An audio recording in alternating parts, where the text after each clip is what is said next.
dobrodošli na 24. izdanje Fight Nation Championshipa.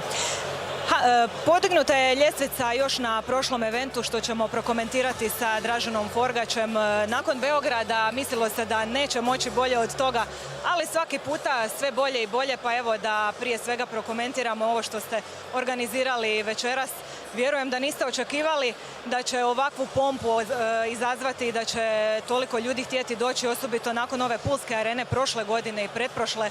Sad ste odlučili sve prebaciti ovdje gdje se očekuje 16-17 tisuća ljudi. Mislim da je razlog prilično jasan.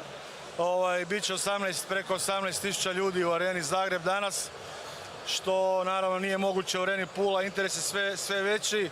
Fight card je takav da jednostavno zahtijeva ovakvu arenu i 12 vrhunskih borbi, 4 borbe za titulu.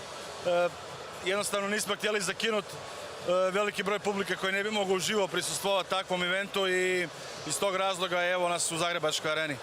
Bilo je nekih sitnih promjena što se tiče Kroate, odnosno njegovog protivnika.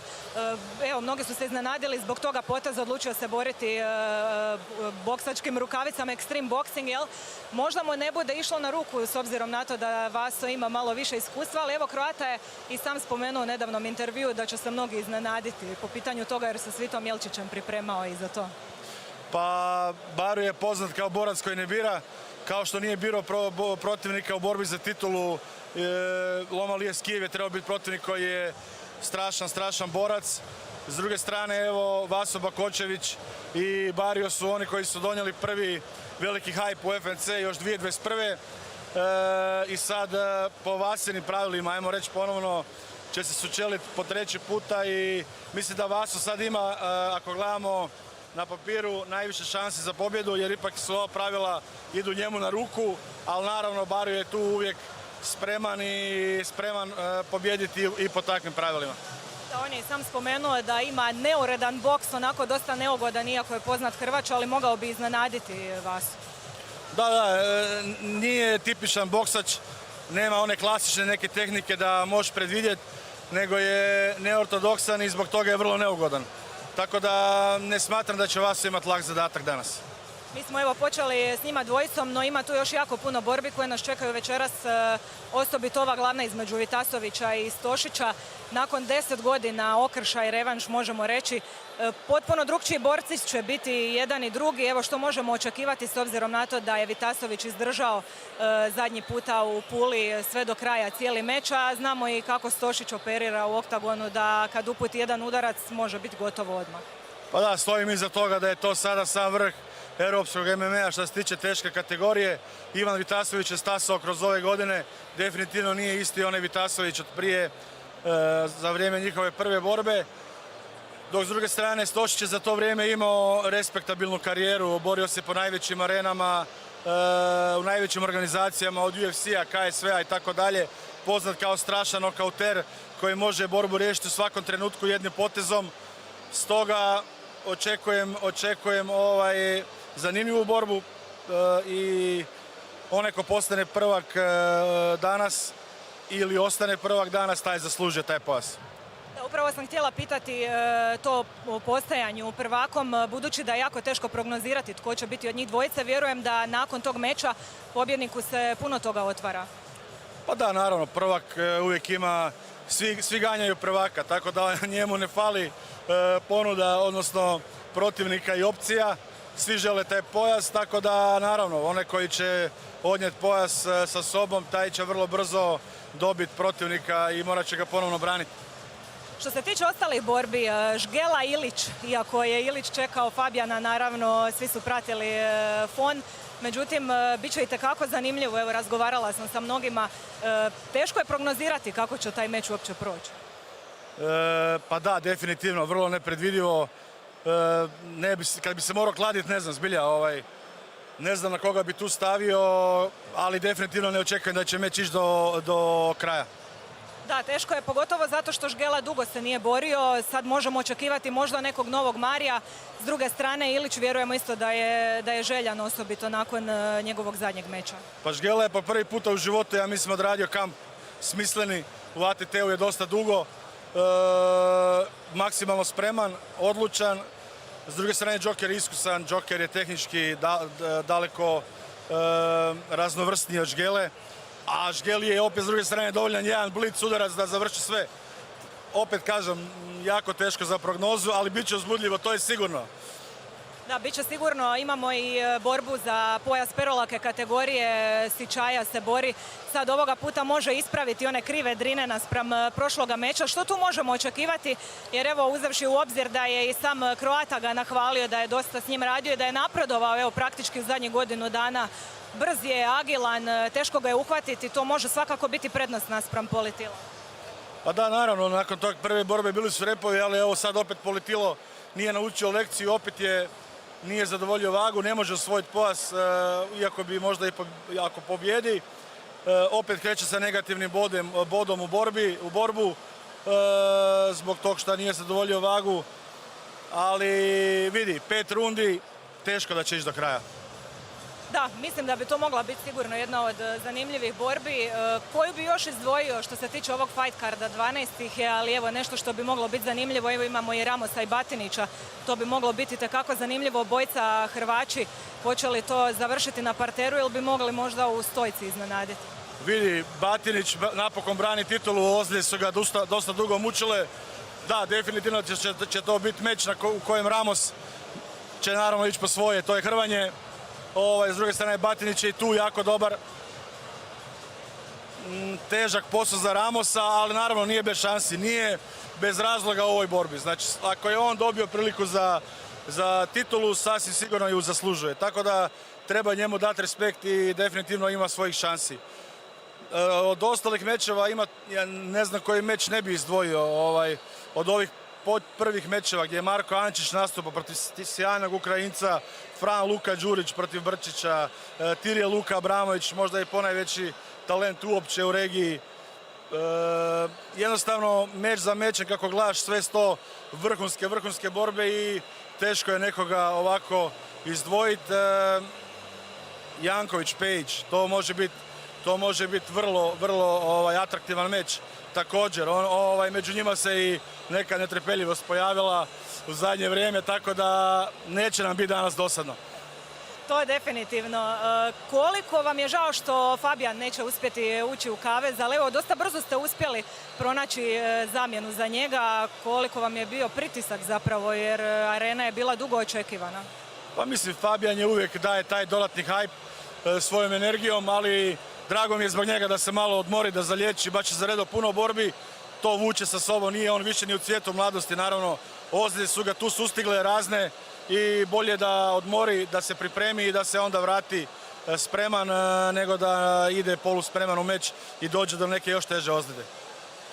Svi ovi mečevi koje smo nabrojali sad su dokaz da FNC definitivno raste iz godine u godinu, odnosno zapravo iz mjeseca u mjesec praktički. Neki su već usporedili to i ne samo s KSV-om nego i sa UFC-om. Kad prolaziš kroz sve te godine, sad evo koliko je prošlo, jesi li vjerovao da ćete doći do ovoga, a sad vam se tek pogotovo otvara nakon iduće godine i idete u inozemstvo, neće samo biti ovdje u Hrvatskoj eventi? Pa nisam očekivao ovako brzo i da će se ovako brzo razviti situacija, ali u zadnje 2 godine je jasno da ova priča ide samo gore, da raste. A sad nas očekuju novi izazovi, Njemačka, to je novo tržište gdje tek moramo izgraditi svoj imidž, ali imamo već dosta publike tamo, ne bojim se, jer znam da nas dosta ljudi prati, pogotovo iz XU iseljeništva, hrvatsko iseljeništvo, dosta ljudi iz Srbije tamo i ostalih zemalja, jednostavno velika fan baza FNC-a. Sad kad si spomenuo iseljeništvo, imamo jednog čovjeka koji je izazvao veliku pozornost, Stipe Miočić, koji je bio ovdje nekoliko sati prije samog eventa. Kako je to prošlo? Je li bilo teško organizirati njegov dolazak, što vjerujem da je podiglo svakako popularnost ovog događaja večeras? Pa da, to je bila ideja koja se rodila još u 6. mjesecu i naš partner Supersport je tu dao ruke i oni su to organizirali vrlo ekspresno i dobro. I evo, Stipe je tu. Danas je prošlo sve jako dobro. Jučer je bilo malo teže za mene jer smo se zadržali u jednom lokalu malo duže u noć, tako da sam bio ujutro malo mamuran, ali ali definitivno Stipe je legenda, ono, čovjek ne može vjerovati koliko je normalan, koliko je prizeman i drago mi je da je ovdje s nama, velika legenda. Je li bilo, jel može slika? Da, šo.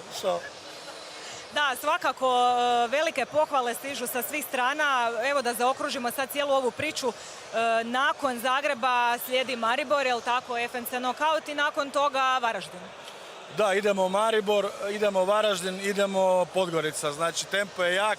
Svakih mjesec dana jedan event, neće nam biti ni s te strane dosade u redovima FNC-a. Svi ćemo raditi dan noć da isporučimo što bolji kontent, što bolje evente i što bolje borbe. Tako da dosta postaje pred nama, ali evo, zato se time i bavimo i zato i napredujemo. Apsolutno, čestitke na tome i sretno večeras sa svime. Toliko od nas za sada, ostanite svakako uz naše komentatore jer borbe uskoro počinju.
Dobrodošli Zagreb!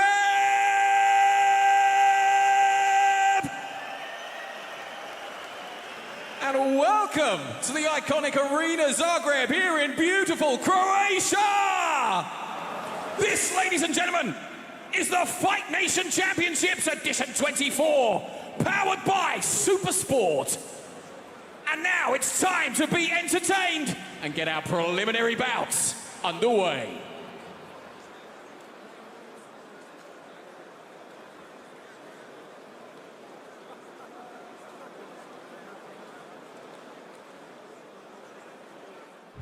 Hello, my dear friends. I'm Mikola Kazaczynski, or just Costello for you. I'm representing Warsaw, Varšavske centrum atletike VUCA. Ja sam Marko Ančić, imam 22 godine, dolazim iz Splita i predstavljam American Top Team Zagreb. My record is 3-0, and today we're gonna be 4-0. I always fighting from my childhood. I'm fighting from maybe 9 years old, my first competition, and it's my game. Pobjednik sam prve sezone FONA i ovo je ujedno moja treća profesionalna borba. Bilo je puno poteškoća u pripremama, ali eto, uspio sam se izvući iz svega i proći kroz sve, tako da vjerujem da ću pružiti dobru borbu i da ću pobijediti. My opponent is Marko Ančić. Nothing special. I think 100% I win. My team is with me, my country is with me, everybody with me, and I win this fight. Što se tiče protivnika, rekao bi da je isti stil ko ja, tako da eto, imamo sukob stilova i mislim da će to biti dva pasa koja će ići na jednu kost i mislim da će to ljudima biti zanimljivo. Today I'm gonna win and his fans gonna be my fans. Protivnik je Ukrajinac iz Poljske i evo, ajmo mu pružiti jednu jako ružnu hrvatsku dobrodošlicu.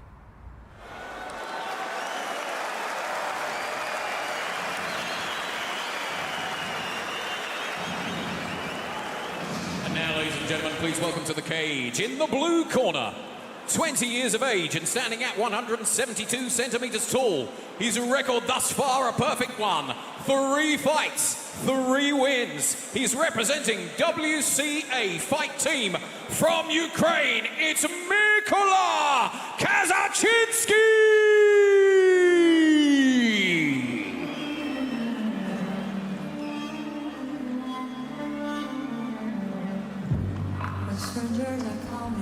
Well, good evening, FNC Fight fans. Welcome to Fight Nation Championship 24, live from a packed and electrifying arena, Zagreb. I'm Sensei Will Wonders, joined as always by the guru, Chris Hoekstra. Chris, Oos, good evening. Well, it's a stacked 12-bout card tonight, headlined by a heavyweight showdown where reigning champ Ivan Vitasovic squares off with Serbian killer Darko Stosic in a fierce Balkan rivalry for gold and pride. Well, lots more on the card, but we'll get to that right here and now. Making his way into the ring, Mikola Kazaczynski comes with 3-0, a highly promising young man, trains out of WCA Warsaw, a very established and highly promising MMA club.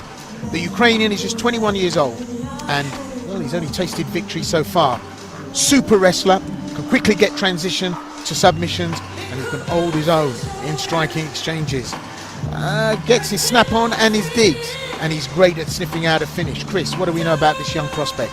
Yeah, very confident, very unusually confident, I think, to come in and say his fans are going to be my fans. I'm going to take that undefeated record. I like his calculated style.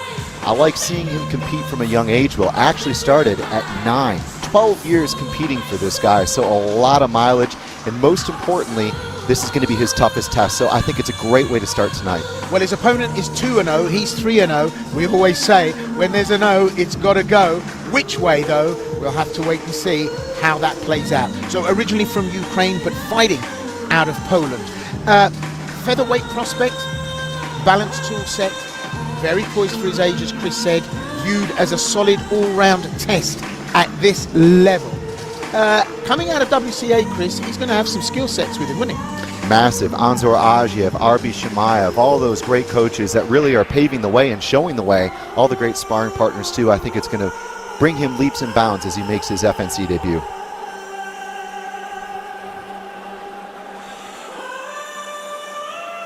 Mikola Kazaczynski!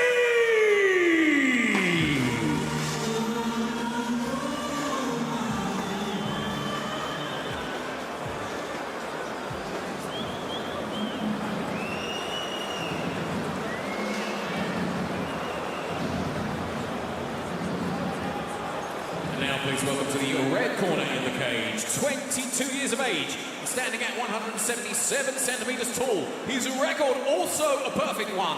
2 fights, 2 wins. He's representing American top team Zagreb from Croatia. It's Marko Ancic!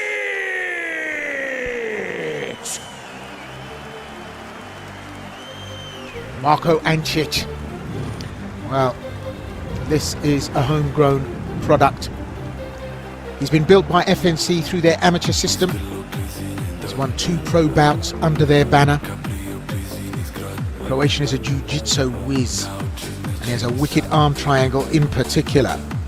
Outside of that, he does the basics well. He likes to take arms home with him. His opponent, he'll be well versed, but definitely Ancic, again 2-0, the O's got to go.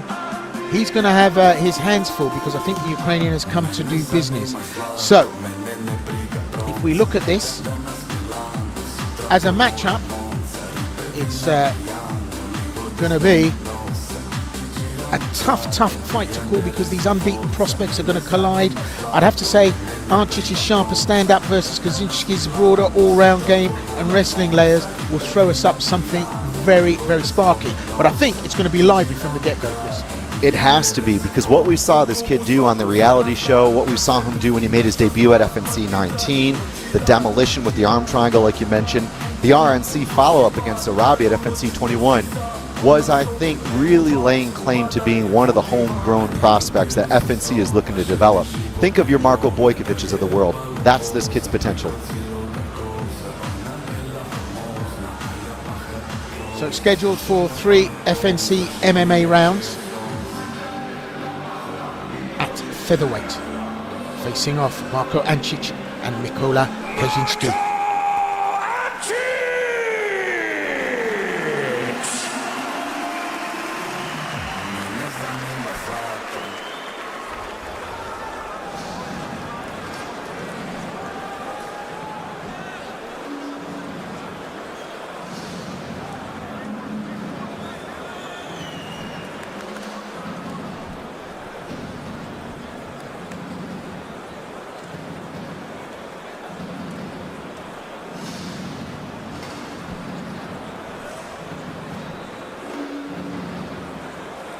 This MMA rules bout takes place in the minus 66 kilogram featherweight division. This bout will be contested over 3 5-minute rounds.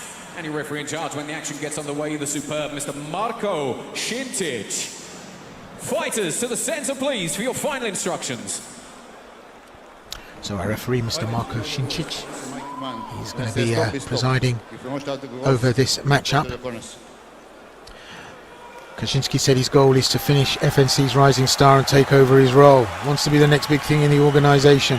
However, Ancic is a Fight of Nations reality show first season winner, a BJJ World Bronze medal, amongst other things. Look at the numbers, Chris. What does that tell us, if anything?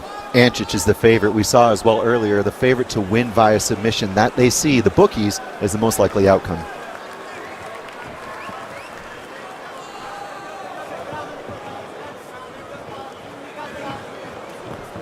Kaczynski fights blue, Ancic fights red, and having a very careful look at each other before they commit. Both orthodox. Kaczynski, great foot movement, goes in low, seeking, sniping, taking up the slack. Good right hand there we saw from Kaczynski. And Ancic needs to keep that guard nice and tight because he's getting through with the hands. Kaczynski. That's good work early doors, isn't it? Setting out his stall like that, Chris. Nice counter right there. The overhand right from Ancic is really starting to find its mark, though, as Kaczynski comes in. Kaczynski's a confident kickboxer for sure, but he's not faced the quality of competition that Ancic has. Still pacing themselves. I'd have to say Kaczynski's had the brighter start here. Tried to impose himself early with the hands, but they're throwing a bit too much heat. They're off target, and that's not going to serve them well here. They've got to put the basics in, the groundwork, to force the entry. I don't think anything's going to happen with one big, mighty swing. That said, we've seen many fights stop that way. Kaczynski's nice in the pocket there with that head movement and rolling with the punches.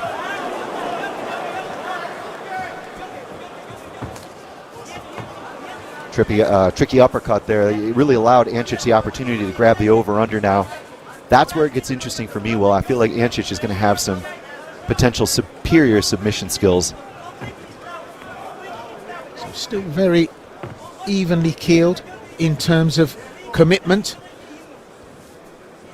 Ancic just backing off a tad, waiting for that counter to present itself and throw the right.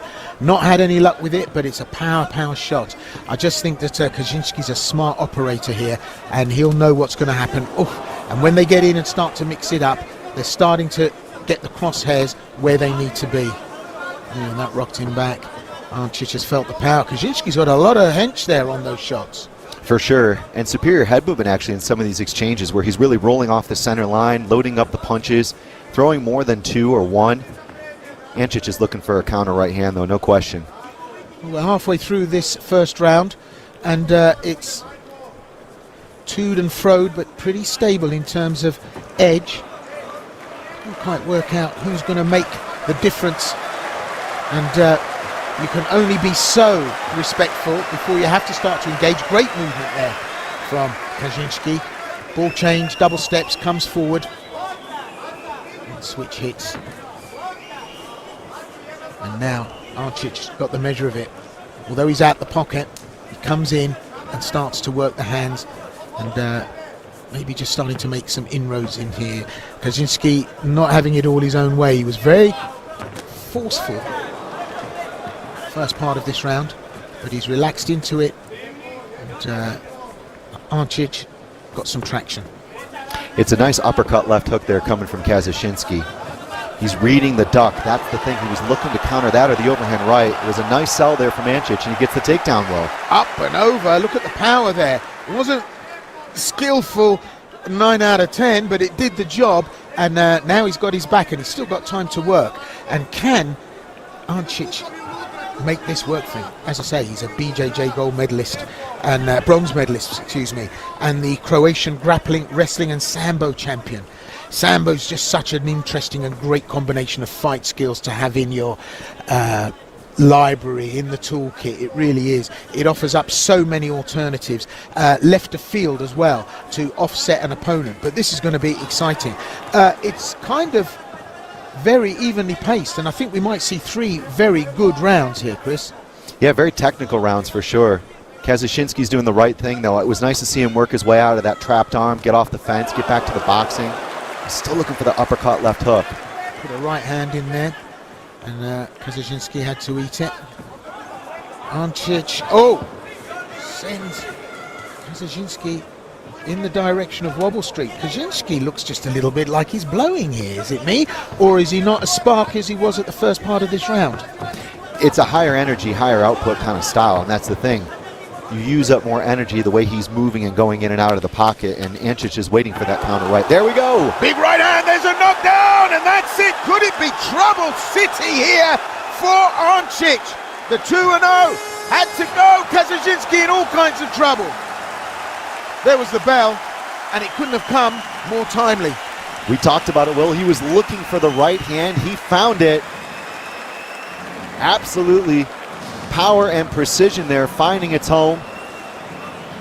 Well, Nikola Kaczynski is going to have to rethink this. He was exposed there. He really was. He was hurt first time round. We'll get a chance maybe to look at the tail of the tape, a review of that. But he was hurt. He was on Wobble Street, came back, and wow, just walked into it. Talk it through us, Chris. There was the talking at the beginning of the fight. Both guys were flapping gums all week. There, the left hook, the check hook. Often an uppercut to a left hook, spinning back fist, skimming over the top of the dome. But there was one punch. There it was. Perfect. Cross beats the jab. Kaczynski sent to the canvas and just couldn't make it work, even though it was a great recovery for the single leg. Well, in fairness, he hung on till the end of the round. And at that stage, you know, that's him back in the game. Let's see how he does in the second. But do you think the writing's on the wall here? Could be. It's definitely one in the round, though, Will. An important exchange there has won him this round, which was close. So Ancic full of confidence now, and Kaczynski has the ground to make up, and he just doesn't look settled Kaczynski, even though at the beginning of the first he was crisp, he was clean, everything was good. I loved what he was doing footwork wise, but he's been clipped here, and I think that's going to affect him. It's going to be a great comeback, which is needed, should he be able to make it. Kaczynski's going to have to be smart here, because too often I think he was allowing some openings that Ancic was happy to wait 2 or 3 minutes to find an opening of his own and capitalize, and that cost him the round.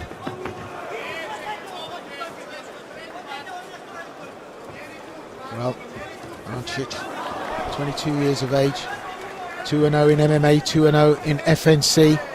He was the Fight of Nations reality show first season winner. And as I say, great skills in the toolbox. BJJ world bronze medalist at under 18. Croatian grappling, wrestling and Sambo champion. And 2 years ago he came to ATT Zagreb and literally slept in the gym. Dražen Foržak, of course the president of FNC, recognised that talent, recognised the intent that Ancic brought to the gym, gave him an opportunity. This is what we're seeing here. He's 2-0 against Kaczynski, who's 3-0. Kaczynski not doing enough for me. Ancic just biding his time, has the power there as well for me, Chris. Agreed, and the patience. That's the thing, there's just a higher level of pedigree coming into it, and you always look at the fighters. Who did they fight? When did they fight them? What was that fighter like at the time? And that's what Ancic has, I think, in his favor. And it teaches you discipline as a fighter to know that something's going to open up and opportunities will present themselves, especially in a fight like this.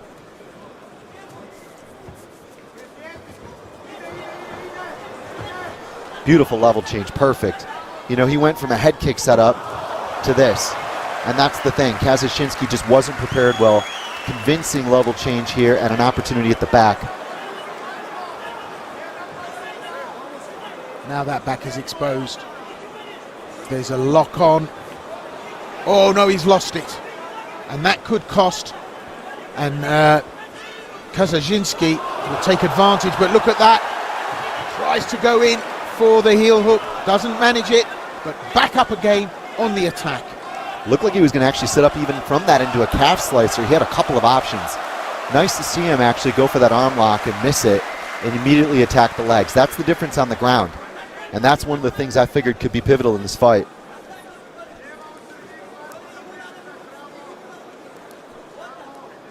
So still working up on the wire. And Kaczynski blowing very hard. For me, that's problematic this early in the fight for a fighter that's just 20 years of age. You know, it is a high output, high energy matchup here, but just look at Ancic. He's full of it, isn't he? He's four-wheel drive here, driving up there, trying to get that leverage on a single leg. Drops it, changes, sends a knee in, gives a left hand back to the center. Nice to hear the pop from the crowd there on the disconnect from the clinch when he punched. He went high crotch, the head was really driving, and then he actually said, look, I'm not going to get this. I'm going to pop off, and I'm going to look to tag him, and he nearly did. Smart fighting from Ancic here from me, Will. Oh, and in all kinds of trouble now at this stage. Kaczynski gets caught with the low kick, signaled the hurt, the pain. He's off point, there's no doubt about it.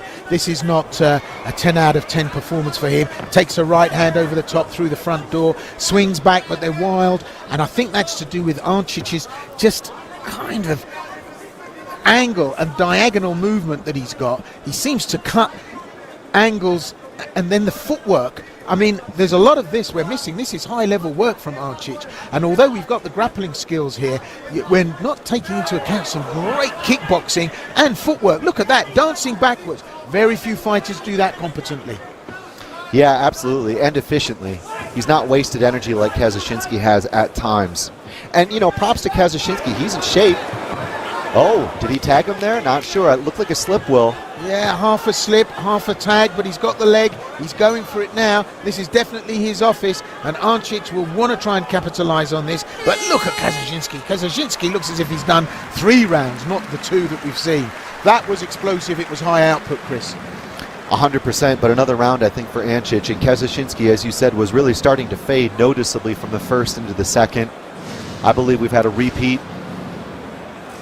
And it's going to be important for him now to dig deep and think, look, I'm undefeated, I've come in, I've accepted this challenge. I said I was going to wipe this kid completely out in front of a partisan crowd. It hasn't happened. What can be different here in the third round? That's the question. Well, the spinning back fist came. We saw that coming yesterday. Recovers. And that power kick. And I think we're just underestimating how much power Ancic has at his disposal, but has his chin tested, and that front kick as well in the floating rib, but comes back with the power. Takes his man, drops him, semi-suplex style, lifts him and drops him onto his back, then takes another left, and it was a little bit of a slip, trip, hit, knockdown, call it what you like, but he took the round. And third and final here now, Chris. That may have actually scored very highly for him, Will, and that's not something we were able to quite catch until we saw the replay, that jab. So we think maybe it's one apiece going into the third. It could be. If the judges weighed it, yes. Well, Nikola Kazushinski, originally from Ukraine but fights out of Poland, WCA Warsaw, takes on Marko Ancic from Croatia, an FNC product. Grassroots right the way through the academy system. And here he is now, possibly with a paper-thin lead against his opponent, Kazushinski. But definitely all to play for in the third for both fighters here. Again, it might be one of those things where the judges, you know, two of them may have seen what happened there, and Kazushinski may have had some confidence from that. But Ancic, for me, needs to do just this. He needs to really shut him down. One thing that's been obvious is his ability to be able to work the takedown, and more importantly, put Kazushinski into positions he doesn't have an answer for. That's the footwork again. Ancic on his toes, moves, and look, shoots laterally.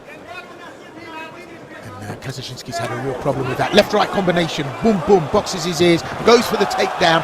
Really feels that he can finish it at this stage now. He's got the back. Can he get the hooks in? Works the seat belt. And now, can he work from this position on the cage, grind his man down? And Kazushinski's really got his work cut out here. He's been pretty good at escapology so far, though, Chris. Very good. He's got a great scramble game for sure, and it's nice to see Ancic recognize the potential here with the cage walk and actually lock up one hook. The crossing of the ankles, the seatbelt, like you said. He's now gone double unders nearly. I can't quite tell if the hand fight has put him there, but it's important to consolidate this position and try to get his back away from the fence. It's always very difficult to maneuver in a back take when you're forced up against the wire like that. So there's still some potential here for sure, and Kazushinski knows this. He does have the seatbelt, Will. Gonna hold his man until he can cause enough disruption to get a hook in, to get that arm round. And Kazushinski's done a good job of getting away from the wire. That's taken away one level of support there. But look at him now, Ancic, troubling him to try and get the arm in. Methodical. Beautiful, methodical jiu-jitsu. Locks up the body triangle. Kazushinski's maybe trying to get some space and turn in the middle of that body triangle, which can work sometimes, but I feel like the leverage that Ancic has and the strength, the dexterity, it's going to be tough to overcome. Ancic is thinking about exchanging to the mount and going arm triangle. Can't get it. Nice scramble again from Kazushinski, and he gets on top. That's what Kazushinski was looking for. Just an inch, and he'll take a mile. Well, this could be a game changer, certainly from being in that position with hooks in and your back exposed. But can Kazushinski make this position work for him? Can he get on top? Can he pass guard? Will he try to? Can he get the ground and pound to work? Or is Ancic too slippery on the ground and making life difficult? I have to say that Kazushinski taking more shots than Ancic on the top. It's going to be intriguing to see what Kazushinski's going to do here. Is he going to sit and stall and wait in a potentially very close fight? I feel like he needs to show something a little bit more meaningful. Something that's going to score. Pendulum sweep attempt here from Ancic. He's got a couple of different options. The underhook of the left leg was really the key indicator. Oh, look at the elbow starting to work now. I mean, Ancic is having the best of it off of his back, actually, and Kazasinski can do nothing about it. He's being held on. An awful lot of power from Ancic. He's got a leg up. Let's see what happens here. This is exactly what he was looking for. This is tricky BJJ, especially under that kind of pressure, especially when you're stacked. Very difficult. I don't know if he's going to get the sweep. He might be able to. There we go. That's what he was looking for, Will. But the problem is the arm attack is still in play. Goes Japanese style, sticks the left shin in, then slots it in over the head. Certainly has the ability to get some leverage. And here we go. The defense there from Kazasinski. Well, some brilliant rolling there. I mean, that really was, and right on the bell. Had the arm lock in play as well, didn't he? Exactly. Kazasinski actually walked his legs over and then trapped his arm to prevent the hyperextension. Very, very tricky. A very, very technical fight. Very technical fight between two great fighters with two great futures, but there's only going to be one that wins. Yeah, and it's so close, isn't it? 2-0, 3-0, one of them's got to go. I said that at the beginning, I say it again. Great technical work. It's gone 3 rounds. It's going to be tough to call. I think probably if I was to put hard-earned on it, I'd have to say Ancic probably edged it. But he was the driver. He was the most aggressive out of the two in terms of forcing the issues. Certainly technically on the ground, we saw a lot of work from Kazasinski in terms of defense. Great work, great rolling, great MMA. And again, you know, we saw Kazasinski change positions, but those aren't going to score in his favor. They're just going to be looked at by the judges as a change of position. The meaningful offense was scored, like you said, off the back with the elbows, the submission attempt that we saw at the end, for example. I think that's going to push it in Ancic's favor. Okay, so we're committed here on this. And referee Sintic holding both players. We're waiting for the result. And I think it's going to be nerve-wracking. Great display from both players there, but I can't believe Kazasinski just looks as spent as he does. But then looking at the left eye of Ancic, you can't take anything away from the performance of Kazasinski. Where we have a unanimous decision. All 3 judges in agreement with your winner. In the red corner, Marco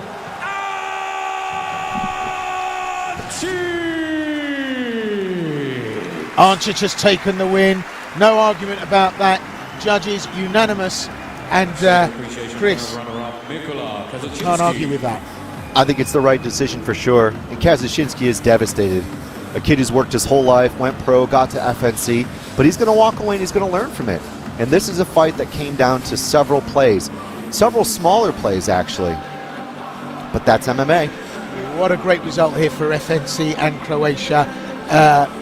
This is a homegrown product. As I say, the history is, you know, one of the telling FNC stories. Lagan meč od početka do kraja, izuzetno zahtjevan protivnik za tvoj treći profi meč i možda publika ne zna, vjerojatno ne zna, imao si teške probleme u pripremama, sve si izdržao i na kraju otvorio ovaj program na najbolji mogući način. Pa evo, ko što si sam i rekao, imao sam dosta problema. Prvo to što prije 3 tjedna mi je puklo donje rebro i bilo je upitno hoću uopće raditi meč. Tako da evo zadnja 2 tjedna sam izvuka nešto treninga i to je to, ali nimalo lagan meč.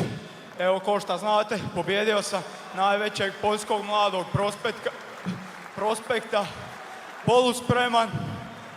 Znate svi šta je govorio, šta je pisao i evo ja sam rekao da 6.9.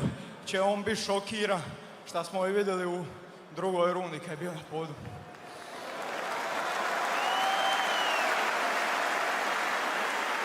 Marko, dobro si rekao, u drugoj rundi si ti njega uzdrmao, odnosno u kraju prve runde, ali u drugoj rundi si ti u jednom trenutku, čini mi se, bio u problemu na samom kraju. Treću si izdurao, sve zajedno. Mislim da ova pobjeda nije samo pobjeda, nego i velika lekcija za dalje. Ovako nešto ti je zapravo trebalo, ovakvi protivnici, ovakvi mečevi. Pa evo, želio bi se zahvaliti Forgiju šta me nimalo ne štedi i što mi dovodi stvarno ozbiljne ljude. Tako da eto, htio bi da je bilo bolje, nisam zadovoljan, ali eto, pobjeda je tu, tako da za iduću ćemo borbu za to doći spremni. Marko, ja mislim da je bilo izvrsno, da ti je upravo to trebalo u ovom trenutku karijere. Još jednom ti čestitam. Dame i gospodo, evo, samo ima još. Htio bi se samo zahvaliti, rekao sam Forgiju, svojim trenerima, obitelji, mami i tati, koji su sad tu, rođacima, prijateljima i cijeloj ekipi što je navijala za mene. I još jedna stvar koju stvarno moram reći je da koliko god pobjeda nije zadovoljavajuća, ja moram reći da sam prije 2 godine došao u Zagreb s 2 torbe, spavao u dvorani. Prošle godine, to jest prije godinu dana, sam bio tu na svom prvom FNC eventu u Zagrebu i gledao sam. Bio sam u publici, a sad, šta bi jedan poznati borac rekao, Look at me now! Marko Ačić!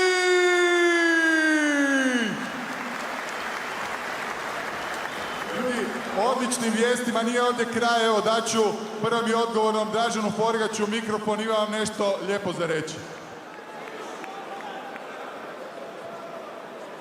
Ajmo ovako, jedan naš veliki šampion, Ante Delija, je upravo ostvario prvu pobjedu prekidom u UFC-u.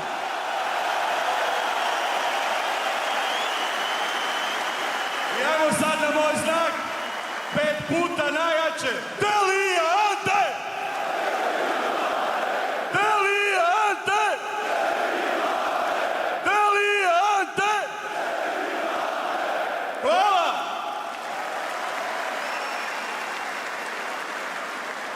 Ovo je bila najveća čestitka ikad nekom na pobjedi.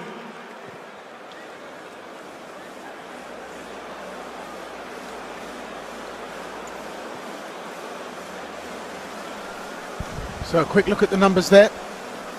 Strikes thrown in favour of Ancic, landed in favour of Ancic, punches in favour of Ancic, kicks in favour of Ancic, takedown attempts in favour of Ancic, and well, unanimous decision to give him the win there. That was the Fightonomics of the first bout in our preliminary proceedings here at FNC, Fight Nation Championships. Right, well, it's FNC 24, and what a night we do have in prospect, I have to say. We've got a great card, stacked, 12 bouts, and our co-main event, well, we've got the main event with Stosic My name is and Patryk Vitasevic. Grabowski. I come from Poland. I representing WCA Warszawa and TFC Piotrków Trybunalski. Ja sam Tirije Luka Abramović, imam 23 godine, dolazim iz Rijeke i predstavljam American Top Team Zagreb. My score is 6-3. I fought in the highest level of European MMA. I was supposed to fight Dana White Contender Series, but I got injury, but now I'm ready to fight FNC. Pošto sam već nokautirao jednog Poljaka, nadam se da će to iskreno postati tradicija i da ćemo upaliti mrak i ovom drugom. He's tough guy, I respect him, but believe I'm the better fighter. Kada ne znam dobro izgovoriti ime Poljaka, kažem za njega da je Bober, tako da nazvat ćemo ovoga Bober 2. Expect firework, I'm gonna knock him out. Neka svi vide kako Bober na spavanje ide. Idemo! I know that Luka had lunch with Bober 1. After the fight, he will be having lunch with nurse in the hospital. Riječani, bilo vas je puno prošli put, Zagreb je još bliže, nek nas svi čuju, ajmo!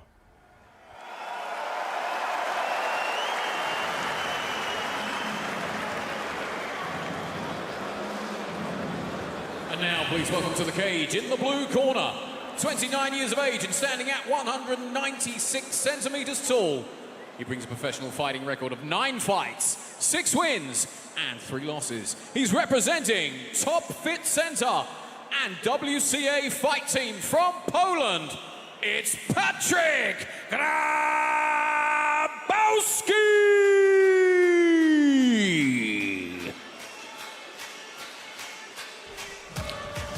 Patrick Grabowski, 6-3, 29 years of age, makes his FNC debut tonight, and his reservation at the hospital for lunch, possibly. He's had more pro fights, so it comes with experience, and he's not going to be afraid to stand and trade. As you heard, he fights out of WCA Warsaw, and that's a gym full of big lads to train with, and is home of the likes of Jan Blachowicz and Daniel Omelianchuk. Unlike his opponent, Abramovich, he hits hard and he deals in seconds rather than minutes. So this could be a blink and you miss it affair. At light heavyweight, they've got power and they know how to use it. Grabowski, 6 out of 9 fights in his career ended in the first round. That's a huge indicator of what we're going to see tonight. Only goes for knockouts and TKOs, wants to bring joy to the audience and an early shower for all concerned in his corner. And he's tall, 196 centimeters, and tries to make use of that limb length. Definitely, and a guy who has a mixed record but undoubtedly has real street cred, like you said, coming from WCA. Actually also spending quite a bit of time at Kill Cliff for this fight under Henry Hooft, for example, alongside other great light heavyweight fighters, including PFL former light heavyweight champ Emiliano Sordi. So durable, never been knocked out. There was only one stoppage loss, and that was kind of a freak loss via knee bar. This guy deserves to be here. Very intriguing pairing here for Grabowski tonight. Patrick Grabowski!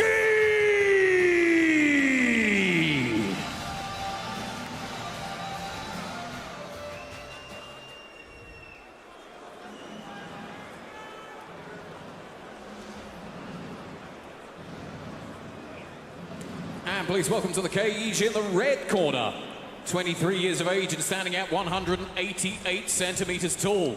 His record thus far a perfect one with 2 fights and 2 wins. He's representing American top team Zagreb. From Croatia, it's Tiniel Luka Abramovich!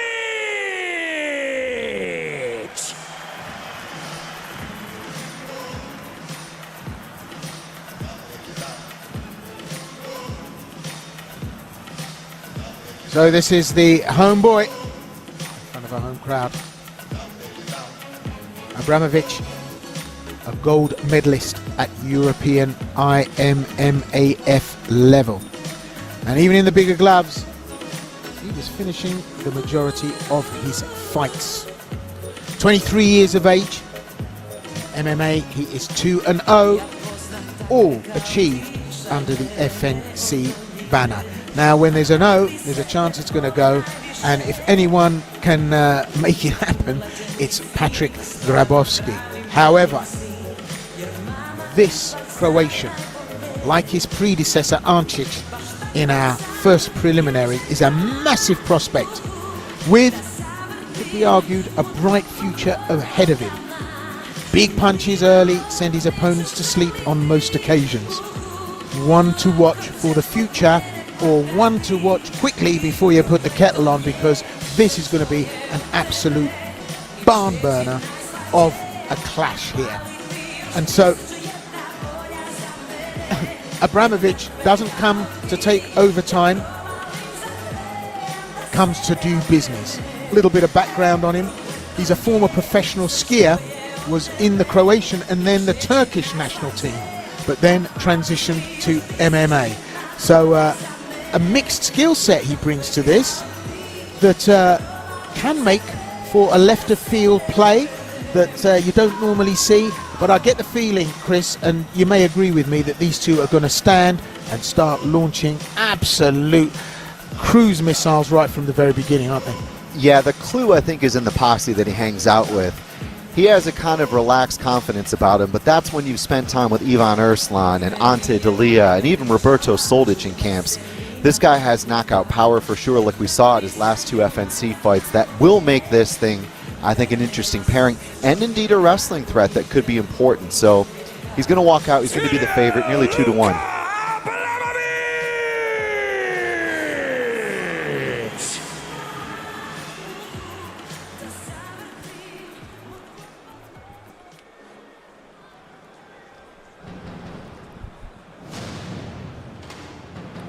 And this MMA rules bout takes place in the minus 93 kilogram light heavyweight division. This bout will be contested over 3 5-minute rounds. Your referee in charge when the action gets underway, Mr. Marko Šintić. Fighters to the center, please, for your final instructions. Fighters, you know the rules. This is my command. When I say stop, is stop. If you want to touch the gloves, go to the corners. So, Mr. Šintić again presiding. These are the numbers, Chris. What can we extrapolate? Abramovich has actually improved nearly 3-1 territory as the favorite. Absolutely is going to go out there with the undefeated record, I think, also in his favor, according to the bookies. Well, I think this is a blink and you miss it affair. Get ready, because they're going to come thick and they're going to come fast and they're going to come hard. So, fighting blue, we are seeing Patryk Grabowski. He's taking on Croatian Wunderkid. Whoa! Big right hand whistles past there. Tyrell Abramovich. Grabowski headhunting. Got a height advantage. I said he was tall at 196 centimeters, and that could cause a problem for Abramovich. But so far, Grabowski holding center stage. And both fighters just really don't come to take any overtime. Big right hand finds its way again, and Abramovich lands it twice. I mean, once is rude, twice is, good. Abramovich have found the way in here. Grabowski's got to get those hands up, Will. That lead is dropping. And it's really important that he respects the speed coming in from Abramovich with those punches, especially the distance Abramovich covers. And just an indicator of where the power comes from. Just look at the thigh musculature of Abramovich. The undercarriage, so well built, so strong, so sturdy. You can look from Grabowski's point of view. He's leaner, he's got that rangier look about him, but those skier's legs of Abramovich, they're just so solid. That enables him to get the leverage. But look at this, Grabowski's very much got into this. He's got a bit of swelling around the nose. Just looks a bit slow off the mark for me, Grabowski. Yeah, definitely. He cuts more weight, and that's always going to be an important factor to consider here. But he has to be a little bit more calculated and use his physical advantages, use his height, use his reach, even if the timing's not there. See, that's the problem. The left is dropping, the right is landing. Go to the body and kill the head. That seems to be Abramovich's mission. Abramovich finds the way through, lands one right on the sweet spot. Grabowski, you've got to give him props. His chin's being tested here and he can take it, but he's looking very agricultural, for want of a better description, against Abramovich, who seems to be speedier and on the target. And he needs to be, because he's got to make the distance and get inside the pocket, make the inside work for him, but he's being kept at range by Grabowski. Abramovich needs to be also smart and respectful. He's definitely caught the first blood, if you will. But no doubt about it, Grabowski staying wise and looking for alternatives. Well, look at that. There's something I didn't expect to see early doors. There's a shoot for a takedown, and he manages it. He was high, the grips were high, but he's leveraged it and he's made it work. Look at this, mount with a hook. This is going to be a real tricky situation. Can Abramovich slip it? Yes, he can. Crowd give their appreciation. I'll tell you now, that was a moment to breathe, but he's come back into this, Grabowski. Look at the little kick there to get the legs apart. He's working well from the rear. Slick moves there. It was nice to see Abramovich immediately get to his knees, immediately build his base, immediately walk over to the fence. Grabowski tried to trip one leg out. Let's see what he can do here. He's going to have to get creative against that base from Abramovich. Abramovich is so smart. He immediately fights the grip, protects himself. Very, very good cage work here. Grabowski starts the attritional work, grinding his man against the wire. As I said, Grabowski, 6 out of 9 fights in his career have ended in the first round. To extend that record, he's got 1 minute and 20 seconds to work of this round. I don't think Abramovich is going to let him get a look in at extending that record. But Grabowski, smart moves, takes away the mobility of Abramovich by nailing him down on the wire. Abramovich doesn't look worried at all. Very cool, very confident, very comfortable and confident in that position. And swapping hooks here like anglers at a convention, aren't they? Oh, up goes the high kick. It's a knockdown. That's it. It's all over. Unbelievable high kick, Miłoszy Gary.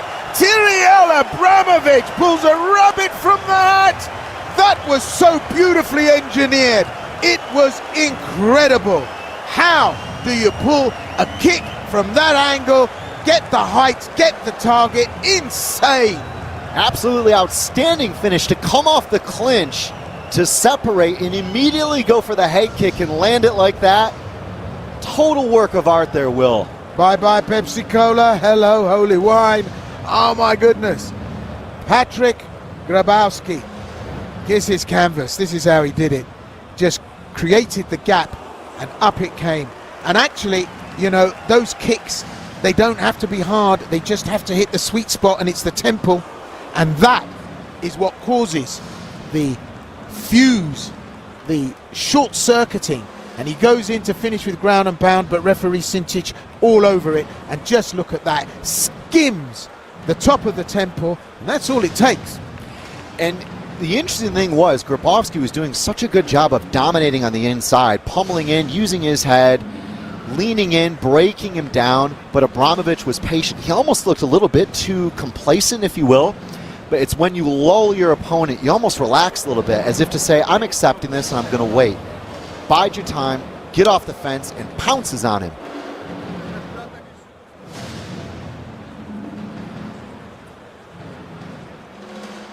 Well, emphatic win there for Tyriel Luka Abramovich. 3-0.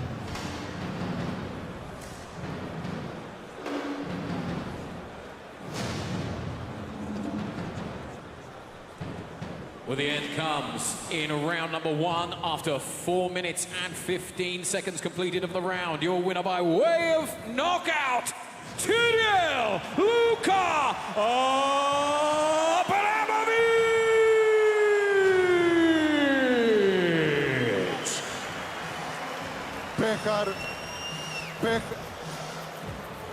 Pehar pobjedniku daće gospodin Aleksandar Džombić.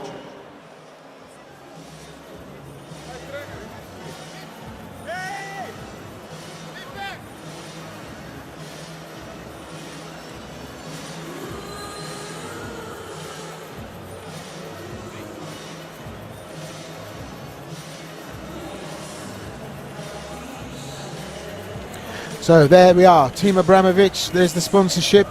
What a great win for him. All done in the first round. And normally it's Grabowski that doesn't like to take home overtime. But Abramovich, well, 3-0. We're going to have a word, I'm sure, with him. We'll find out what he's got to say and how he felt that performance, which was flawless, was viewed. Čestitke Mladiću od srca, jedan od najboljih nokauta koji smo uspjeli vidjeti u zadnjih nekoliko evenata na FNC-u. Opet nimalo lagan protivnik, pogotovo za tvoje iskustvo. Uspio si ga na kraju nokautirati spektakularnim high kickom. Koji su tvoji prvi dojmovi? Ekipa, pitali ste di su kikovi. Evo i kikova je, šta je? Pa znate da mogu sve. Vidjet ćete, samo ćete vidjeti sve bolje i bolje od mene. Drago mi je što ste došli. Hvala vam Zagrebe. Prije svega da zahvalim mojem timu, svim trenerima na čelu sa Lukom Jelčićem. Oni su režirali ovakav film da ga ja ovako iznesem i odglumim. Tako da sve je u njihovim rukama, naravno ja moram raditi za to. Moje obitelji se zahvaljujem koja je uvijek uz mene.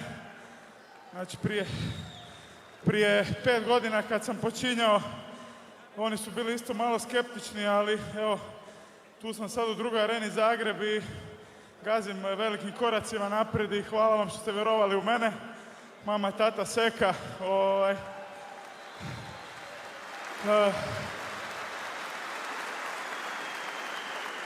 Zahvalio bi se Bogu isto, jer bez njega ovo ništa ne bi bilo moguće. Mojim sponzorima koji su uvijek tu uz mene. Posebna hvala mojim glavnim sponzorima za ovaj meč. Guste Zidine, Dux, Silo Select, Alu Plast, Stari Kotač. Hvala vam i naravno ostatku sponzora koji su uvijek tu. Aco, hvala. I to je to od mene. Evo, idemo na Petrak. Znaš šta sam te iskreno htio pitati? Evo sad si ostvario i nekakve uspjehe, odnosno sjajne uspjehe već u MMA sportu. Čini se da si predodređen za ovakve intervjue nakon ovog drugog nokauta, ako si iskren. Skijanje ili MMA, šta je bolje? Ma MMA, kakvo skijanje bježi. Idemo, nova borba, ajmo! Dame i gospodo, Mirjel Luka Abramović! Samo malo. Riječani da vas čujem, ajmo!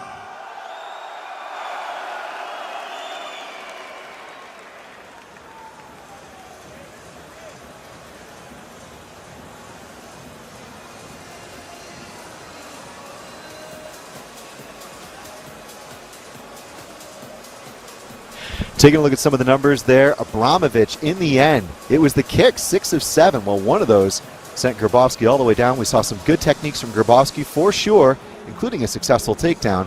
But in the end, Tyrell Luka Abramovich continues that undefeated run.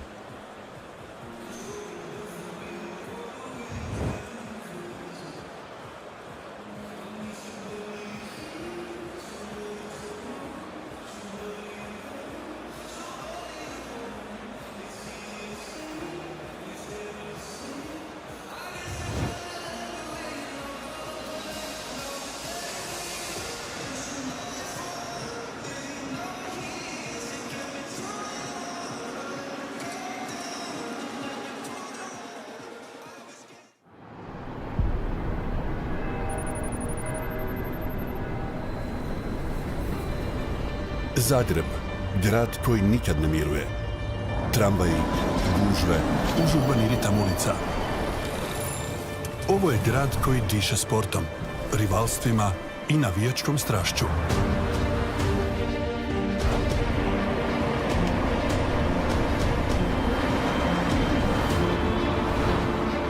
A dok grad živi svojim ritmom, arena čeka. Prošle godine arena je gorjela.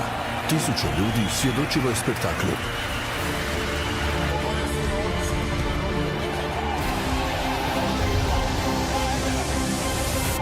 A sada vraćamo se i dižemo ljestvicu još više, jer među svima nama 8 ljudi ima jedan cilj. Pobijediti. I to pred cijelim Zagrebom. Kad se arena puni,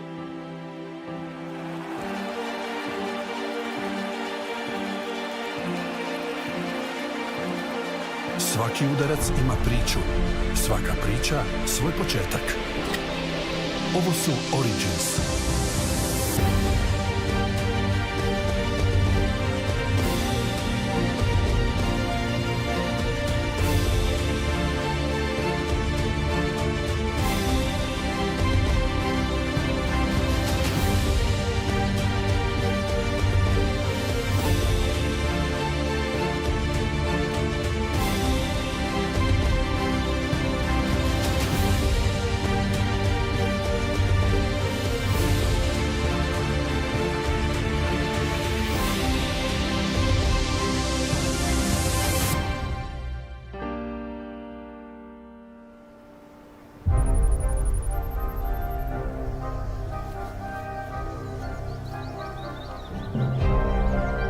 Tirketa kad vidim, prvo što vidim prvaka svjetskog prvaka.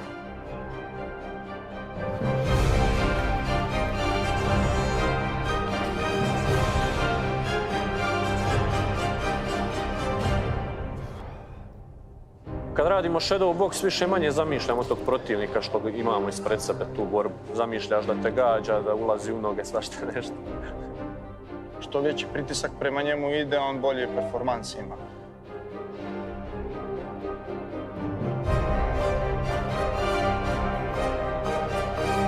Publika mene kad vidi, ja volio da osjeti da nadolazi zabava, ništa više. Ko što onaj gladijator kaže, jel se zabavljate?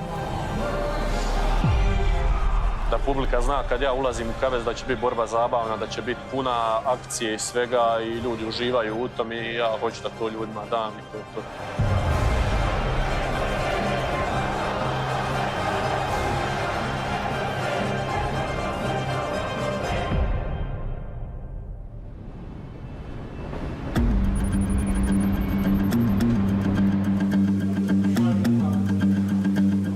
What do I think of Pavel? He's a future world champ.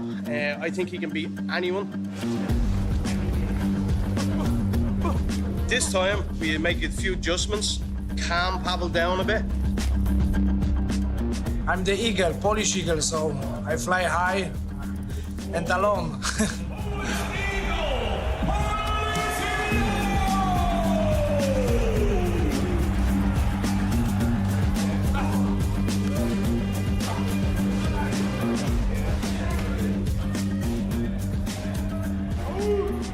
I gonna fucking fly as high as is possible, yeah? Sichaya gonna fly with me. That is mine.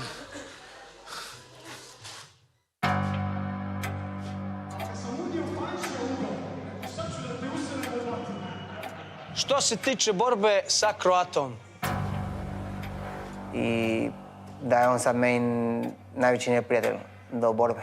Onda poslije može biti moj prijatelj ponovo. Mekane su panči. Ništa ne brini, mekane su. Oko 12, neka muha mi se vrti. Tako da smo se spojili, mislim da ovo idealno. Mislim da ovo karma za Pančija. Da ga u subotu čeka pakao.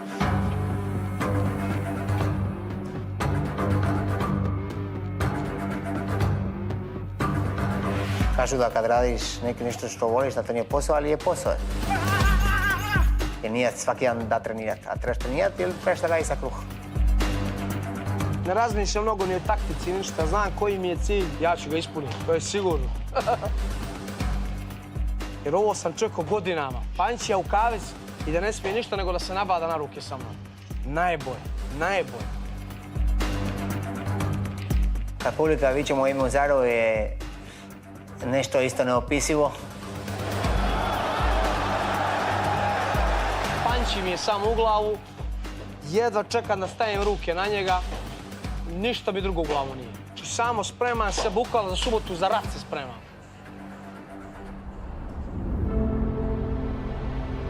Znaš, kad mi kažeš šta prvo vidiš, kad vidiš Mate, ja sam rekao šampion, sad bi rekao brat, znaš kad onak.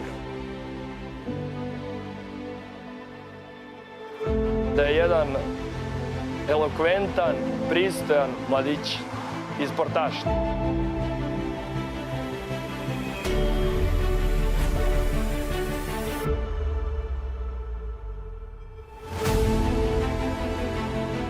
Volio bi da vide samo kako izgleda Mate nakon treninga. Da vide koliko je to teško. Prije samog ulaska u ring u Mate i moćan vidim odlučnost da pobjedi. Od svaku cijenu.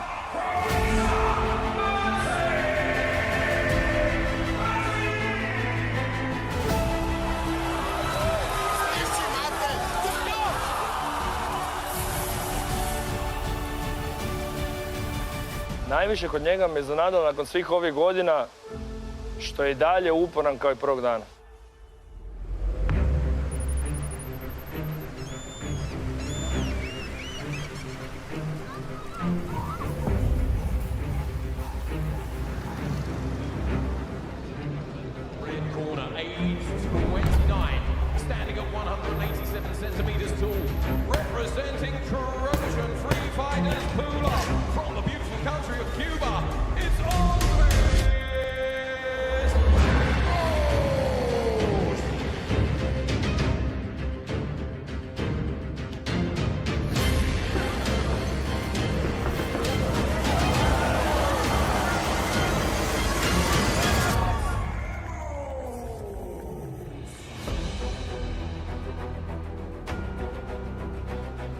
Jedan i drugi borac tu stavljaju puno na kocku. Naš prvak Ivan Vitasović drži pojas. S druge strane, Darko Stošić je renomirano lice koje je jedan od najboljih boraca Europe koji naravno taj pojas želi osvojiti. Sve je tu na kocki i s jedne i s druge strane. Biće to vrhunski meč i bit će to pravi spektakl.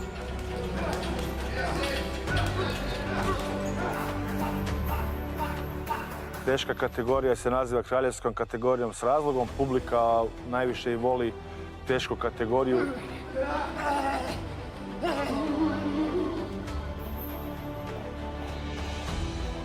Ljudi vole kad uđu dva velika čovjeka u kavez i kad se sučele.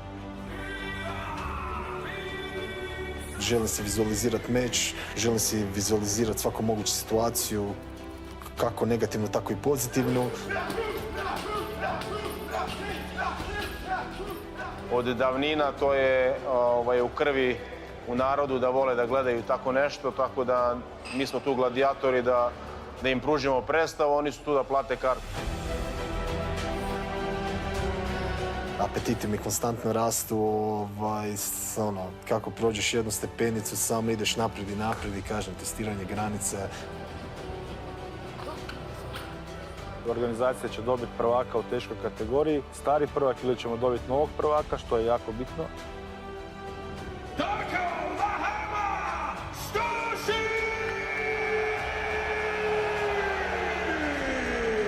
Veliki pozdrav za sve FNC fanove.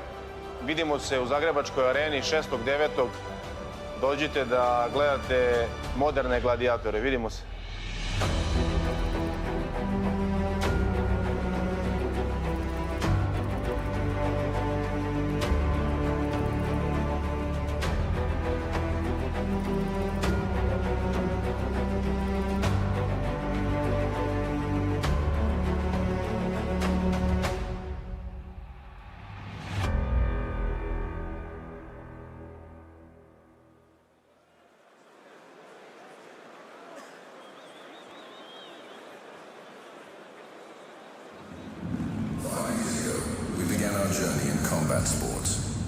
Since then, we've seen unforgettable fights, rising stars, and moments that defined us. Today, we reflect on the events that shaped our story and the champions who made it all possible. In 2019, the first bell rang, and the fight for glory began. In the beginning, we knew we were building something big. Each fight was a test, a way to forge the fighters for what was yet to come. From local arenas to the iconic Arena Pula, every venue left its mark, not just on the fighters, but on the fans who witnessed history being made. With each new challenge came a new chapter, and with every chapter, the story grew. The fights only became more intense, the stakes higher, but the spirit remained the same.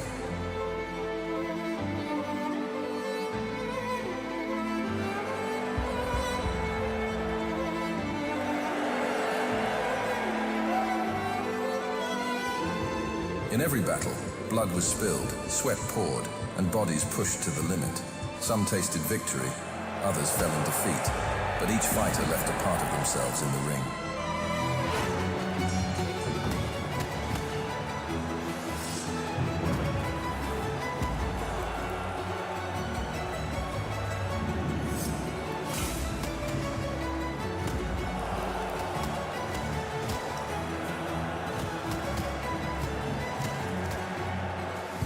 Early days, new stars began to rise. Fighters who once stood in the shadows, now taking their place in the spotlight, ready to face whatever comes next. Each victory brought them closer to their ultimate goal, glory.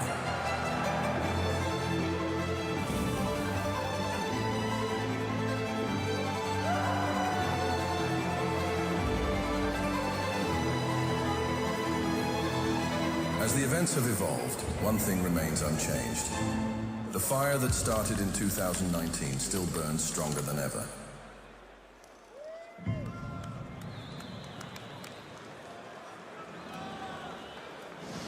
Good evening and welcome to the ladies and gentlemen joining us from around the world. And dobrodošli to those with us here in the iconic Arena Zagreb!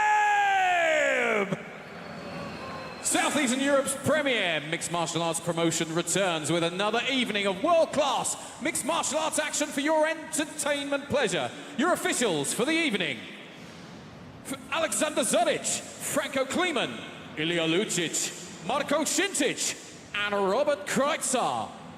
And so, the officials are ready. The fighters are ready. Jeste li spremni za zabavu? Are you ready to be entertained?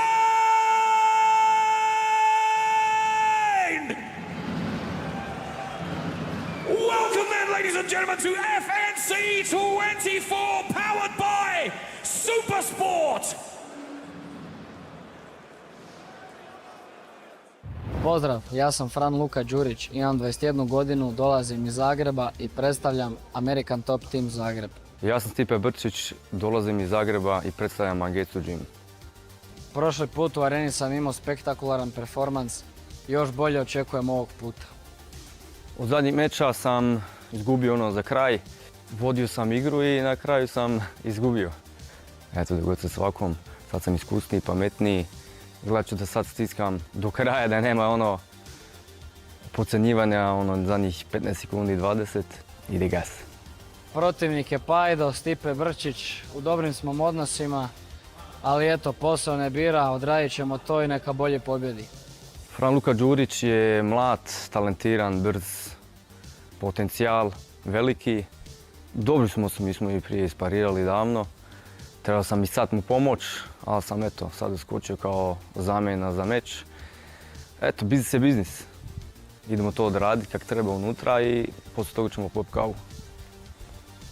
On dolazi iz Hrvatskog Leskovca, ali ja dolazim iz Trnave. Gang!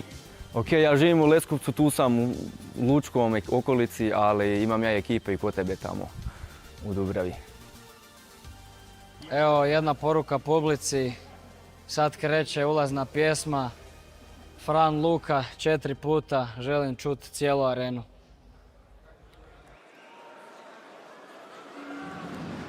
And now welcome to the cage in the blue corner. 32 years of age and standing at 170 centimeters tall. He brings a professional fighting record of 17 fights, 11 wins and 6 losses. He's representing Mangetsu Gym from Croatia. It's Stipe Chetmate Bracic!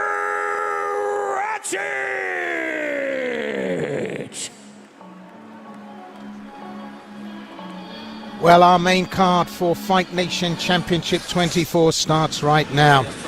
Just to let you know that, of course, we've got a heavyweight showdown with reigning champion Ivan Vitasovic squaring off against Serbian killer Darko Stosic. And in our co-main event, young gun Mario Zela takes on Alexander Ilic. And we've also got 3 other championship matchups on the line. Mate Batinic, Andres Ramos, Francisco Croato Barrio takes on Vaso Psycho Bokocevic. Well, it's all going to happen. That's to come. This is now the first of our main card bouts. Pitches. This man, Stipe Birčić, 32 years of age. A former Cage Warriors title contender, as well as winning the belt in EMC in Germany. Croatian has good kickboxing where he can throw hard or manage a decision. Wrestling, very strong. And he's also got an eclectic submission game where he attacks leg locks along with the staple MMA attacks. So, 11-6 in FNC, he's 0-1, carrying a loss in this promotion. Born in Germany, but moved to Croatia at 17, started training in MMA and began competing. Very talented fighter, definitely one of those guys to watch out for. A former EMC 2-weight champ as well at 125 and 135. Interestingly, that title at bantamweight he won in a 2-fight tournament in one evening. So an unusual career position, I think, with being such a highly touted prospect, but on a 3-fight slump. A former top Croatian prospect makes his FNC arrival here. Some pressure, Will.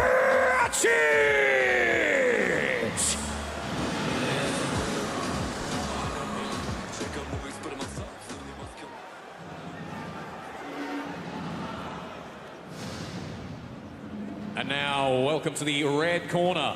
Age 21 and standing at 174 centimeters tall. He brings a professional fighting record of 7 fights, 5 wins and 2 defeats. He's representing American Top Team Zagreb from Croatia. It's Fran Luka Đurić!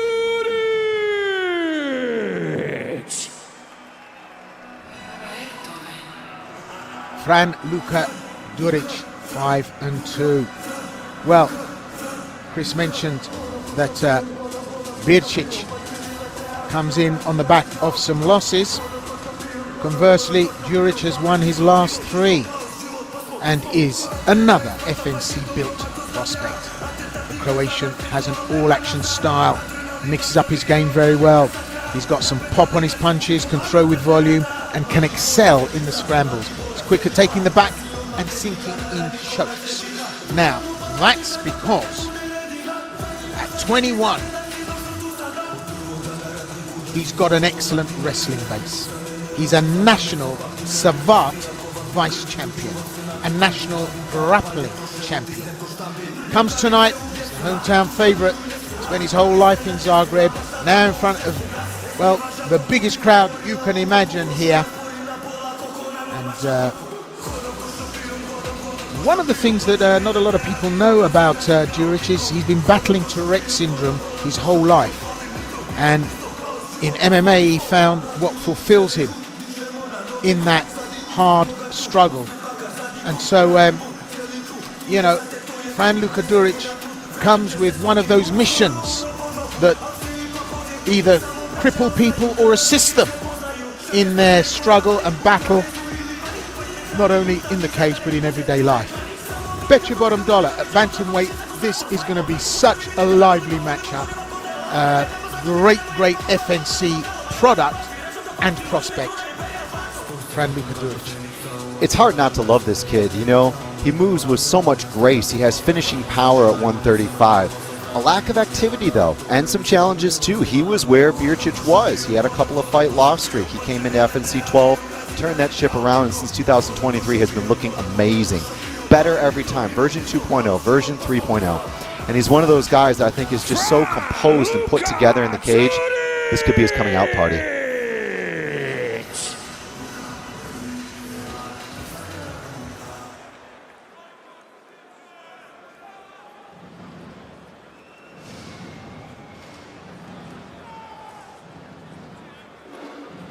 And this MMA rules bout takes place in the minus 61 kilogram bantamweight division. This bout will be contested over 3 5-minute rounds. Your referee in charge when the action gets underway, Mr. Franco Kleeman.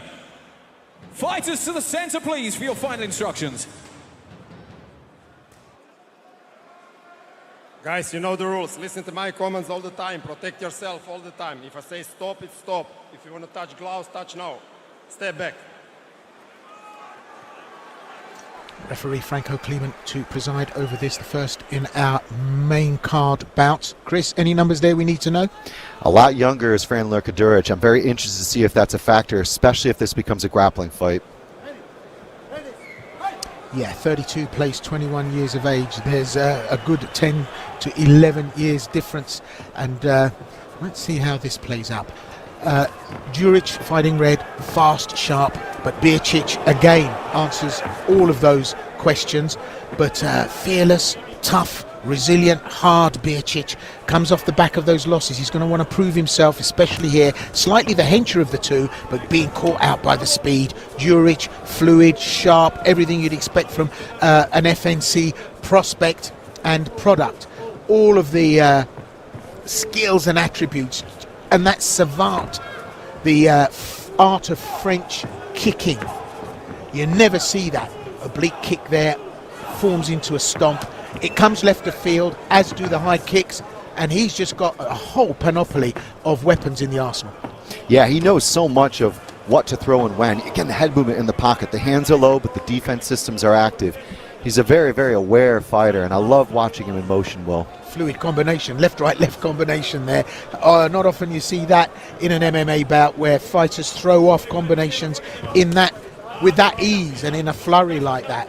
He's just so relaxed, and you just got to watch the legs as well. But the boxing skills here are great. Exceptional. The hand fighting, the way he leans in and out. There's a lot of baiting and switching going on here from Fran Luka Djuric. Even the initial response of showing the kick catch is just to show Birčić he's not going to get anything for free in this fight, and that's an important first test for me, Will. Can Birčić start to work something to overcome Djuric's speed and just awareness, his reads? Birčić, so tough, so resilient, but he's getting caught. That front lead leg, A smart kick from the Savate champion. He's chopping that front lead leg away, then coming back upstairs to work with the hands. Very, very smart, joined up fighting in terms of the strategy from Duric. And his nickname, his moniker is Gorilla. And the reason that is due to his syndrome. In order to control maybe language that he doesn't want to use, he does that by making strange noises, which sound like a gorilla grunting. So there's a little bit of backstory again for Duric. But he does all his talking in the cage with his hands and his feet, and he's doing that here tonight. Switch hitting like a good one. Birčić trying to latch on, trying to grab, but he's too smart and too fast, Duric, for me at this moment in time. Especially those teep kicks, the chasse, like you said, the oblique kick from Savate. A lot of these kicks are being used for distance management, and he's just so aware at kicking distance, where Birčić is certainly being competitive, but Duric is just that sharper. Birčić slipping out of orthodox into southpaw. He does it very well. Reverse spinning back kick, and Duric just actually touches the target. I think he was surprised that Birčić was still there. The speed Duric brings to this, again catches that front leg, and there's the right hand. This could be it, it's all over. There's a knockdown. I don't think Birčić will survive this. If he does, it's a testimony to his toughness. Duric on it like a drunk on a kebab. On top now, smashing down on the ground and pound. And look at this now, the referee has to take a look to see if there's anything that his intervention would change, and he does! It's all over! TKO, ground and pound after that stupendous shot right through the middle. Duric just unleashes hell here tonight at Arena Zagreb. Total showstopper there for Franluka Duric. Exactly what we wanted to see coming into 2025. A vintage performance. The FNC run continues, is now 4-0. That's what did the damage. Left hand straight through the middle. Birčić didn't stand a chance. He was chopped away right throughout the round. That lead leg being troubled, and it set him up for that. A left-hander. And I have to say, referee very cautious about stopping it early, but there was no intelligent defense. It was a cul-de-sac. And Birčić, well, saved an incredible amount of pain there as Duric loaded up the punches, coming straight in on the ground and pound. Yeah, very difficult as well to be in a situation where you're throwing and the guy standing across from you is able to counter in the midst while you're throwing at the same time. Sometimes it's before you throw or after you throw, but simultaneously, that's where Duric is so gifted. Such vision in the fight, Will. So we have another first round win. Sparks flying here, but what an opener on our main card of FNC 24 here in Zagreb Arena, Croatia.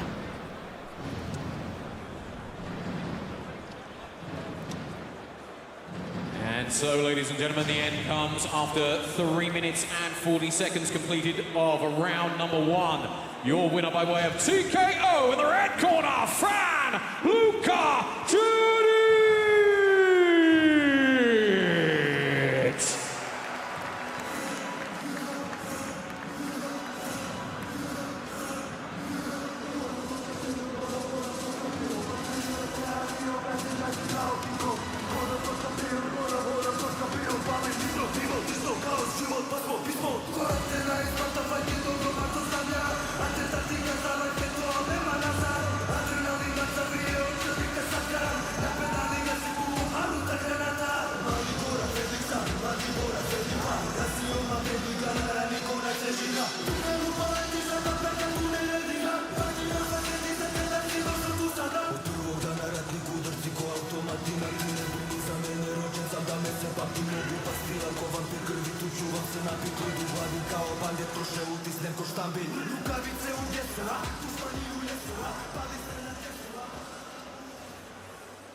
Evo Mariću, pričekat ćemo te da riješiš taj zadatak. Čestitke od srca.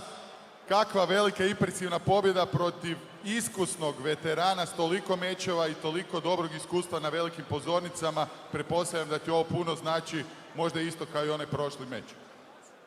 Pozdrav Zagrebe, da vas čujem! Ajmo!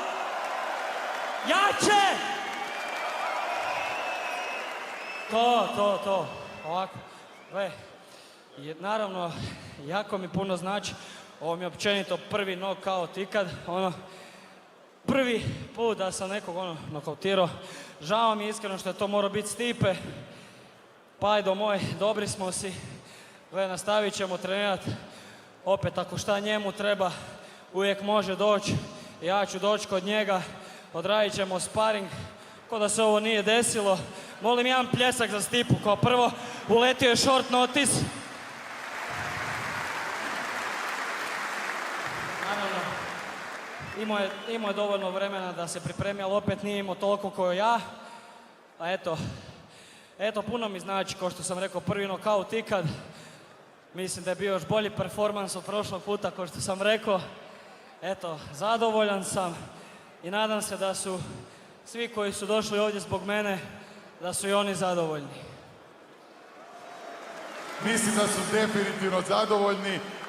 Ono što si rekao je istina. Kad smo razgovarali ranije, rekao si mnogi misle da nemam taj završetak, ali prevarili bi se. Ja sam baš finišer, evo sad si i to dokazao. Što je sljedeće? Možda revanš sa čovjekom koji je otkazao ovaj put, Gomeš, ako se ne varam. Je li ti to u planu ili nešto drugo? Neka dovede to crno dupe ovdje u kavez što prije. Znači ovako, Leandro, I heard you broke your fist, but then I saw on Instagram you were in training. Now explain to me, how is that possible? Why didn't you show up? So I wish you a speedy recovery and get your ass as soon as possible in this cage, so we can settle some things. Bolje nisi to mogao reći. Mislim da će Forgi napraviti sve što treba da ga dovede. Želiš još nešto reći? Samo ću reći, pojas je još jednu postaju bliže. To je to. Bacio oko na pojas, dame i gospode, jedan od najvećih talenata, ne u Hrvatskoj, nego na Balkanu, Fran Luka Đurić!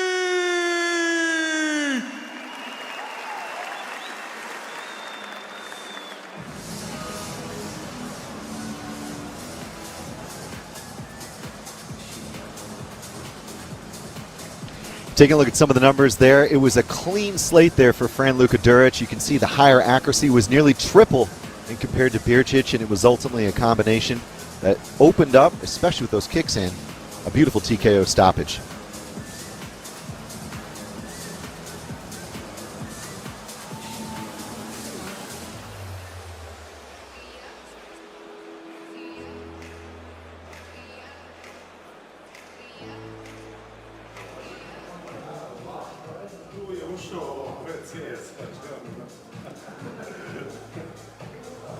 Ušao je tamo gdje se najhrabrije ustao.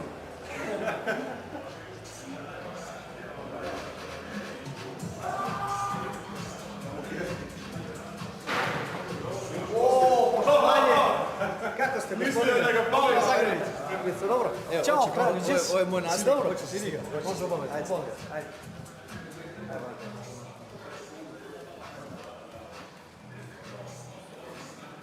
Kažu Mirko, staže, ko šta sam sad.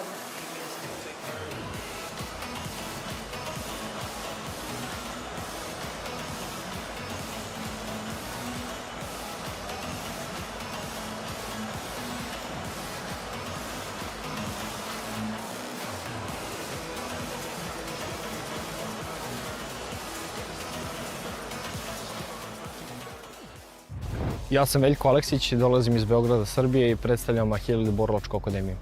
Ja sam Filip Vidak, dolazim iz Zagreba i predstavljam Grindhouse Gym i Car Dušan Sil. Odradio sam 2 meča u FNC-u, od oba sam pobedio, treći mi je sa Filipom Vidakom iz Fona i očekujem pobedu tu također. Moja amaterska karijera zapravo je počela sa FNC-om. Ja sam odradio prve 2 ili 3 borbe čak sa FNC-om, ali to je bilo amatersko. Nakon toga sam prebacivao se na neke druge organizacije, odrađivao sam nekoliko borbi i ironično zadnja borba mi je isto bila amaterski odrađena u FNC-u. Nakon toga sam otišao na Fon, pobjedio je tamo, hvala Bogu, i sad predstavljam svoj grad i svoj tim na najbolje pozornici moguće, što je Arena Zagreb i FNC. Borio sam se sa Filipom isto kao što sam gledao njegov meč sa Kićom. Znam što mogu da očekujem, osjetio sam ga, radio sam dosta na grapplingu, radio sam dosta na MMA u principu. Spreman sam, jedva čekam i mislim da će meč totalno biti drugačiji jer će se borba će se dešavati u stand-upu i ako se bude dešavalo da sam dole, ja ću biti gornji. Veljko Aleksić je odličan borac, dobar dečko, imao sam osjećaj kao da sam vidio dosta sličnosti kada smo bili u kući. Povezili smo se na neke načine, odvajali smo se zato što su nas odvajale isto tako i borbe. Nadam se da nakon ove borbe i nakon moje pobjede da ćemo moći biti dobri, kako bi rekao, kolege i napredovati zajedno jer ga smatram odličnim borcem i mislim da ima fantastičnu karijeru ispred sebe, ali tek nakon što ga ja pobjedim. Da, ovo je Filipov grad, ja sam došao na njegovu teritoriju, ali moja ekipa dolazi iz mog grada na njegovu teritoriju, tako da bit će 50-50 na tribinama. Zagrebe, ti si moja prva i zadnja ljubav, znam svaki pedalj tvoj, taksist sam, prošao sam svaki centimetar, živim za ovaj grad, volim ga, istetoviranje na meni, tako da podržite me i budite tu uz mene, budite moja snaga i budite moja energija i idemo uzeti ovu borbu.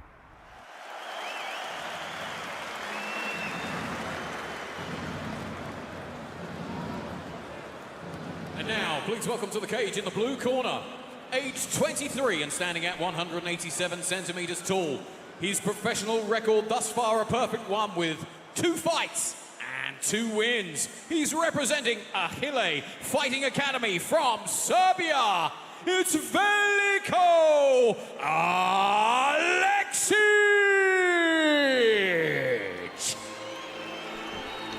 Well, we move on now to the final match of the Fight of Nations Path to Victory Season 2 MMA reality show. The winner will get a multi-fight contract for himself with FNC and 10,000 euros for the team. So a lot at stake here for this welterweight under 77 key Fight of Nations reality show finale, featuring, well,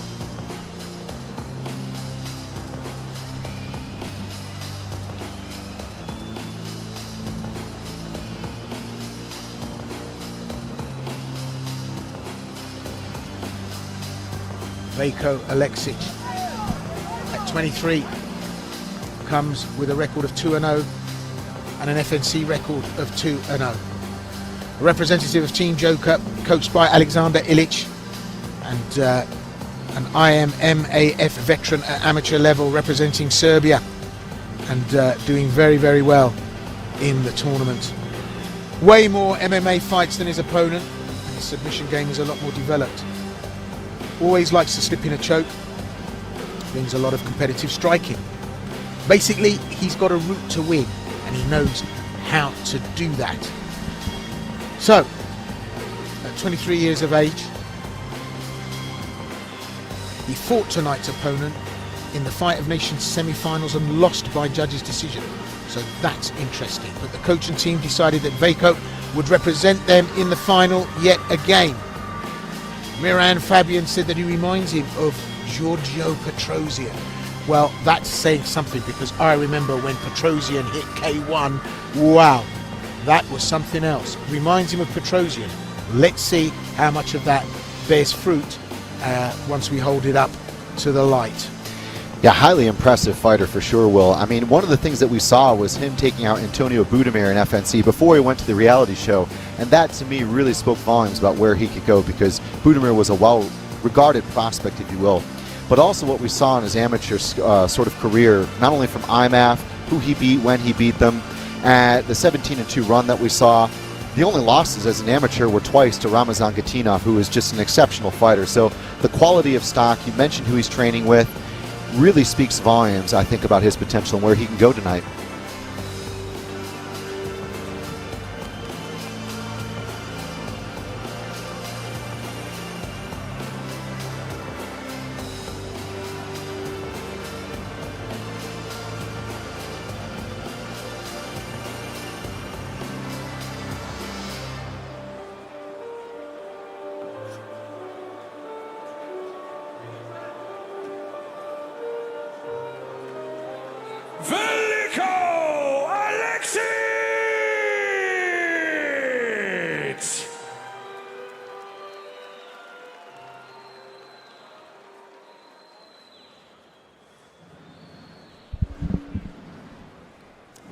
please welcome to the cage in the red corner. Age 28 and standing at 185 centimeters tall. This evening he's making his pro debut within the cage. He's representing Grindhouse Combat Club from Croatia. It's Filip Vidak!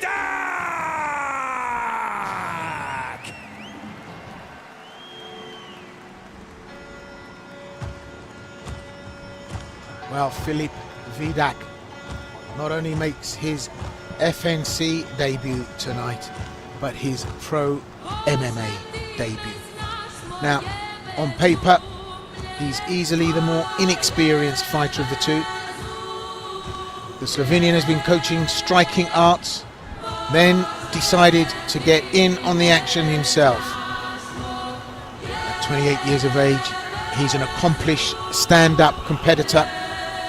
Also competed in grappling competitions, however, is not at that high a level currently. Don't let that ever confuse you, because we've seen strikers come into MMA that have been absolute, well, if you'll excuse the term, knockout in their performance. Arek Josek, to give you one example. He's a representative of Slow Rocky, the gym that was created and currently coached by Miran Fabian. Completed this camp at his home, Grindhouse Combat Club, as well as at CDS team in Novi Sad, where Alexander Racic, Miran Slow Rocky Fabian and Danny Barbier train. Comes to this psychologically ahead because he's defeated Aleksic once before in the FON semi-finals by judges' decision, using a lot of wrestling and useful inside boxing. Now, he lives 500 meters from the arena, and it was his dream to fight here, and he walked tonight on foot. Filip Vidak. Again, a very interesting addition to this whole card, because there's so many young fighters and there's so many new fighters, and he's one of both. I like his kickboxing. He actually works as a striking coach, so he's training and coaching and having quite a bit of input on the team. The amateur debut, I think, gave us some indication of where he can go. Has a Dutch kickboxing background. That's his bread and butter. So heavy boxing, finishing with kicks and knees in and out of the clinch. But one of the things I think he really focuses on is fluidity and movement in training. Real high impact but low effort with the movements. Loves to emphasize great technique. He did fall short in the grappling a little bit in some of the MMA that we saw in his debut, so if that wrestling's been looked at, I think it's going to bear him well against Aleksic, Will. Well, already we can see some slick footwork. Let's see how this plays out. Definitely favouring the striking.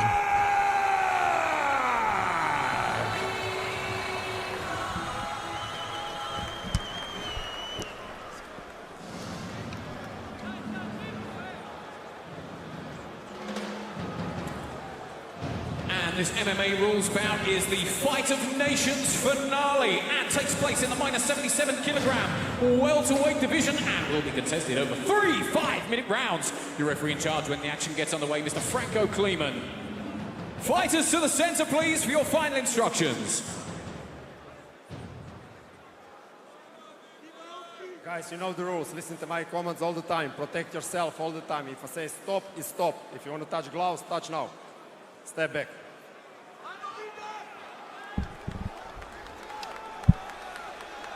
These are the numbers: 28, place 23, making his debut, pro MMA debut, Filip Vidak. As I said, the least of the experienced fighters in terms of pro MMA, but in terms of striking and kickboxing, well, Filip Vidak has that in spades. Fighting southpaw Aleksic, he's got the IMAF amateur level skills, but has he got the boxing to deal with Vidak? And that's going to be one of the big questions, Will. Vidak definitely has a lot of good looks on the feet, and I'm sure that Aleksic would have seen his last fight. He knows where the vulnerabilities are. Can he exploit it is a major part, I think, of the game plan. So, having a look-see, Aleksic standing off, just trying to work out what Vidak is trying to bring to this, but Vidak is the one that takes it to the clinch and up on the wire first, which is interesting. And as I say, psychologically, Vidak has that points win over Aleksic. So Aleksic is going to have to make up that ground. Inside on the single knee shield defense there, lovely. Tries to crack him down, can't get it. Can he convert to potentially an upper body takedown here if he pummels? Good head pressure. Aleksic is fighting though with that knee shield, Will. Yeah, Aleksic is doing very, very well on the wire. That's that experience in grappling at amateur level. But just look at this, using everything that he can. Short stomps, knee strikes, and Aleksic will need to work out the problems that he had in the first encounter and solve the problems here now. So, does it? Create space. Now, can he outbox Vidak? Vidak brings up the high kick, and that's always the danger. The knee as well in on the inside. He's throwing big, throwing volume, and always working, Vidak. Interesting that he's just got no professional statistics to show, but you can see the potential. Aleksic is looking really nice southpaw. I like the hand fighting. He's got a little bit longer guard too, which I think is to his advantage against Vidak. I'm impressed with the striking of Aleksic. They've worked on that a lot. Settle down.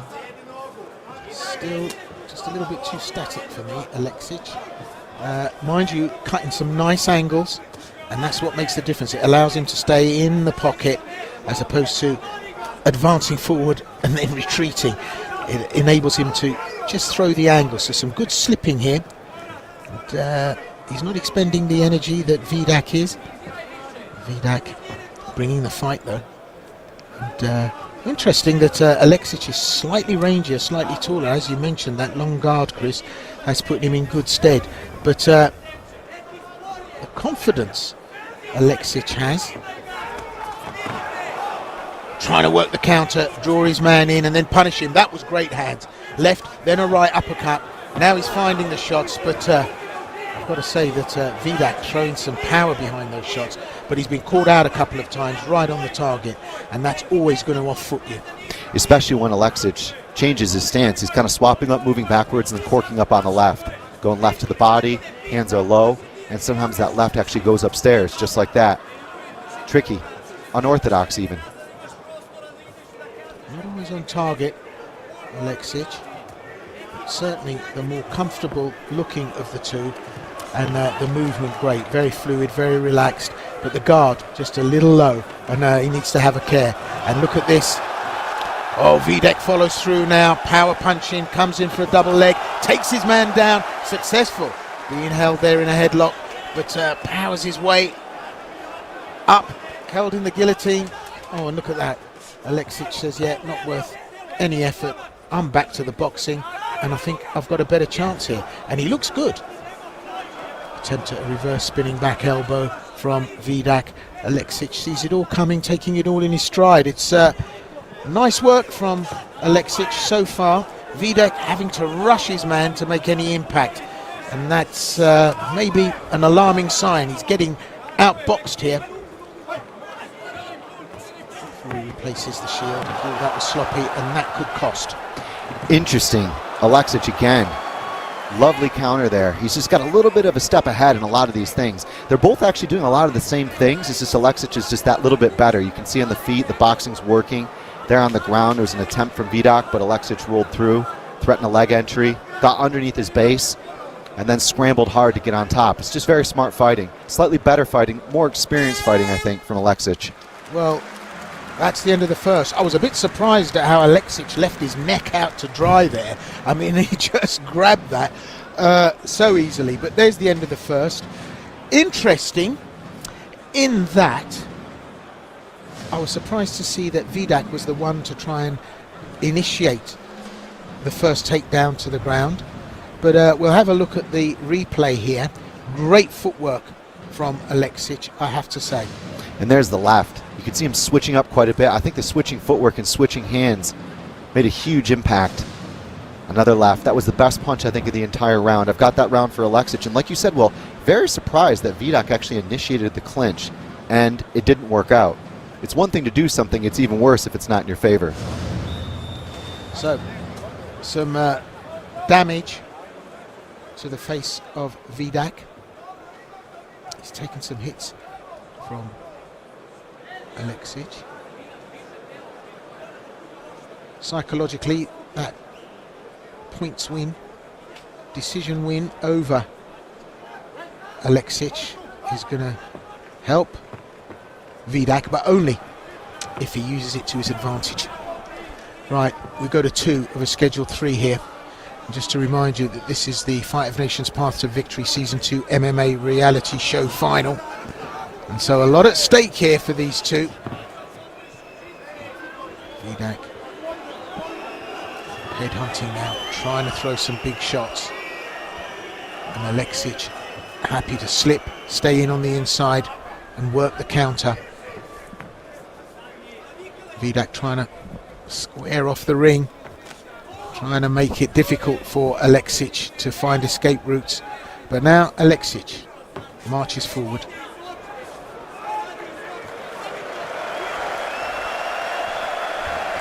Stipe Miocic there in the crowd, I'm sure enjoying it, Will, but I'm kind of surprised at now the patience from Aleksic.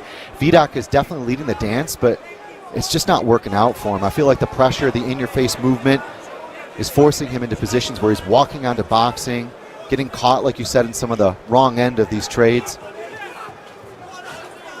Has to hurl himself into it to make it work, taking shots on the way, almost kind of, you know, a suicide run, taking too many to land one. But now he's closed it down and he's working the clinch, and that does surprise me that Vidak is the one that's initiating this. So he's causing problems for Aleksic. Mind you, that's how he took the win before.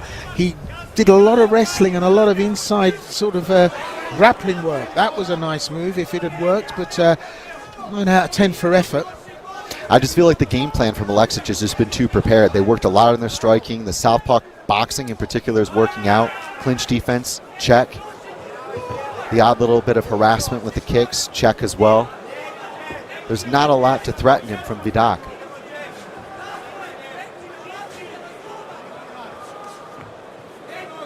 Well, pace has slowed down a bit, and that's a shame because they looked quite bright, quite sharp at the first. This is, oof, a right hand there taken on the chin by Vidak. He walks straight into it, and that's what he seems to be doing. The old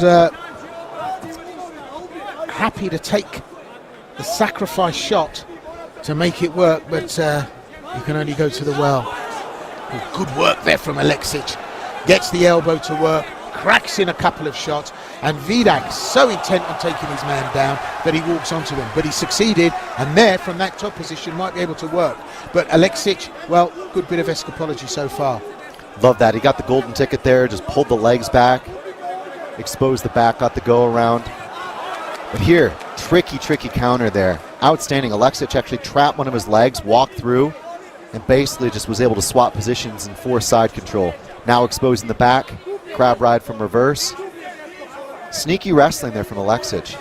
Again, I feel like Vidak worked on his wrestling quite a bit in preparation for this fight, and Aleksic worked on his striking. And that's made that more competitive and a little bit messy at times.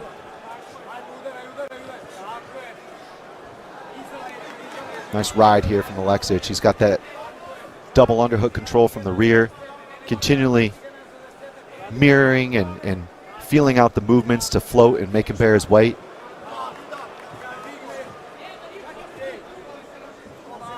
Now is the part where you break down the base. You see him trying to work the right leg, perfect. He was trying to destabilize it, but actually kicked to the back of the knee and then eventually went for the trip. Back exposure, I want to go for a hook here typically.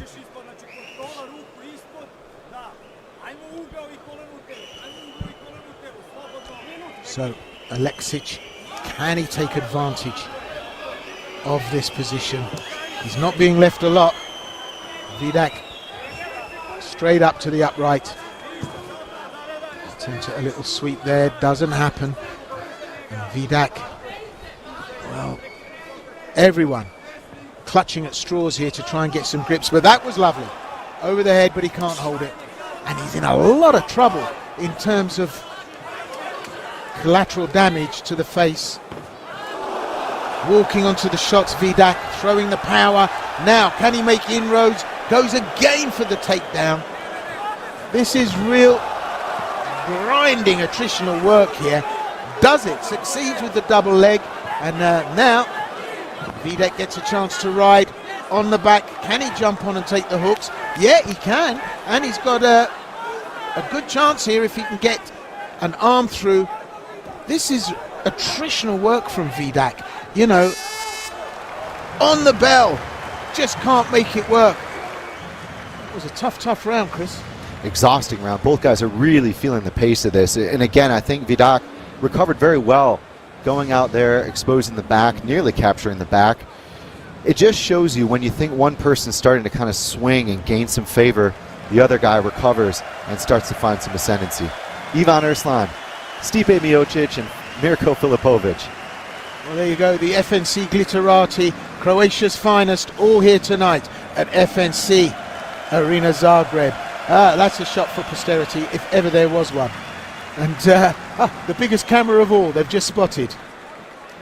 Ivan Arslan, of course, well, he's a terror in his own lunchtime, isn't he, when he gets loose. So, we come now to the deciding round in this matchup. Chris, if you were to hazard against the scores. Very, very challenging, that last round. That was the closest round of the night. I'm pretty sure Aleksic won the first, but I'm not entirely sure about that last one, Will. I think Aleksic is up. I think Aleksic 2018, but for sure, we can't count Vidak out. Well, I said earlier that Miran Fabian said that Aleksic reminded him of Giorgio Petrosian. I've still to see evidence of that, if I'm honest with you. However, that said, we've gone to round 3, the third and final round here of this matchup. The Fight of Nations final. Filip Vidak. He fights in red. Veljko Aleksic. He fights blue. Aleksic has the advantage in that he has the back now of Vidak, and stamping down on the ankles. Any and every nuance, pressure, element of difficulty they can cause for each other, they are doing it. And I think that Vidak has got quite a nasty cut that's opened up, so that's going to be problematic for him. And that collateral damage, let's hope, doesn't cause the referee to call a stoppage, but it looks from the effects of it to be pretty bad. That's saying it. Aleksic is all over this now, and even though we're not seeing a lot of action, it's the weight that Vidak has to carry of his opponent all the time now, bearing down.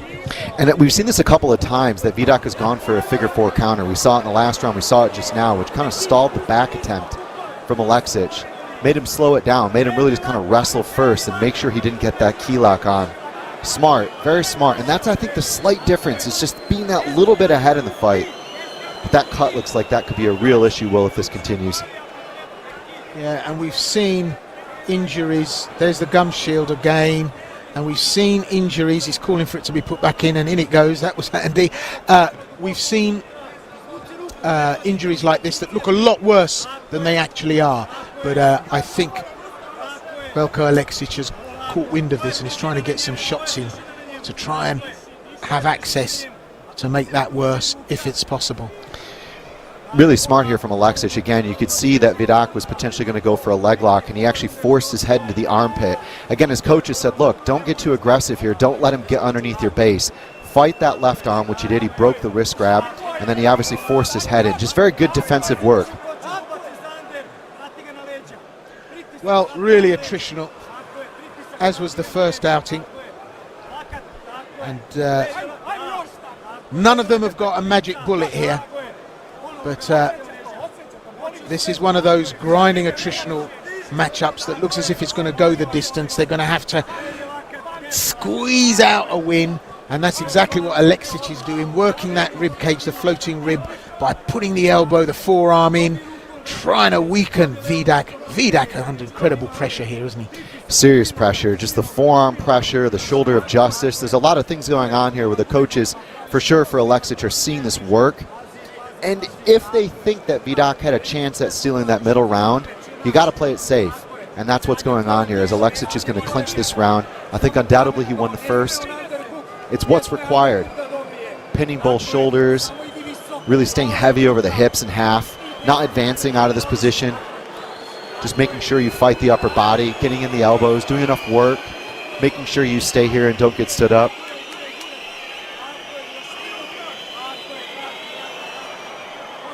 Well, as I say, every nuanced move, every hip movement, slide, weight redistribution, it's all counting, all notching up positional advantage. And Aleksic desperately trying to hang on to that top position. Vidak trying to escape, but he has taken so much punishment here in this bout. Clock is ticking away. Going to be a very tight call, but I think, Chris, you're right, Aleksic has probably done enough. He's dominated, and in that side control, well, he's in a half guard in top position there. Referee has restarted them. Now, this is a chance for Vidak to pull a rabbit out of the hat if he can. All those striking skills that he's got, now's the time he needs them, because he needs to put an end to this. We're on 10 seconds, and they're trading, and that's not going to suit Vidak at this late stage. There it is, and without a doubt Aleksic lifts his hand, and I don't think there can be any confusion about that. I agree. He did a nice job there of stopping the regard and the shrimp from Vidak. Aleksic at the end, free punches, especially with the compromised vision of Vidak. I think it's going to be a very clear decision win here for Veljko Aleksic. Strong performance, smart performance. Listened to his corner, slowed the fight down, did what he needed to do to get the win. So here, a chance to look at some of the action. Vidak head down, launching in, trying to bull rush his opponent. The only success he gets from it is that knee strike, and then the chance at the shoot with the double legs, which was effective in getting his opponent to the ground. But once he was there, well, that's when the effectiveness ran out. So you can see he needs a bit of tidying up before he gets back for the photo finish here. But I think we can be safe in saying that without a doubt, this bout goes in favor of Veljko Aleksic.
Well, ladies and gentlemen, at the end of 3 rounds of grueling action, we go to your judges' scorecards, where we have a unanimous decision. All 3 judges in agreement with your winner. In the blue corner, Veljko Aleksic!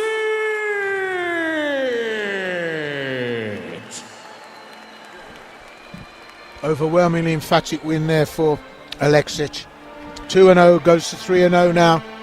And Vidak, well, back to the drawing board. Miran Fabian, FNC legend in the ring to represent Vidak. But great win there for Aleksic.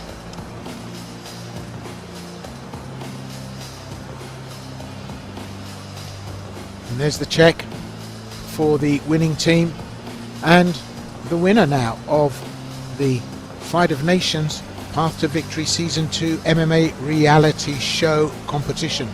So, 10,000 euros, that'll come in handy to the team. Good night in the office. What do you know, what do you say? So, Team Joker, Alexander Ilić on tonight's card. So, let's see if he can continue the success story.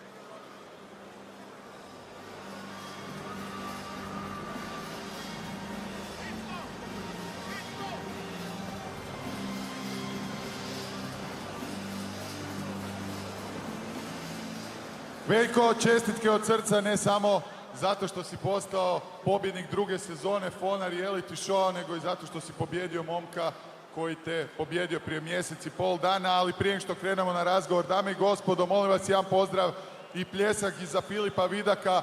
Čovjek je odradio vrhunski posao, dao sve od sebe, stvarno kao ratnik zasluženo. Veljko, čestitke, kao što sam rekao, nije bilo lako, pretpostavljam, ni fizički, ali ni mentalno, jer si izgubio od istog čovjeka prije mjesec i pol dana. Da, bilo je preteško, bilo je dugo, pripreme su bile paklene, ali isplatilo se. Hvala ti Bože još jednom, ovo mi je najteži kamp do sada, najviše prepreka bukvalno u svakom smislu, izborio sam se uz Božju pomoć, ja mislim da sam imao performans života. Apsolutno, pogotovo, kažem, s obzirom na to kako je izgledao prvi meč, ovo je bila jedna potpuno druga priča. Kakve ste prilagodbe napravili ukratko i tko je stvarno odradio odličan posao? Tvrdi sparinzi, dobra taktika, mnogo kardija, mnogo rvanja. Bukvalno uradio sam u ovih 2,5 mjeseca više rundi nego u godinu dana proteklih u svojoj karijeri. Jako sam zadovoljan, kažem, jako mi je bilo teško, ali izgleda da sam ja taj jedan. Apsolutno zasluženo, nećemo duljiti, stvarno je duga još večer ispred nas, želiš još nekom zahvaliti? Hoću da se zahvalim svima koji me gledaju kući, mojoj porodici, prijateljima koji su gore, ne mogu da vas vidim. Eno si gore. Volim vas, hvala vam puno. Dame i gospodo, pobjednik druge sezone Fona, Veljko Aleksić!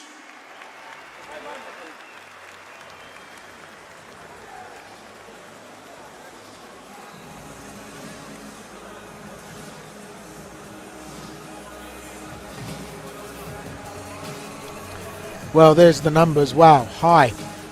Strikes thrown 121, but it was the majority that landed from Aleksić.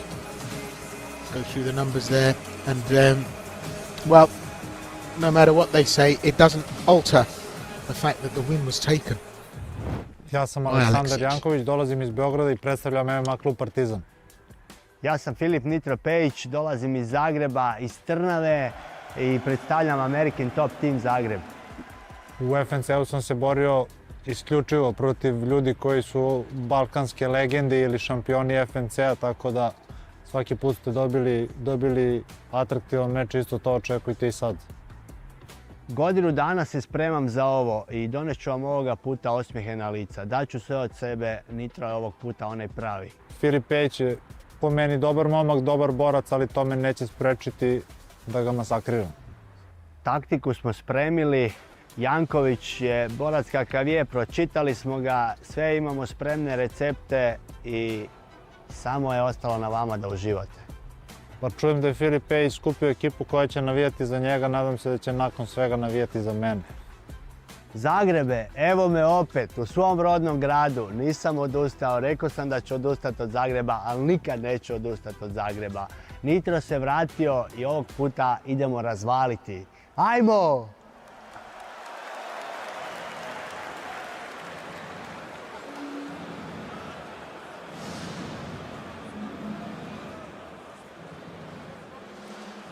And now please welcome to the cage in the blue corner. 31 years of age and standing at 172 centimeters tall. He brings a professional fighting record of 29 fights, 16 wins and 13 defeats. He's representing MMA Partizan from Serbia. It's Alexander Jankovic.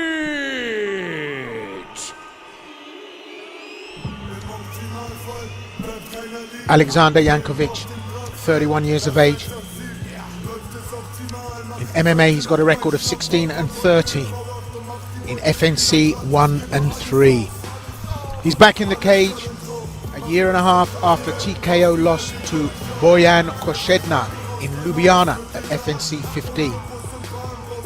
In May, he was supposed to fight Ivana Trušček in Belgrade, but Ivica showed up at the weigh-in 10 kilos over and the fight was cancelled.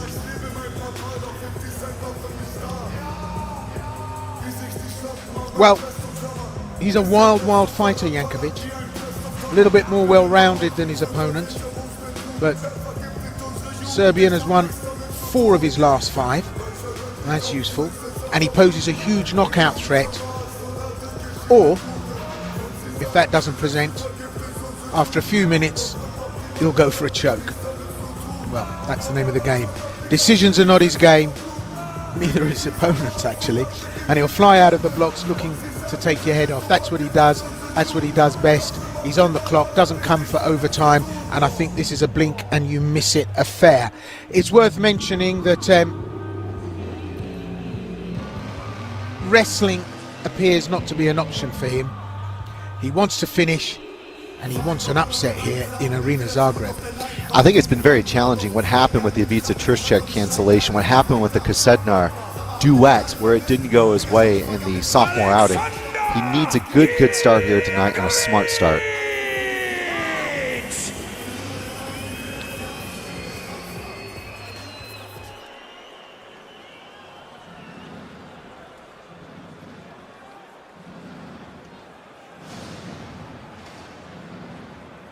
And now please welcome to the cage in the red corner. 33 years of age and standing at 180 centimeters tall. He brings a professional fighting record of 27 fights, 16 wins, 9 defeats, and 2 draws. He's representing American Top Team Zagreb from Croatia. It's Filip Nitro Pejic.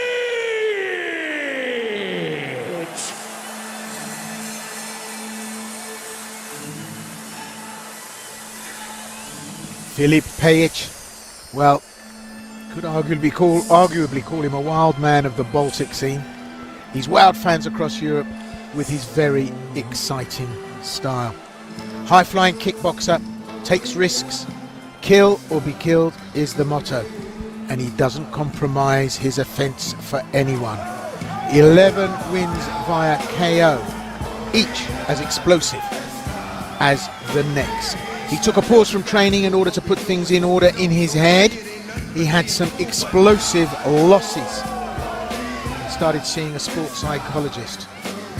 At the beginning of his career, he earned the nickname Nitro because he didn't think much in the cage, was explosive and chased knockouts. He's now announced the rival of Nitro 2.0 as his heart is yielding to reason. He's much calmer. At the face-off, he didn't look Jankovic in the eyes. He no longer wants emotions to carry him into the fight. In Arena Zagreb, he has 3 losses and 1 win in his career. 3 years ago at FNC 11, Ronnie Jason scored a heavy knockout against him. Now he's become extremely motivated to prove himself in front of the home crowd. In fact, he had some impressive losses at KSW, didn't he? Big time, and it's been 5 of the last 6 that have been losses, and they've all been stoppage losses apart from the Bukocevic DQ. So, like you said, Will, I think he had to really go back to the fundamentals, go back to the gym, really address where he wants to be, why he wants to be there, what's his motivation, get healthy, get everything in order, and then go back out there and kind of find that version 2.0, like you said. At his best, Filip Nitro Pejic is one of the most spectacular knockout artists in MMA, and he's been doing it for a long time. Since 2011, Will. He's an old school veteran, if you want to call it that, at only 33. So, Is Pejic still there? Does he still have what he once had? That has to be on everyone's mind here tonight. It's Philip Nitro Pejic!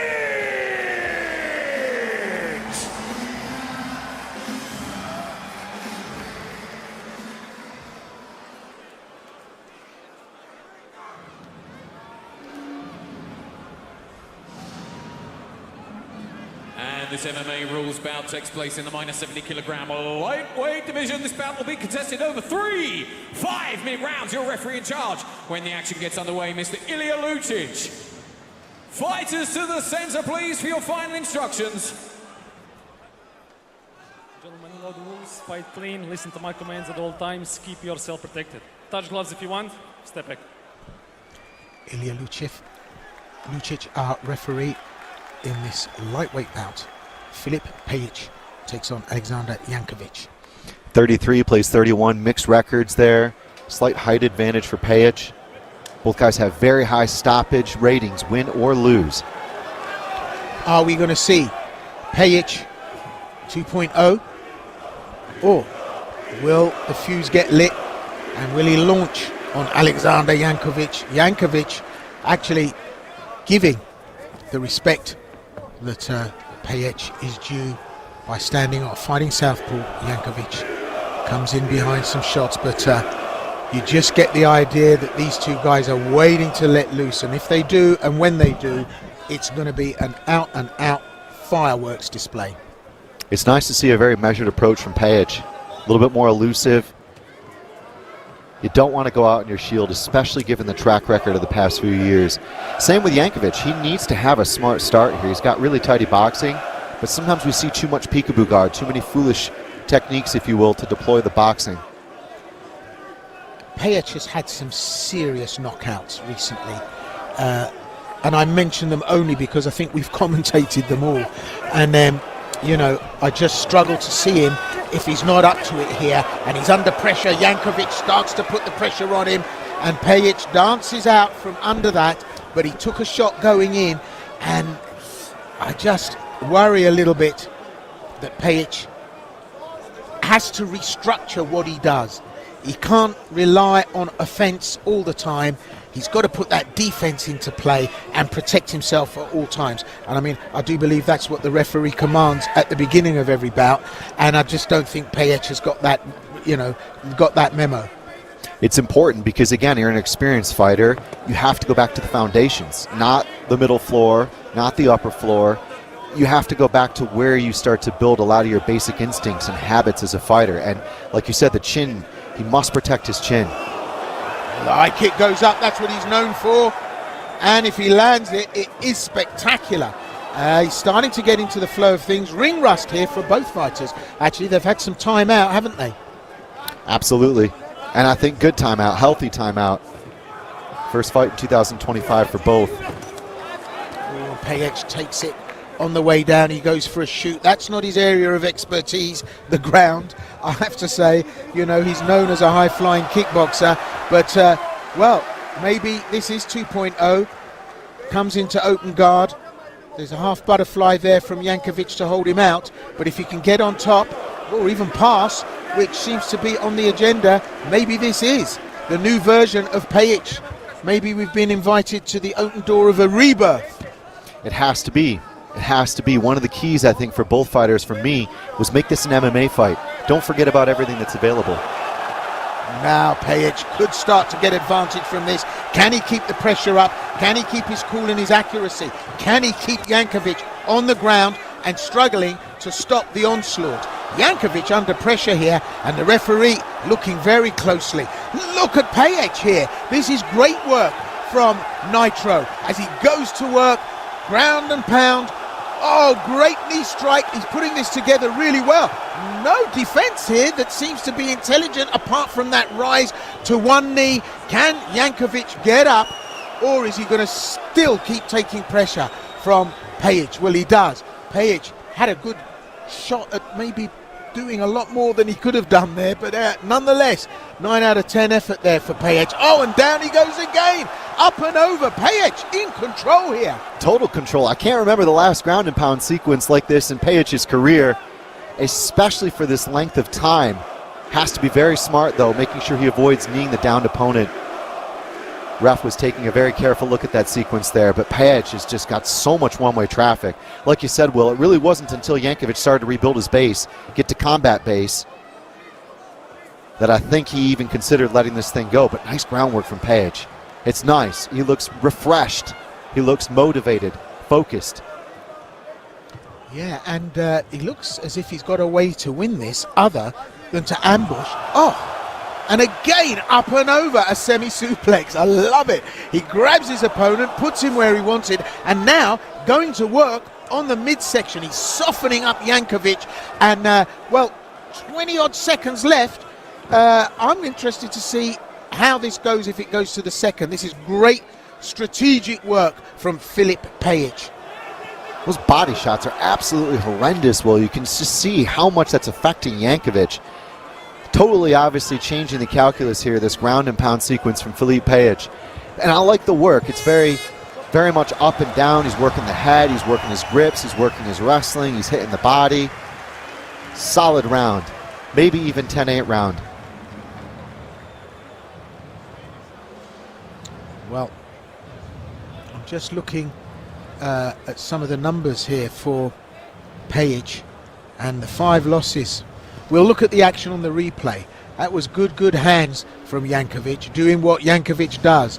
But Pejic brought back the high kick. We know he can put people away, but this is where he came into his own. That up and over takedown, I love it.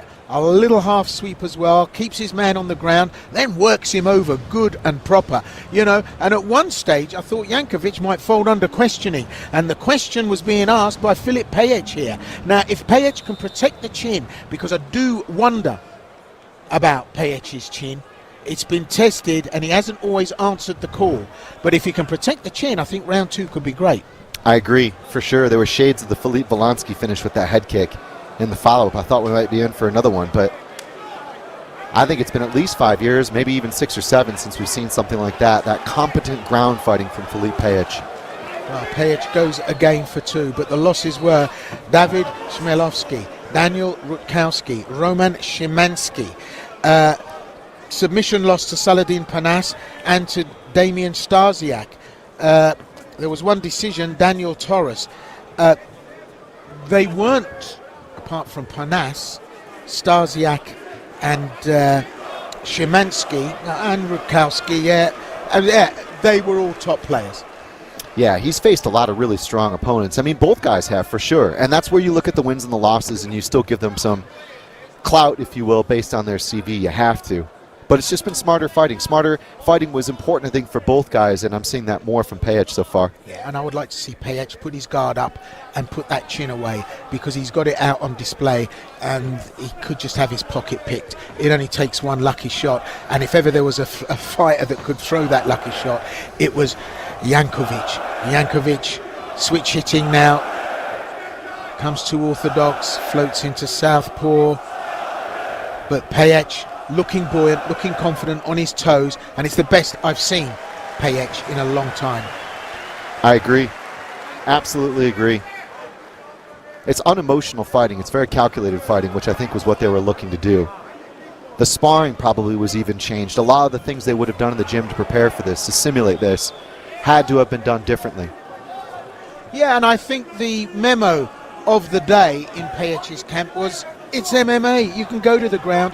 You don't have to take everyone out like a bazooka straight from the get-go. And he's worked on that. And just look at his ground game. The grappling here is sensational. Locks his man up on the wire. That strength to leverage him up for the hip throw. I mean, that's great stuff. He sort of up and overs his man really easily. He's going again for it. Doesn't have to go down low for it as well. So not exposing himself to knees. I think this is good work and a great real reversal from Pejic. Spinning back, elbow, slipsy. Very, very slipsy. It's nice to see him not go glass cannon approach, because, you know, it can be catastrophic. You can, and certainly in some of his losses, he looked good and just went out on his shield, like you said. Gets tagged there, and that's what I don't want to see. He was on his toes. The footwork was looking cool. He just turned offside, and Jankovic got a shot in. Look at Jankovic, that guard there, tight as two coats of paint. He's not letting anybody in there. You can huff and you can puff and you can blow the door down, but you've got to be smart to get through. Jankovic knows he's under a bit of pressure. He's got the knockout threat, but this new 2.0 grappling proposition that Pejic is bringing to the game. Jankovic has got to bank on the fact that Pejic is just going straight back sometimes. That's where he's going to find his left. Force him, get him moving. Not the first, not the second, but maybe the third punch will be the one that lands. A couple throwaway strikes. Yeah, absolutely. It's kind of readable to a degree. Pejic staying right out of the pocket, but it's the lateral movement that Pejic needs, not the forward, reverse. He's working southpaw now.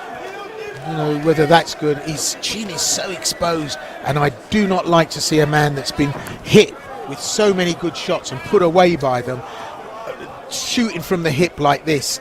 Someone in the corner needs to get those thumbs up on the temples, because this is the man that got knocked down before, 5 times before.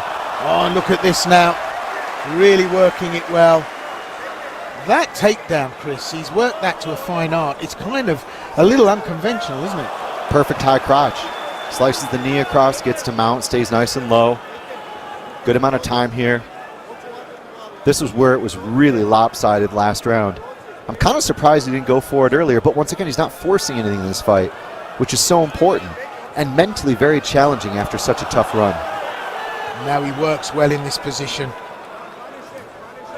Gets the elbows, creative enough to cause problems, not relying on just fists for the punching, working that forearm, working the elbow, grinding the crossface. Just look at that, making real life really attritional for Jankovic. And Jankovic tries to grab a limb, shut things down. But Pejic still has the left arm. It's nice to see him block that and then put the short elbow in for good measure. And was able to trap the left arm here. Bad maneuvers here for Jankovic. He's actually gone to try to attack a leg and get his grips, but actually compromised himself. Another great round there for Nitro. Yeah, superb strategy. And we can be critical about the lack of a guard, but he's confident enough to pull this off. And Jankovic just doesn't seem to be able to put something together to make the distance quick enough to cause a problem for Pejic. But the action, well, good stuff here for Filip Pejic. Pejic on the outside. There, the hands go up, maybe a little bit too late, and you could see the guard was crashed once again by Jankovic, and there Jankovic finding the left hand. That was probably his best left straight, but there's where it turned. Quarter guard here, half guard. Pejic just hand fighting and elbows. It's all in harmony. But sometimes a little bit too much on a knife edge still, Will. Third and final round. I have to say, with the reputation of these two, I never thought that this would be a reality in a matchup. I have to say, I thought that Pejic, to make a comeback, would have to cross a huge chasm. But look at that. That's what we call true Budo, true warrior, respect and ethic. Third and final round in this lightweight matchup. Filip Pejic, Alexander Jankovic, and it's been class. And it's two veterans at work here. They've both learned lessons. It just goes to show you that an old dog can learn new tricks. My goodness me. And Filip Pejic is the most emphatic display of that adage that you could ever want to come across. On his toes, using the outside of the ring, he switched up that attacking explosive style for some real quality grappling and MMA groundwork. Jankovic, well, Jankovic still doing what he does, but not managing to get it off. That said, he's not been under too much threat because Pejic hasn't been really throwing off the offensive hands and feet that we know he's capable of. He's working the ground, and that seems to be working, but this is a great display. Look at the collateral damage picked up by Jankovic. And to echo what you said about the outcome probability, there's 6 decision wins and losses combined in 57 combined fights between this pair. So they don't tend to go the distance, Will. That's the answer. Wow. In fact, never the distance for winning for Jankovic, and only 2 for Nitro. So incredible numbers, Chris, when you think about it and put it together like that. Yeah, that's really just phenomenal that these guys' route to victory is never in the third round, yet here we are. So, switch hitting, looking good. He needs this, Pejic. He needs to look good, feel good, to get rid of the ring rust and to get over those crushing psychological defeats as well as physical manifested defeats. Jankovic hasn't quite found, you know, the slip road to the motorway on this. He's been patient, maybe a little bit too patient. Oh, wait there. It was an offside shot. Pejic knows it. Just goes to show you how hard Pejic's kicks must be, because it didn't look as if he'd launched full throttle. And we'll have a little look and see. Well, I think the crowd's reaction says it all. Pejic, it was unintentional. But Jankovic is going to yank all the recovery time. He rightfully can. And yeah, it was a tentative strike from Pejic, but I don't think it was intentional. no, you could almost see him pull it as well. He was trying to bring up his knee and then chop the shin round for a 45 right to the inside of the leg, that inside chop. And he actually kind of pulled it at the last moment, but it's still connected for sure. Well, Pejic is also resting as well, and yeah, they both acknowledge it was offside, but it was well intentioned. Clock on.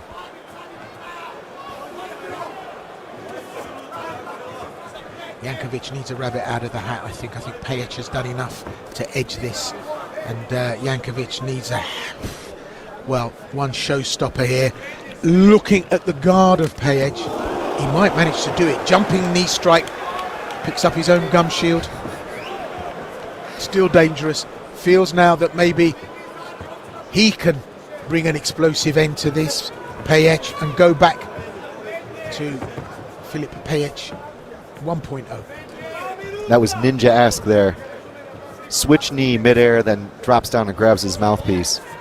Acrobatics there from Pejic. I'm loving the defensive footwork here. Funkier footwork than James Brown, Pejic. He's dancing, and you know, I've not seen step moves like that since disco. Pejic brings the action, lateral movement round the cage, drawing out Jankovic. Jankovic can't get the crosshairs to work. Look at the slipping, love it. Great work from Pejic, it's class. Pejic is definitely feeling it here, Will. The flow is there. And that's the flow state he was looking for years. So it has to feel good, especially knowing you're up now in the rounds. Despite any mishaps, Jankovic is still in his face, but I have a feeling it's a downward slope here in the last 90 seconds. Yeah, and unless he gets caught by something incredibly unlucky, this is all gravy. And look at that, up and down, just beautiful.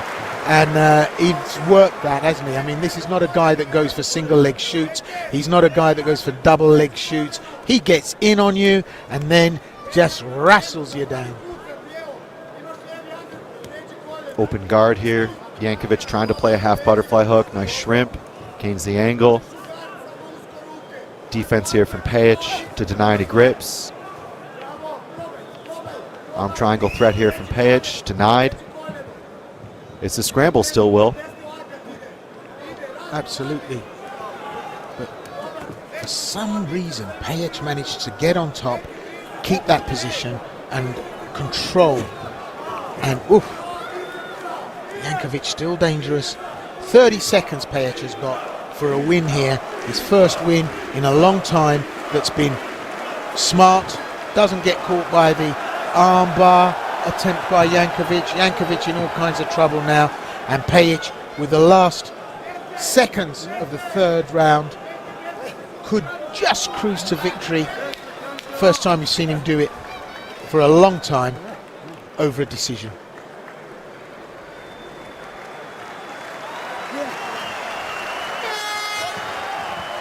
That's it.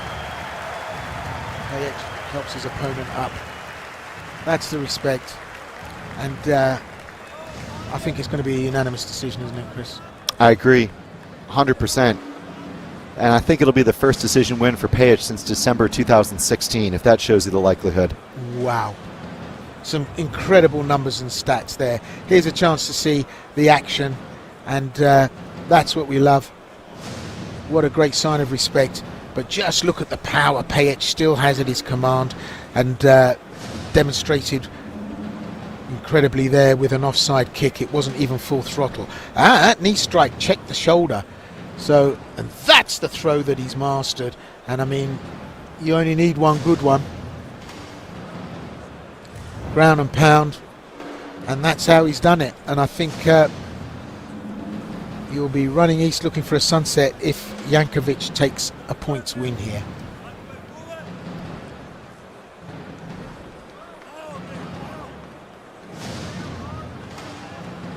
Still down to judges' scorecards, but Pejic, I believe, is back.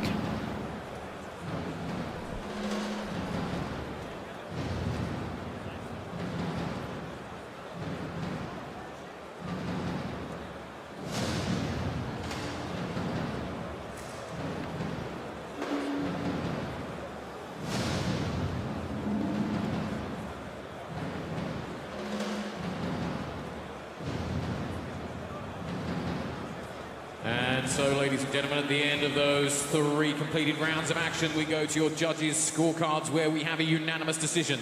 All 3 judges score this contest 30 points to 27 in favour of your winner. In the red corner, Filip Nitro!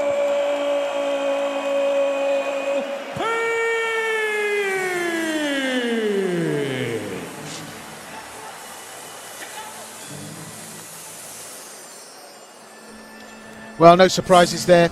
Pejic deservedly with the win there, and you can see the look on his face. It just meant everything to him. New strategy, new Pejic, and 2.0, that's the number, and he makes it 17, 9 and 2 in MMA at 33 years of age. It's again the run, the strategy, the way that he had to approach the fight. It all came together, and that's a beautiful thing. I think it's been a long, long road. You have to imagine as a fighter, you don't compete as much as some other athletes in other sports. And there was a lot of lows. There's always going to be highs and lows, but it's nice to see Pejic get things going in the right direction, in the right way, his way tonight. We're going to hear what he has to say about the win. Nitro, čestitam ti od srca na vrlo važnoj pobjedi za tebe. Neću te ništa pitati, znam da mi onako nećeš odgovoriti, nego svoje reći, pa izvoli. Zagreb, evo me, rekao sam da se više ovdje neću boriti, ali zahvaljujući mojim trenerima i jebenim mangupima, nagovorili su me i rekli su, uvjerili su me da vjerujem u sebe, da odem tu i da pokažem šta sam i ko sam. A Gorane, ja mislim da su tu 500 mića, braco. Hvala vam na svemu i vidimo se sljedeće godine. Ajmo Zagreb, ajmo Dinamo! Oh! Dame i gospodo, Filip Nitro Pejic!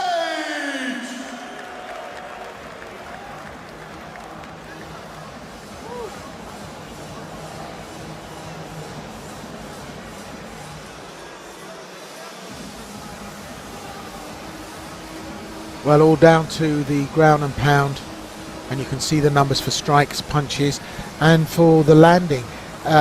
You know, Jankovic just didn't quite get any traction. It was all Pejic.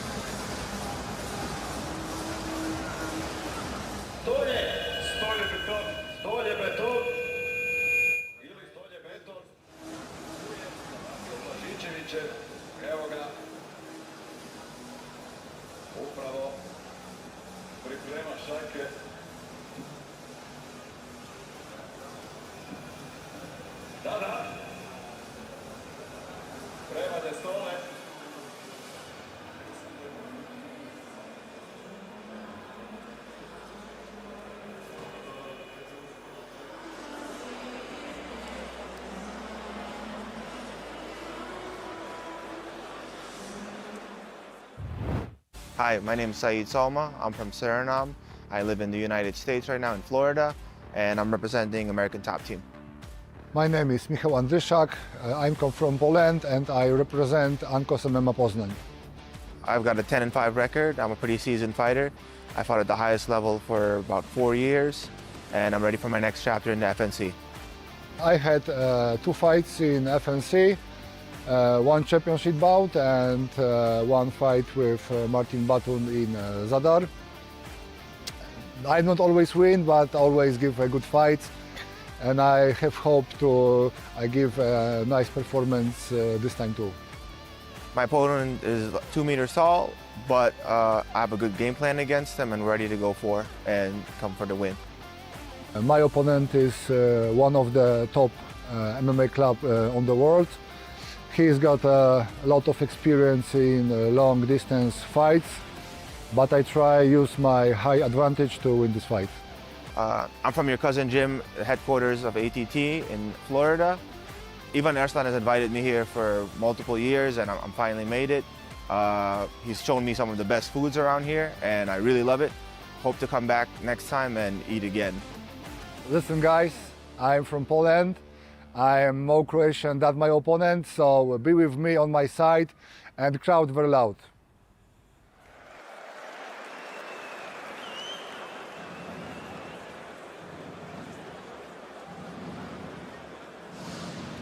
And now please welcome to the cage in the blue corner. Age 33, he stands at 182 centimeters tall. He brings a professional fighting record of 15 fights, 10 wins, 5 defeats. He's representing American Top Team, Florida, all the way from the USA. It's Saeed Sowma!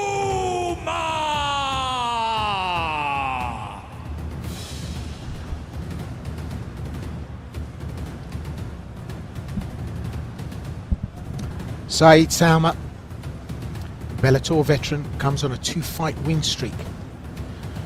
Trains out of the acclaimed American Top Team in Florida. And his game is usually a stand-up affair.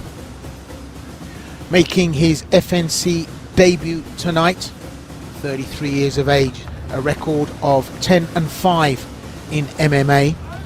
And as I said, although he's a debutant here tonight, he's fought at Bellator and Titan FC. He trained with Ivan Erslan at ATT Florida, and Ivan Erslan said you've got to come and sign with FNC. And this man that's been at the top level of MMA comes to Europe now. Never lost by submission. 4 of his last 5 fights went to judge's decision. Originally from Suriname, but he now competes under the US flag. His first call of business is going to be his boxing, and he's got hugely damaging hands.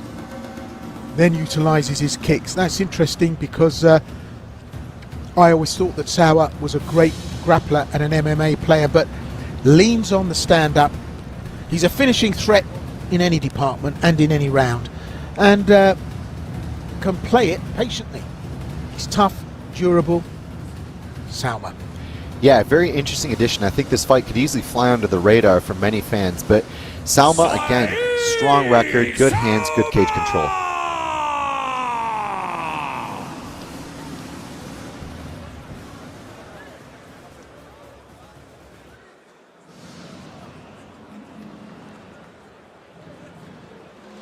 And now please welcome to the cage in the red corner. Age 33, he stands at 195 centimeters tall.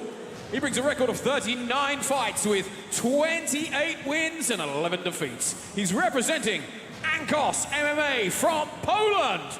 It's Michał Longa Andrzejczak!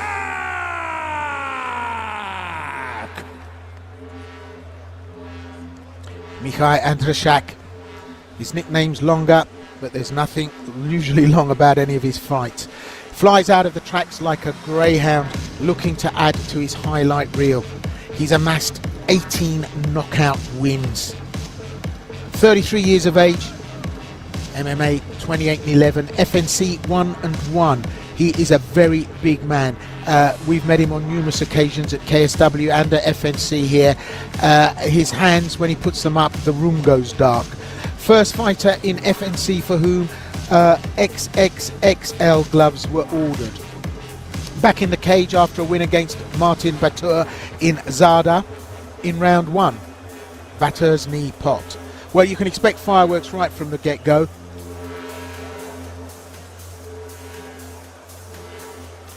And he's a nightmare when he lets the kicks go and in the clinch. On top of that, he can put a very dangerous submission together. Can tap you in almost any position. So danger lurks everywhere with this guy. Just look at the build on him. Michał Andrzejczak. And looks in outstanding shape for sure, Will. You know, you mentioned what happened against Martin Batur. It was very unfortunate. There was an injury. He didn't really get to show his full potential. And he's one of those guys, especially when he burst onto the scene, maybe even 10 years ago nearly, he was considered the future of heavyweights at the time, back around 2015, 16, 17. Such speed, athleticism, dangerous striking, dangerous submissions. But he was hot and cold. Now, he's got a win streak going. He's in FNC. And there's some interest, especially at the top of the card tonight with a heavyweight championship fight. So, taking on this guy, Salma, again, a guy with pedigree, a guy who was 3-3 in Bellator, has fought good fighters, you know, experienced fighters like Tim Johnson. There's a lot at stake in this fight.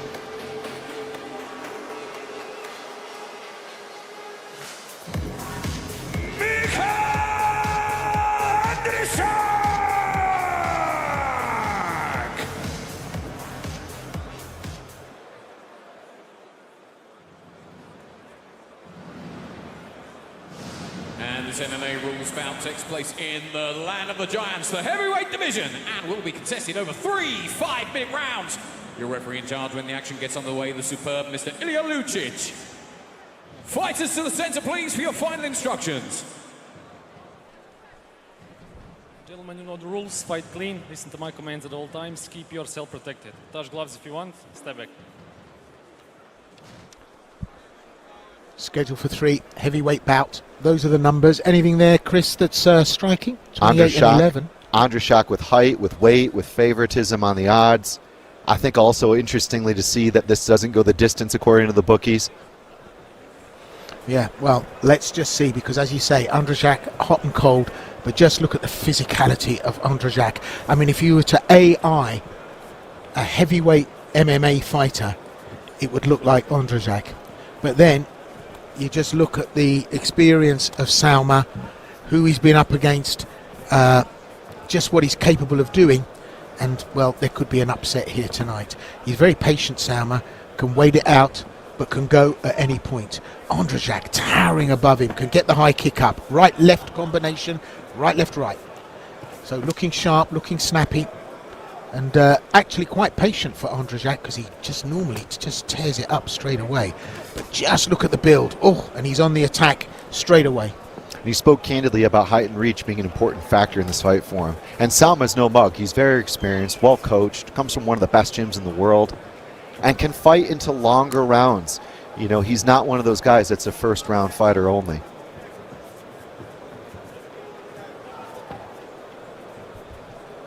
Andrzejczak, physicality just so imposing right from the get-go. Just a little bit tentative here. And seems to be a bit mechanical in the way he's moving forward, Andrzejczak. And Saeed Salma just trying to work things out.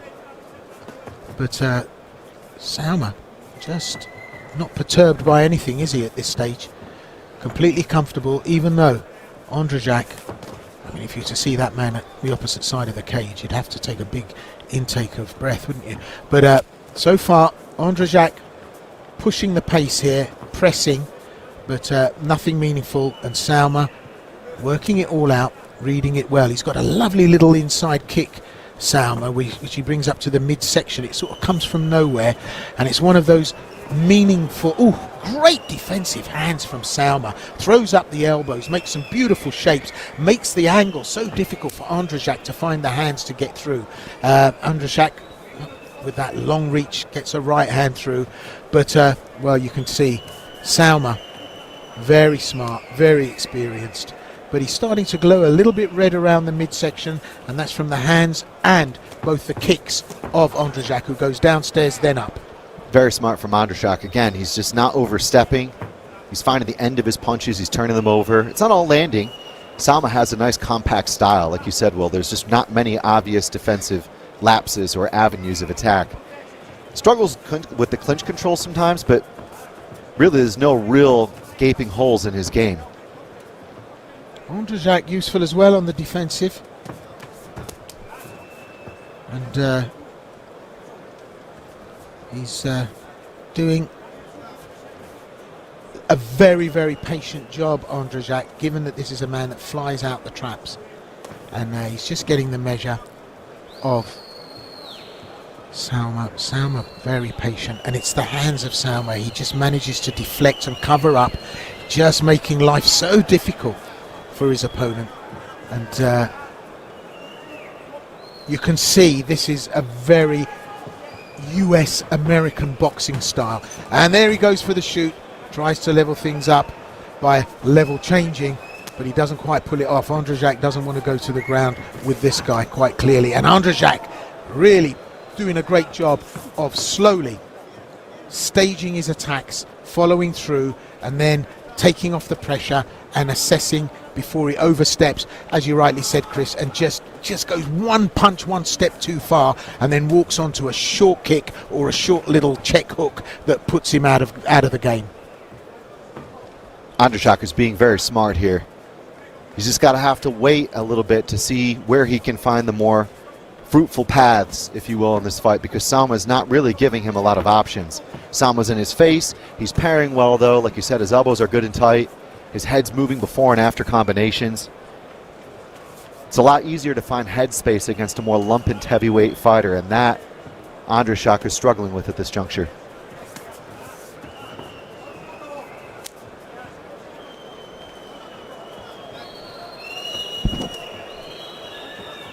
Ondřeják again, I like the body shots.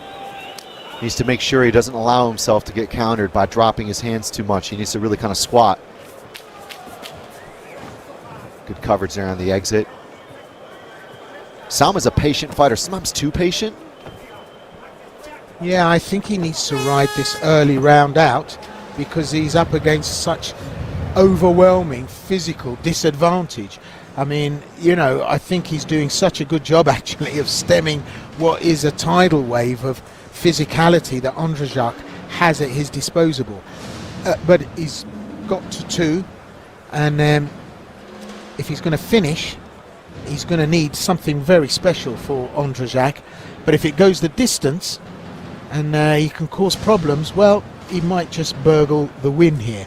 But Ondřeják, so far, so good. Because we've seen Ondřeják actually come a cropper a few times, overstepping everything. And get exhausted too. Within sometimes even 30 seconds, 45 seconds, he's done. So again, to see him sit down there in the interim, breathing comfortably, it was a measured fight. It was an even pace. And what we saw there in the replay was some wonderful deflective hands. I mean, it was a bit like Wing Chun Kung Fu, the way he was deflecting those shots. Old style, you know, my style's better than your style stuff. So we go to 2, but definitely very comfortable, Salma, and definitely got the skills. He's got the measure of this now. What's he going to do? That's what he's going to do. Starting to open up now and starting to trade. And, oh, Ondřeják nearly got caught with a sloppy one there. I think that's what they wanted to do, was trying to get 5 minutes a day to see what Ondřeják was comfortable doing, let him throw a few cards on the table, and then look for something to punish that behavior. The question is what? I think it might be a body shot to an overhand right. Sometimes Ondřeják's guard is quite high, or his hands are quite low when he goes to the body like that. And that may be what Salma believes he can hit against a taller fighter, the overhand right. I mean, he's swatting those shots away like they were flies with that open hand technique. But he's taking too many shots to the body, and at some stage that's going to take its toll. Salma, just all right, he's got the data, but I don't know what he's going to do with it, because Ondřeják has upped his game as well. And he just does enough and then leaves the scene of the crime, and then just opens up the danger with that potential of the high kick. He's got a lovely crescent kick.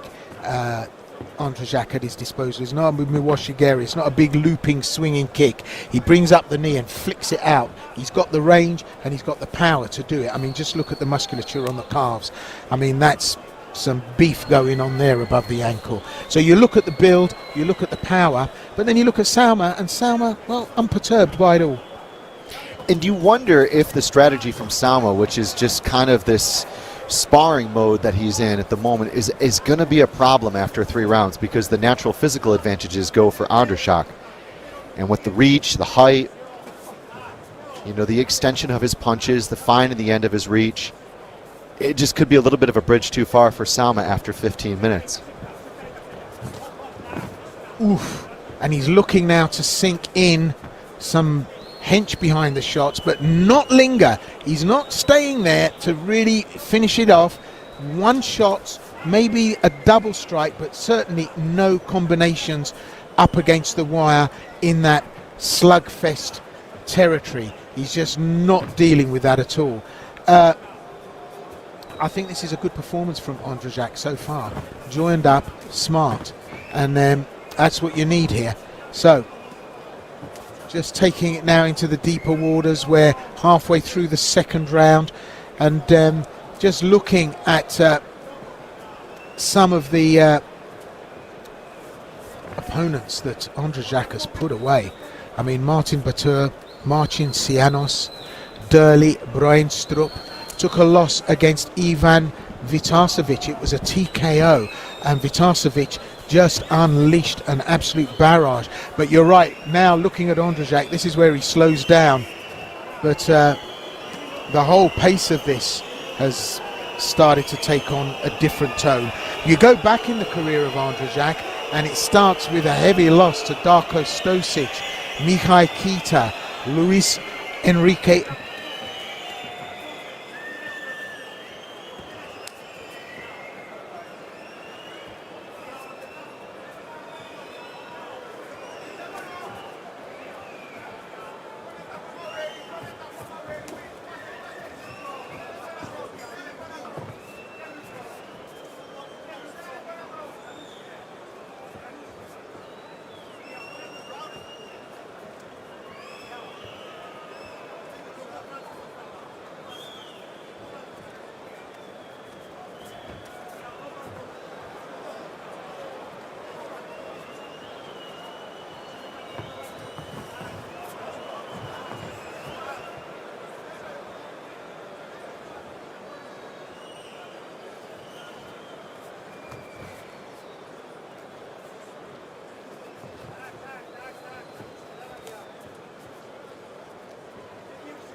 so slippery, man. I know.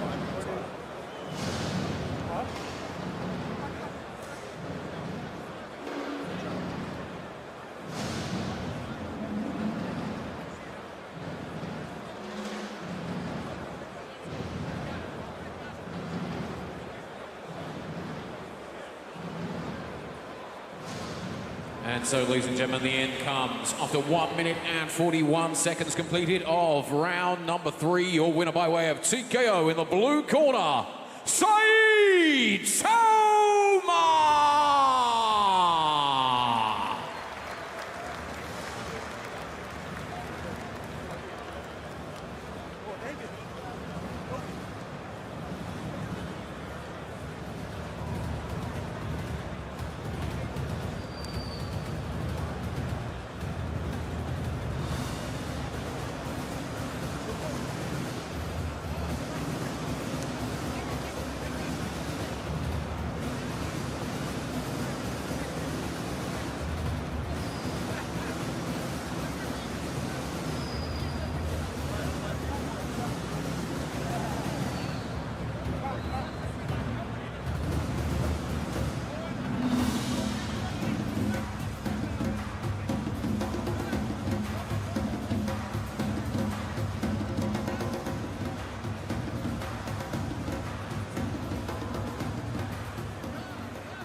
Saeed, congratulations. Not an easy fight at all, but at the end you put your foot on the pedal in the third round and you got a finish. So very nice fight for you. How do you feel right now, and how did you experience all the FNC fight event? Thank you for having me, first of all. It was a great experience. He is a very tough dude, and it was hard to find his reach and like get the counter in until the last round when I started slowing down a little bit and I found it. FNC is amazing. Thank you guys for having me. You guys are so professional, so quick. The fans are amazing. Everybody like cheers and is happy to see us, you know, and they give me like motivation to go. So I really appreciate it. Thank you all very much. Yeah, we appreciate good fighters like you, so hopefully you will get back in cage very, very soon. What are your plans for the future? Sorry, I couldn't understand. What are your plans for the future? As you finish this fight, we are hoping to see you soon. Oh, I hope to go back, recover as fast as I can, and be back in the ring as soon as possible. I had a lot of trouble finding fights lately, and FNC has given me a platform to do so. So I'm trying to get as many in as I can, as soon as I can. Hopefully to be as soon as you tell us. Ladies and gentlemen, Saeed Soma!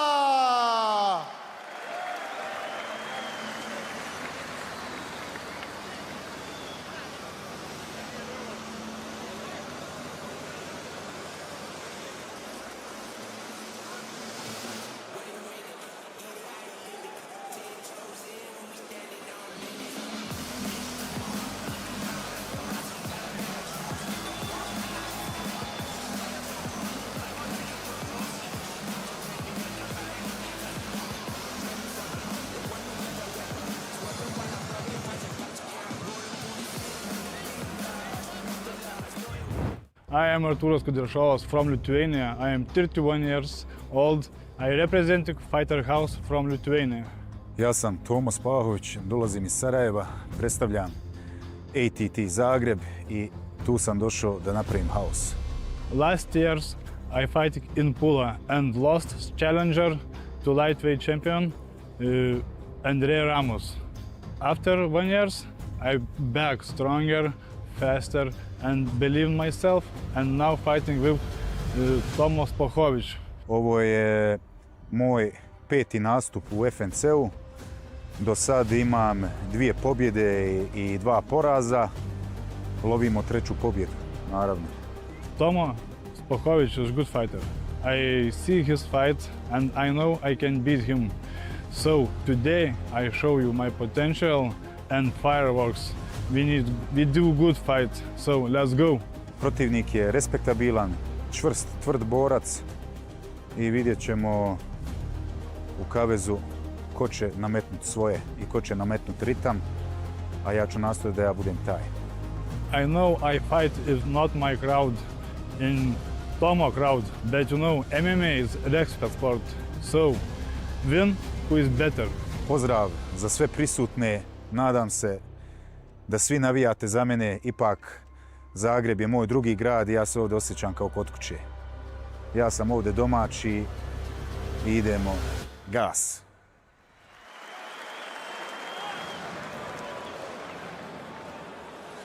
And now, please welcome to the cage in the blue corner. 31 years of age and standing at 181 centimeters tall. He brings a professional fighting record of 5 fights, 3 wins, 1 loss and 1 draw. He's representing Team Fighter House from Lithuania. It's Arturas Kudrysovas.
Kudrysovas!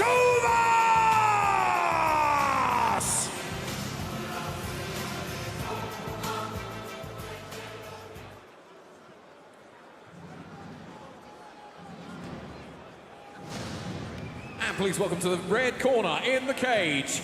He's 35 years of age and standing at 178 centimeters tall. He brings a professional fighting record of 18 fights, 10 wins and 8 defeats. He's representing American top team Zagreb from Bosnia and Herzegovina. It's Tomo, the Beast, Spahovic!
this MMA rules bout takes place in the minus 93 kilogram light heavyweight division. This bout will be contested over 3 5-minute rounds. Your referee in charge when the action gets underway, Mr. Alexander Zodic.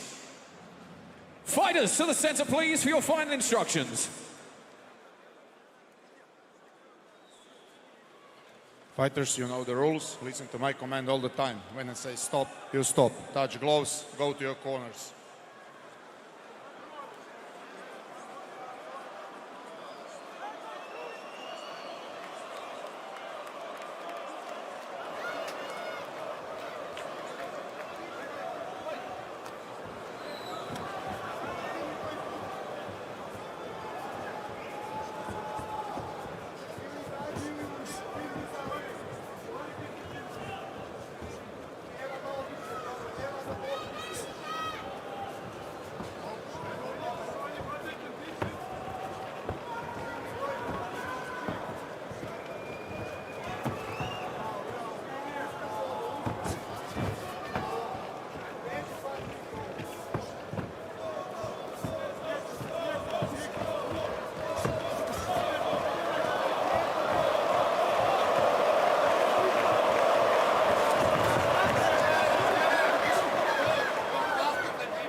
Done it again, and he's landed the right and the left. Spahovic right on the target.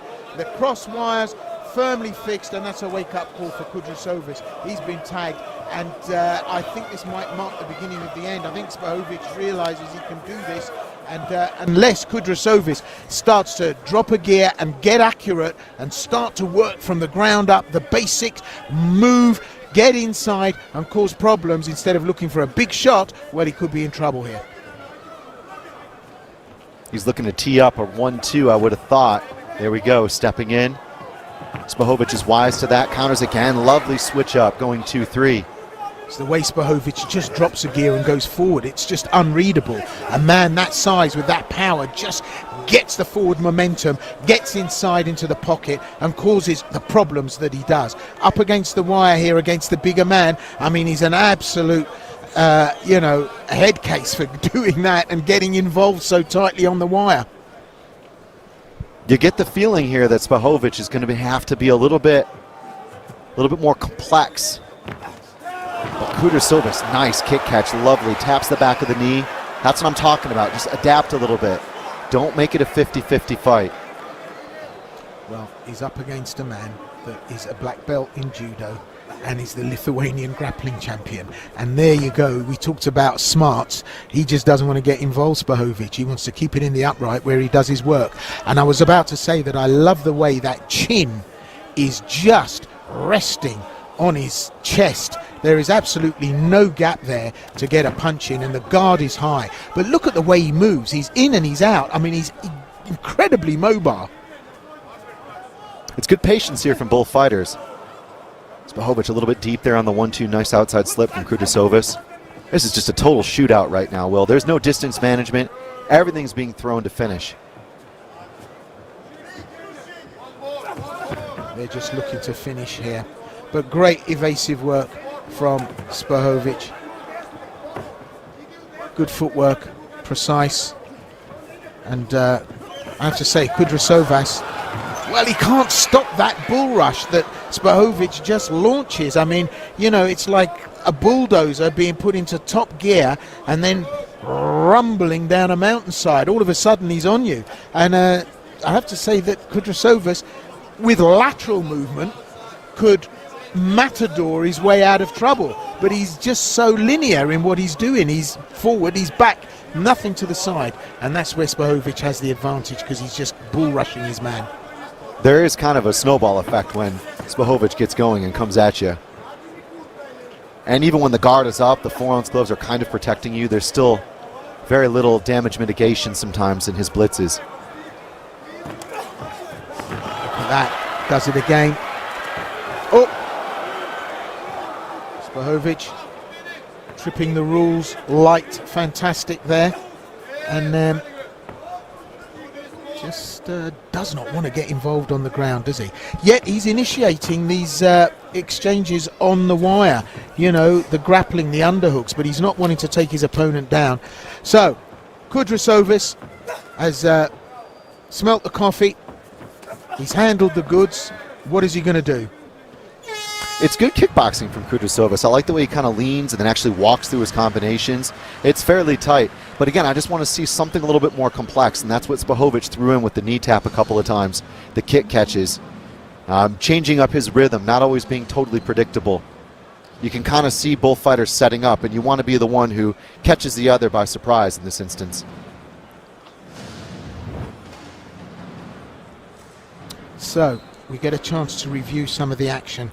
And there it was, launching that big left hook, Tyson-esque in his style and delivery, and bang, he lands every time. Just incredible power, short range, closes the distance. But Kudryashovas had his moments. No doubt about it, which is why I said, I think if you're Spahovic, you want to be the more complicated problem. Less 50-50 opportunities. We go to 2. And again, this is another bout that I just did not think would get out of the first. These guys throw big and they do business, but they've had a little look-see now. There's still some respect there, and I think Kudryashovas just thought he might be able to come in here and do what he wanted. Well, Spahovic has said, no, we are not allowing that.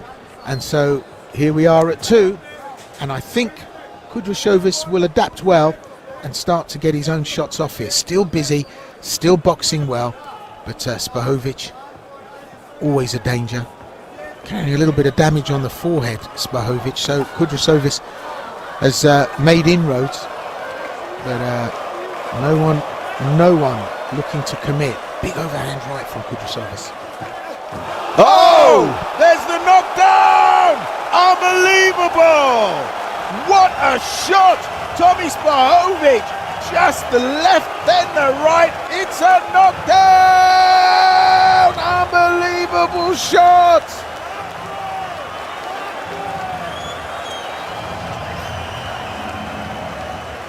Incredible, Will. Speechless there. The way he went out and actually shifted gears, floored the car. That's what we were looking for from one of these fighters. It came in favor of Spahovic. Tommy Spahovic, first part of the second round, just launched this, the left then the right, and I mean, it was just sensational. Tyson-esque in its delivery. Boom! Kudryashovas hits the room.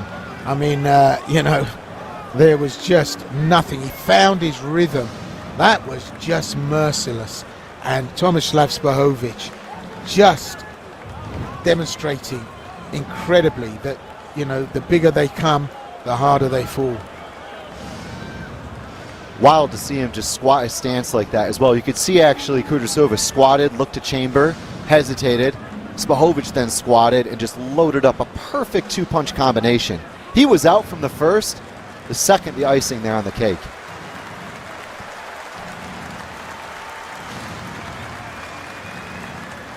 Well, some attention being given to Kudryashovas, rightfully so. As Chris pointed out, he was out from the first. So out and so fast was Spahovic that he caught him the second time before he went down. So, well, back to the drawing board for Arturas Kudryashovas. And Tomislav Spahovic makes it 11-8. Great performance here.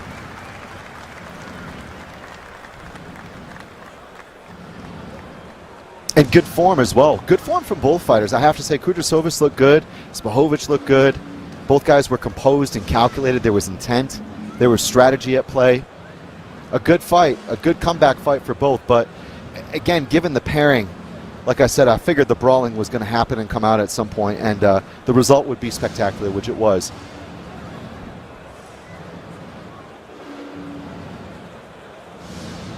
Well, answering a lot of questions at light heavyweight, Tomislav Spahovic. Just the concentrated power, the ability to move as well as he does, and the speed.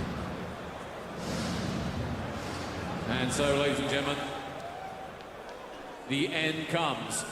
After 35 seconds completed of round number 2, your winner by way of knockout. In the red corner, Tomo the Beast Spahovic!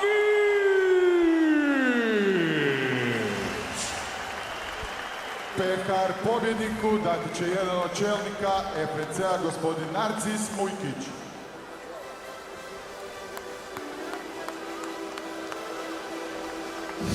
So, we'll have a word with Tomislav Spahovic once the photo opportunity has played out. Cool, calm and collected, Spahovic, all in a day's work, but we will have a word and see how he felt about that emphatic performance.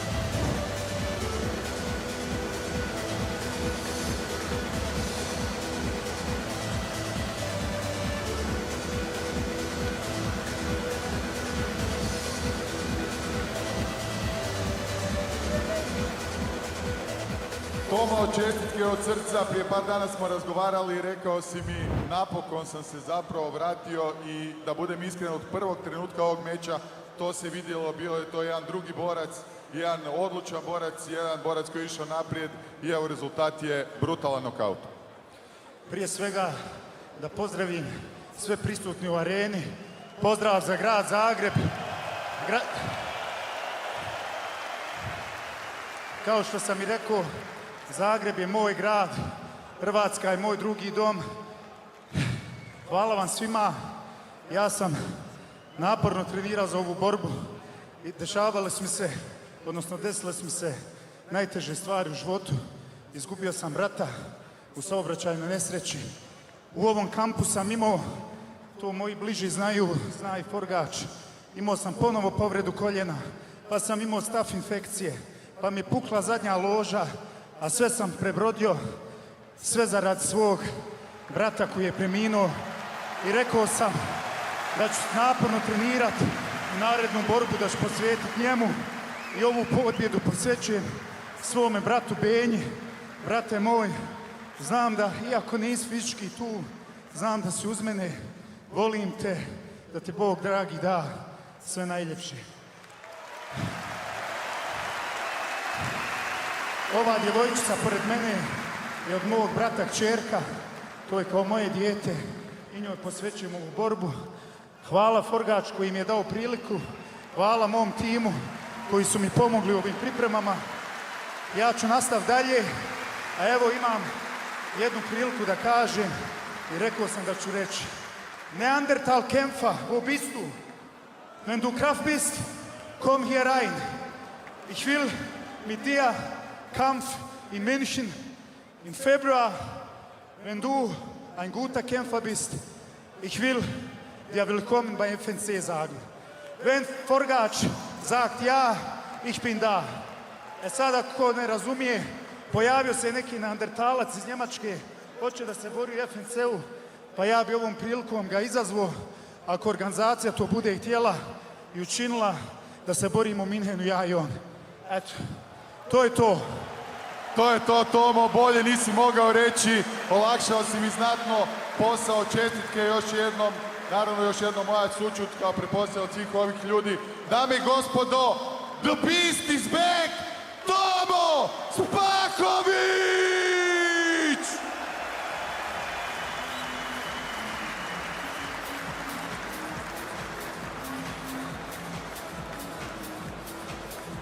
So the beast is back.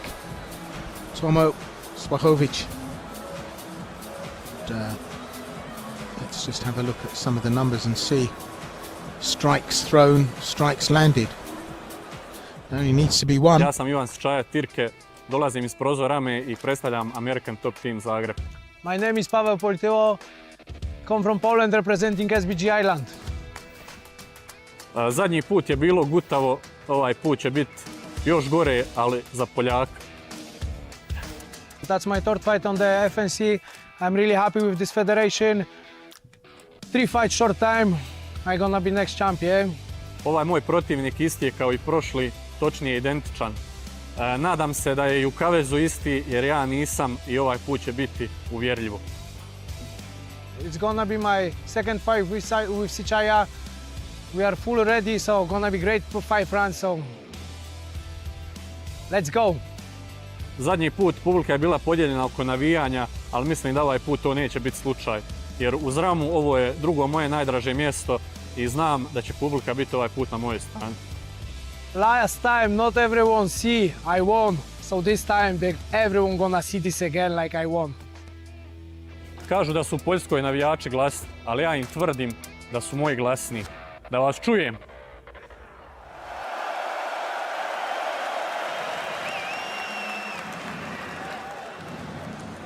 And now, please welcome to the cage in the blue corner.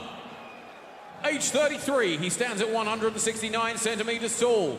He brings a professional fighting record of 16 fights, 11 wins, and 5 defeats. He's representing SBG Island. He's from Poland. It's Paweł, the Polish Eagle, Politylo!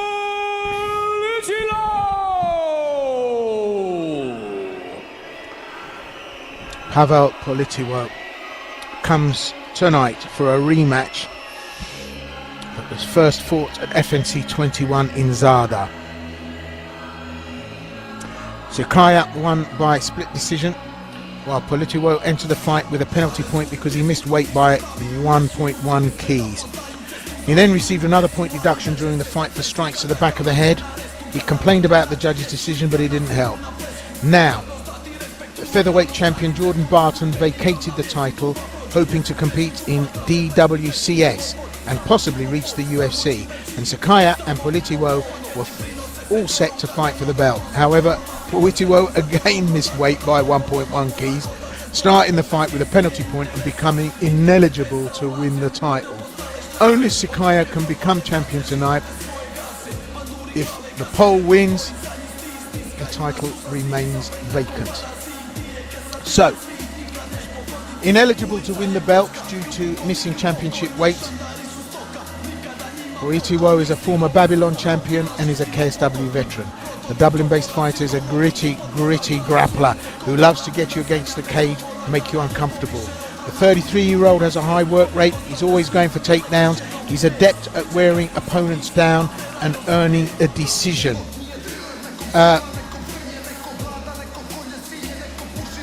He's a great competitor, but always seemingly likes to go the 3 rounds, enjoys the cage, and takes it to deep waters, doesn't he, Chris? And yeah, there's 2 points here, really. First, that both guys are great decision merchants. For sure, Polityło has won some very close fights and been in some splits for sure. Sichaya as well. But you mentioned all the drama that's gone on. There obviously is a rematch factor here. There's a championship belt at stake. We don't know what happened. We have no idea why he didn't make weight. But the fact is, he's gone into this fight not only at a disadvantage. Again, we think there'll be a point deducted. Financial penalty, prestige, lack of being able to actually achieve a championship belt despite training for a 5-round fight. Who knows?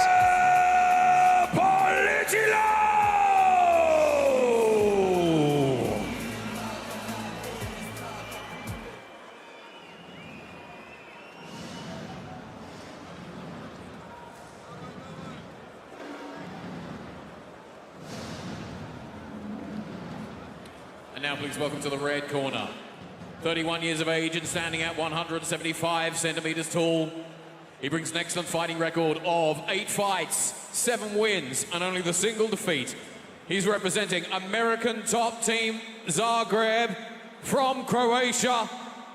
It's Ivan Turkey Sichaya!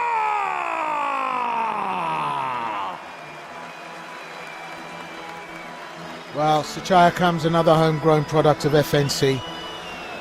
Croatian is a fierce competitor. but he's yet to find the finishing touch so far. 6 of his wins have been decisions, and we've said that of Poitiwo, that he likes to go the 3 rounds. But for Sichaya, that said, he's a solid all-rounder. He'll dance around you on the feet and wrap you up in the grappling. When it all clicks and it all happens, he is absolutely sensational. He heads off into the stratosphere. He won the first fight between him and his opponent by a controversial split decision. But he goes in tonight knowing that he's got the advantage. Again, the biggest match of his career. He said that he will beat Fat Pavel harder because of the missed weight category again. So some ribbing going on there. Prime ribbing, if I may add, to the jovial preamble between these two. He's the older of the Sichaya brothers. Same start as Tomislav. They first came to ATT Zagreb out of their improvised basement gym and after amateur tournaments at FNC. He works as a radiologist.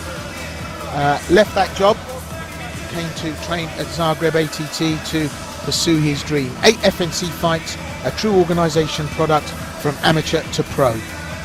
And again, there's so much recent history with what happened at FNC 21, winning the split decision against Poitiwo, now being in a position to fight him again for a title.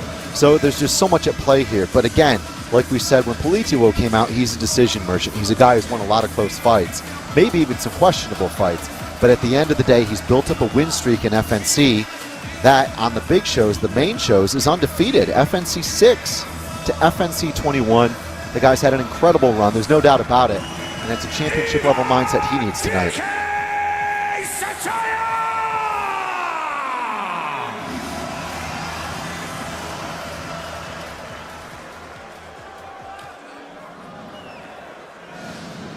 And so, ladies and gentlemen, this MMA rules bout is for the vacant FNC minus 66 kilogram featherweight world title.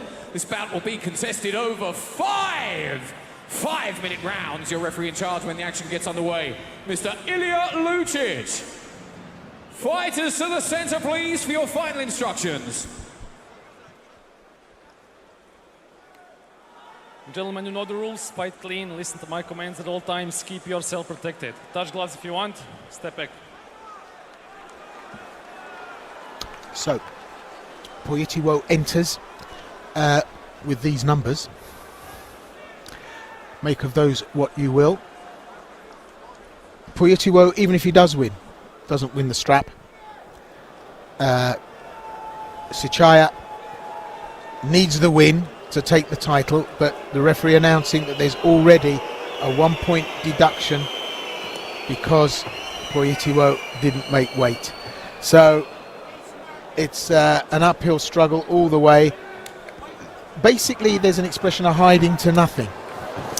And I think for Poitiwo, unless he finishes quickly and punishes Sichaya, then you know, there's nothing really in it for him. But it's a sparky start for these two, and we could see a finish, an unusual finish in terms of not going the full distance. But it's 5 rounds, championship bout, featherweight, the vacant featherweight championship strap. Oh, there's a right hand, and Poitiwo could just cause the upset here and finish it quickly. Massive connection here from Poitiwo, and that's how you get the motivation. You get the point taken away, and you have to go out there and take matters into your own hands. That's what he nearly did there, Will. He's motivated, Poitiwo, but look at that. Sichaya just catches him, and Sichaya gets him to the ground. That's where he wants to live. And look at this guillotine on, but he won't hold Poitiwo. Just too much neck, and the shoulders too broad to get that going. Poitiwo, very, very focused and aggressive here, unusually so. It's something we've seen, though, in the last few fights. He's definitely been a little bit more persistent, a little bit more in pursuit of the finish. And Sichaya better respect that. It's nearly an odds-even fight according to the bookies. In fact, the most likely outcome is that it goes 5 rounds. Well, Sichaya nearly got caught out there early doors. Poitiwo now has evened it all out. And for 5 rounds, that was a sparky start. So let's just see how this plays out. You've got to be extremely motivated to get in there, knowing that, of course, whatever you do, you're going to be denied the end result. But he's so good-natured, Poyetiwo, and such a great competitor. Fights out of SBG in Dublin, home to some of the great Irish MMA fighters. And does it again. Lazy, sloppy kick from Sichaya, and it allows the grab and the hit to happen. Now, Armen guillotine. Nice. Goes barbell grip. Good defense here from Sichaya. He's finding a little bit of breathing space. Lovely. Turns into the opposite side of the arm. Crafty escape. Sichaya is well prepared. That was nice. Great sequence there from Poyetiwo to go for the takedown and go for the choke. Yeah, crafty choke from Poyetiwo, wasn't it? And very aggressive for him early doors. That's a signal, hopefully, of what's to come. But Sichaya, ready and waiting. And as you said, well prepared, Chris. He looks tight and obviously studied the tape. Poyetiwo throwing some curves here and making life difficult for Sichaya, but still looks very comfortable. There's the lunge for the single leg takedown. And again, Poyetiwo wants to get this to the ground where he can work. And successful then after 2 attempts. And we've seen a lot of attempts at takedowns from both fighters, and that was really, I think, going to be a key marker, especially in a 5-round fight between two guys who love to push the pace for 3 to 5 rounds. The wrestling. Who can get the better of the wrestling, and who can do it more consistently across time? Poyetiwo seems to have that edge thus far, Will.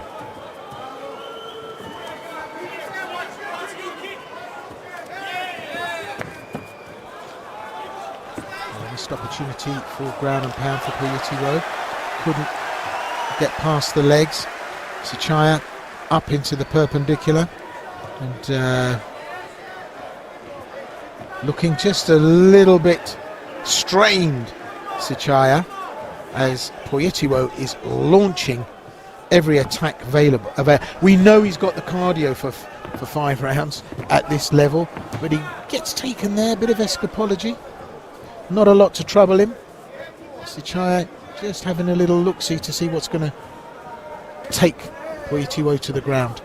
That was a nice escape there from Poyetiwo, the way he just was able to turn and almost do a on-your-knees sprinter's escape away from the takedown. Very clean athleticism. This is a pleasing pace to me, Will. It's kind of what I was hoping to see. It's just a shame about all the drama and the circumstances. I would say a better opening round than the last time.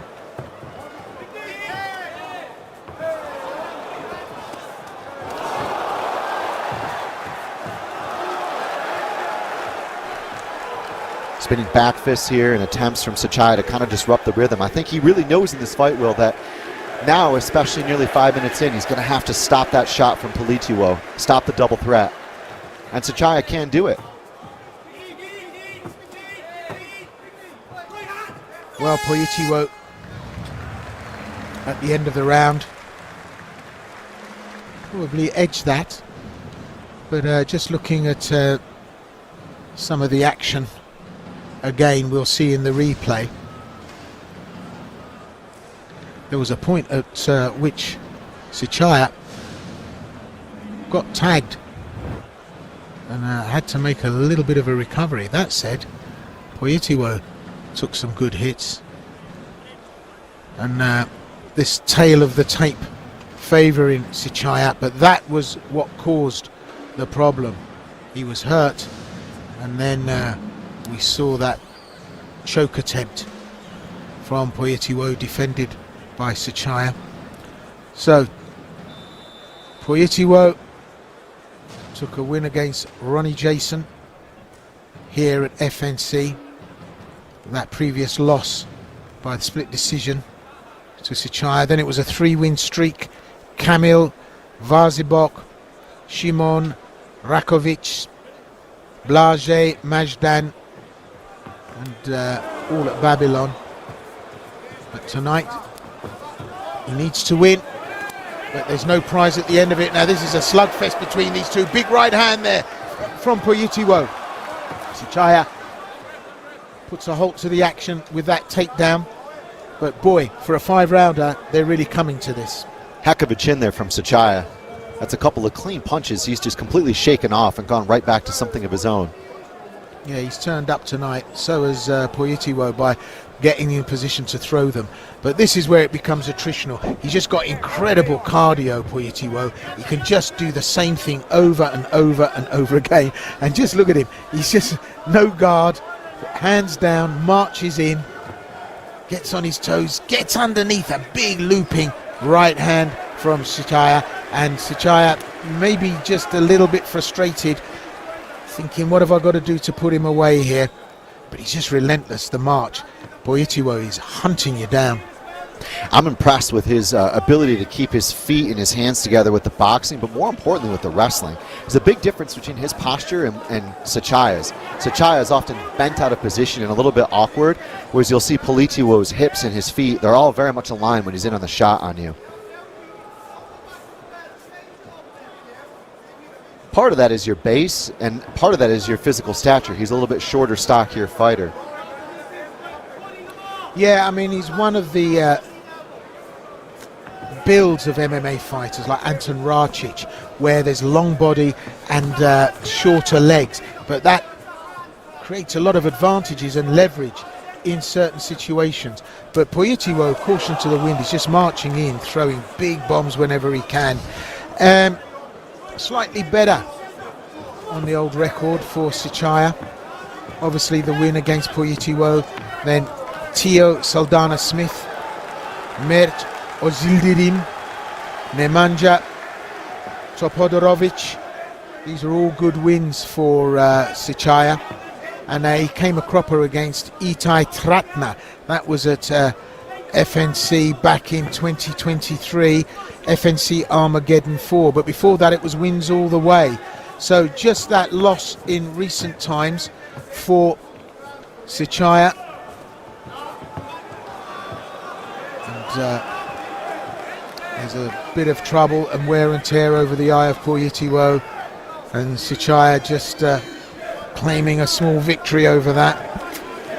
But it's going to take a lot more than that for Poyetiwo to be put away here tonight. I agree. It's nice to see the urgency. I think he's at his best when he's the aggressor, and you can see that, especially with the point deduction. The road was always going to be even more inclined uphill, and I think that has lit a little bit of a fire underneath him. But Sechaya's counter right hand, I think, has found its home more than once or twice here in this round. Stepping into the jab, also smart, because he knows the forward pressure is going to be there from Poyetiwo. So evening up the score in terms of rounds. Sechaya having a better time of this than in the first, and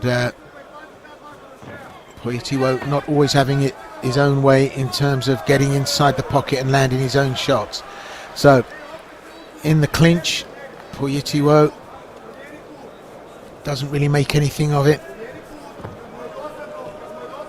And a lot of evasion here from these two. I think they've realised they may have to go the 5. So a lot of window dressing, a lot on offer, but not a lot of cash going in the till. I'm curious to see what Poyetiwo is waiting for. There's a lot more waiting, and maybe it's just the elusiveness coming from Sechaya. There's the counter right again from Sechaya. Sechaya is getting off the fence a lot more. Right when he sees he's going to run out of space in this round, his coaches must have said, don't let him take you down off the fence. And that hasn't happened yet.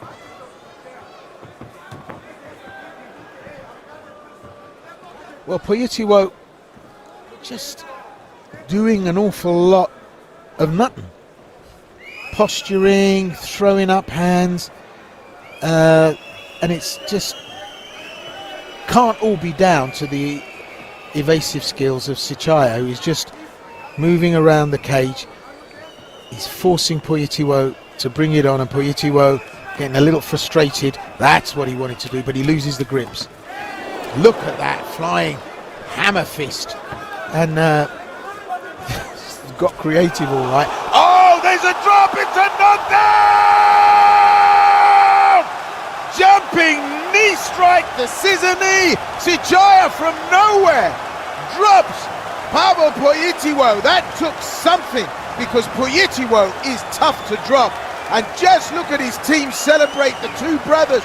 Poyetiwo absolutely taken out That was a wonderful piece of skill. He drew Poyetiwo in to the point where he just got so complacent and so bored with the non-contact jumping knee strike from that position. That was beautiful. Oh my goodness, that was a legend of the fall. That was the championship performance we needed to see from Ivan Sichaia. First career knockout for the win, and the first career knockout loss for Politeuo. Unbelievable jump there. He read that. He read the entry. There was a lot of setups coming from Politeuo, and that's the way you punish a wrestling setup, Will. Yeah, and perfect. I've always said that the attacker in a grappling exchange going for the shoot is exposed to the knee of a good kickboxer, but that was supreme. That could be strike of the year at FNC, and I have to say, if pain had a name, that name would be the knee of Ivan Sichaia. That was absolutely picture perfect. Just look at that. Well, and the new. I agree, Will. It was really a championship performance because, again, he went out and I think the first round was a tie because of Politeuo's point deduction. Politeuo won the round. It would have been a 9-9. Incredible to see Sichaia go out there, stay composed, have some struggles, have to adapt, get away from the fence, and then eventually punish that shot. Because Politeuo was giving him a lot of reads, and that becomes frustrating when you don't know if the guy's going to commit to a shot. That's a counter if I've ever seen one. Yeah, and I think Politeuo got bored very quickly with chasing. I think he got bored with trying to bring the pressure, and he was frustrated because Sichaia had evaded him for most of the round. And just that moment where the thought process slowed down, he got sloppy, bang, taken out. Yeah, for sure. The cage cutting was starting to become a little bit monotonous, perhaps. And again, that lull can really be a problem against a fighter who was explosive at times. We saw Sichaia landing the right cross a couple of times. He did find his mark. He was focused, and man, the right tool for the job there. Sometimes it's about picking the right technique, and boy, did he pick the right technique. Yeah, and that was ice cold. It really was. Just unbelievably delivered. Politeuo almost bored with chasing Sichaia, impaled himself on the knee. I mean, it was just picture perfect. There you go. We have a new champion at featherweight here at FNC, and Sichaia, well, another FNC homemade product here tonight, just demonstrating what ATT Zagreb is capable of producing. Let's go for the announcement.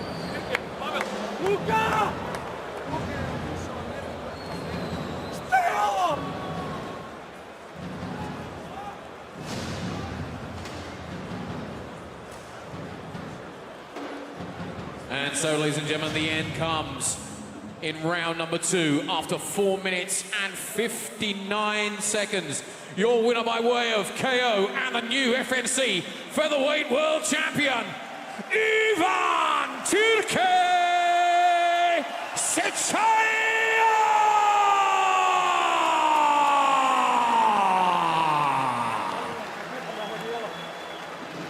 Pehar pobjedniku dati će predsjednik Hrvačkog saveza, gospodin Vladimir Bregović.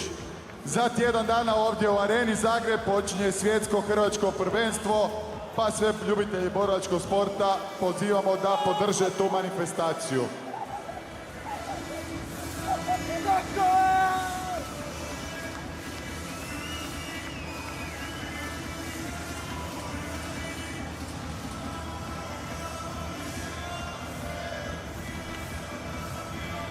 Well, absolutely ecstatic with that performance, and rightly so. It was really inspired. Definitely had the minerals tonight, Sichaia, and absolutely classic performance. We love that.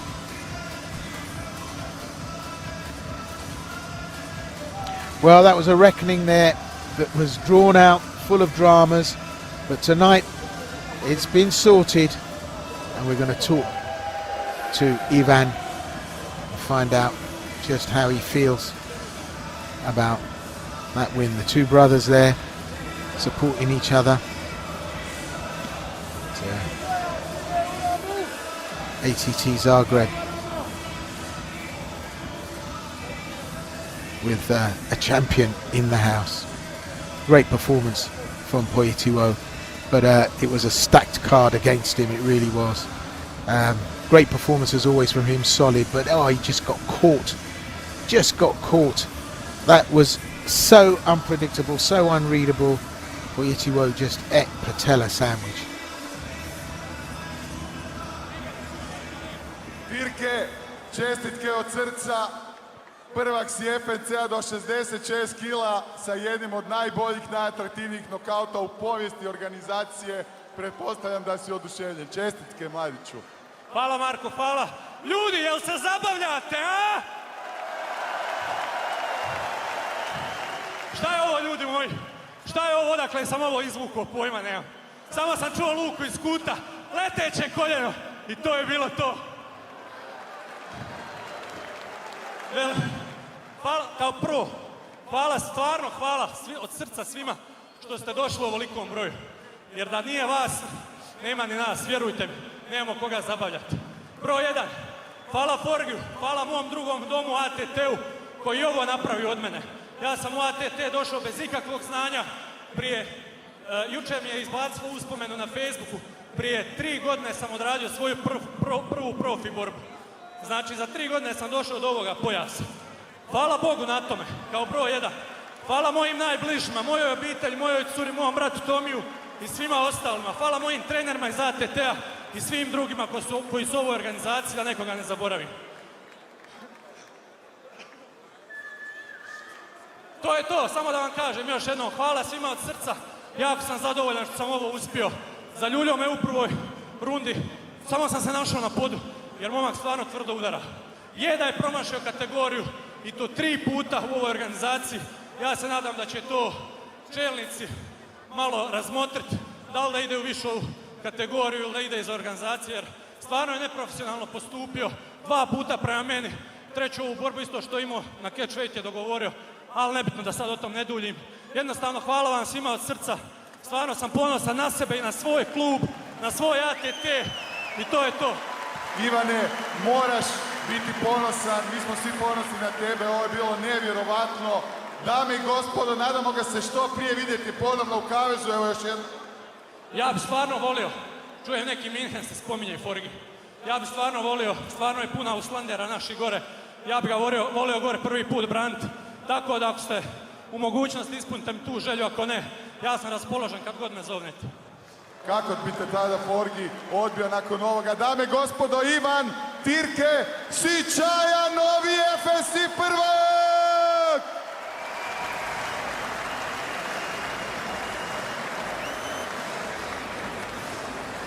Evo, još samo malo kratko, kao što sam rekao u najavi, za tjedan dana ovdje u istoj dvorani, znači Arena Zagreb, se održava svjetsko hrvačko prvenstvo, znači od 13. do 21.9. Ovdje je sa mnom predsjednik Hrvačkog saveza, gospodin Vladimir Bregović, ispričavam se, gospodine Bregović, ispred vas je težak zadatak, preko 1500 natjecatelja iz 80 zemalja svijeta. Što mogu očekivati ovdje za tjedan dana? Ovdje možete vidjeti jedne od najjačih ljudi na svijetu i najbolje pripremljene, dakle jedan cvijet, da velim, sporta uopće. U svemu tome mi imamo 14 Hrvaća i 1 Hrvačicu. Dođite, podržite nas svi skupa, publiko, ovdje smo od subote 13. do nedjelje 21. Arena Zagreb, prvenstvo svijeta po prvi put u Hrvatskoj. Hvala još jednom gospodinu Bregoviću, znači od sljedećeg tjedna, od sljedećeg vikenda, 13. do 21.9. 13 hrvatskih Hrvaća ovdje se natječu za svoj san, za medalju. Dođite i podržite, pogotovo ako ste borilački fan. Gospodine Bregović, hvala još jednom.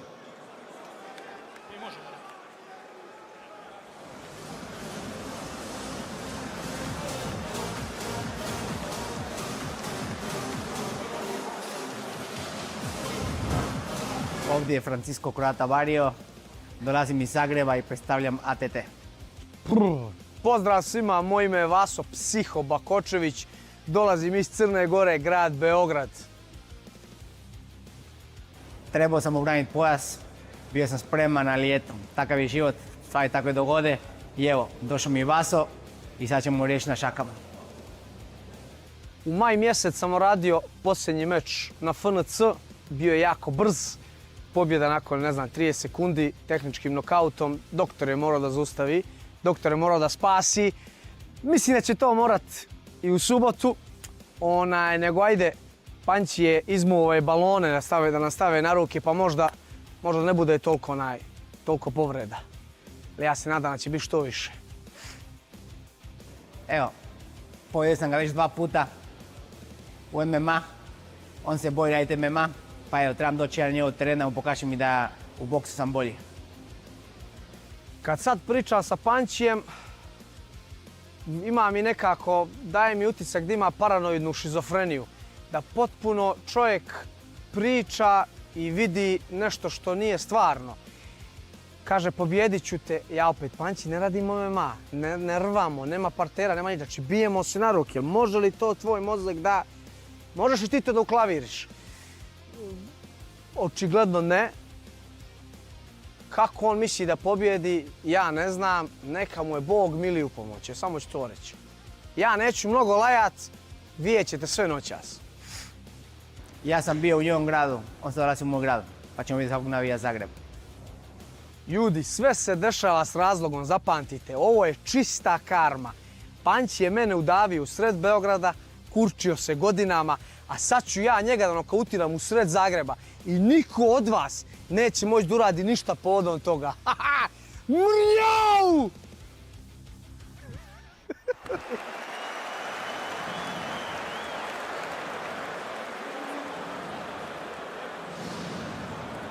And now please welcome to the cage in the blue corner.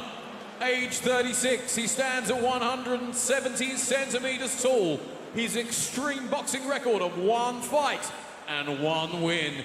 He's representing Fight Company from Montenegro. It's Vaso, the Psycho Bakojevic!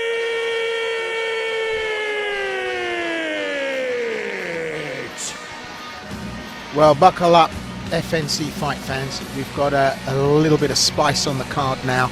We have an extreme boxing catchweight bout at under 80 keys and 2 of FNC's most colourful characters. This man, Vaso Bakojevic, takes on Francisco Croata Barrio. Now, this is a man who needs no introduction, and he's a legend of the Balkan fight sport scene. This man would fight himself in the mirror if a promoter asked him to. Anyone, anytime, anywhere. That's the motto of Psychopath, and he earned that nickname through his blood, sweat and tears. He's put everything into this fight sport life, entertaining everyone along the way. He's going to come out swanging and banging, looking to add to his 25 MMA knockout wins. The full list of opponents who have been felled by his fists is uncountable. He really is a legend in his own lunchtime. He was supposed to fight at the BKFC in Budva as the main event last weekend, but a storm cancelled everything and his fight didn't take place. On Monday he found that Lom Ali Eskiev was out of the lightweight title fight, and Dražen Forjak called him and arranged this match. He wanted a bare knuckle fight with Croata, but Francisco set the conditions. 3 3-minute rounds and MMA gloves for sparring. And again, the consummate entertainer, one of those guys who's an all-star in FNC, part of the mainstay cast, if you will. MMA, BKB, boxing, extreme boxing here tonight. We've seen it all from Bakojevic. Intriguing turn of events here, coming in to save this fight. The Psycho Vaso Bakojevic!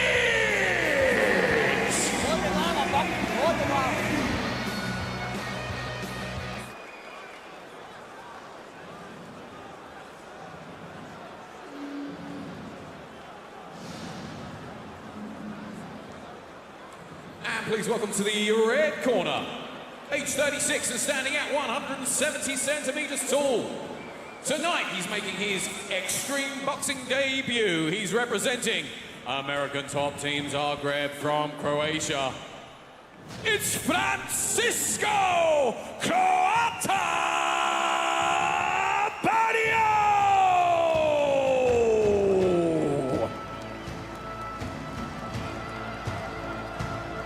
Well, he's jumped into extreme boxing. Francisco Barrio, 15-4 in MMA. Well, let's see if he can outbox the boxer. He's an FNC lightweight champion, mostly known for his decorated wrestling accomplishments. I mean, the wrestling is just unbelievable. Almost made the Olympics in London. None of that's going to be of any use here. He's a tenured mixed martial artist and has used his striking to win decisions in the past. However, we haven't seen much in the way of knockouts from him, mainly because he prefers to fall back on his grappling. It's a rules change, a rules shift for him. It's stand-up, it's boxing. He's going to have to put in the work here tonight in terms of stand-up. The story, as I said, was Lom Ali Eskiev was the opponent that couldn't make it. So tonight, this fierce wrestler is going to have to jump across to boxing. But I don't know how he's going to fare here tonight. It's going to be interesting whatever happens, because there's beef between these two. Although they're mates and they joke, there is real beef. So let's see what happens. I think there's going to be entertainment for sure. And again, what a change of circumstances. Coming into a championship MMA fight, having just beaten Anton Racic, on a 3-fight run in MMA, and negotiations have to happen. 6-ounce gloves and bare knuckle boxing rules.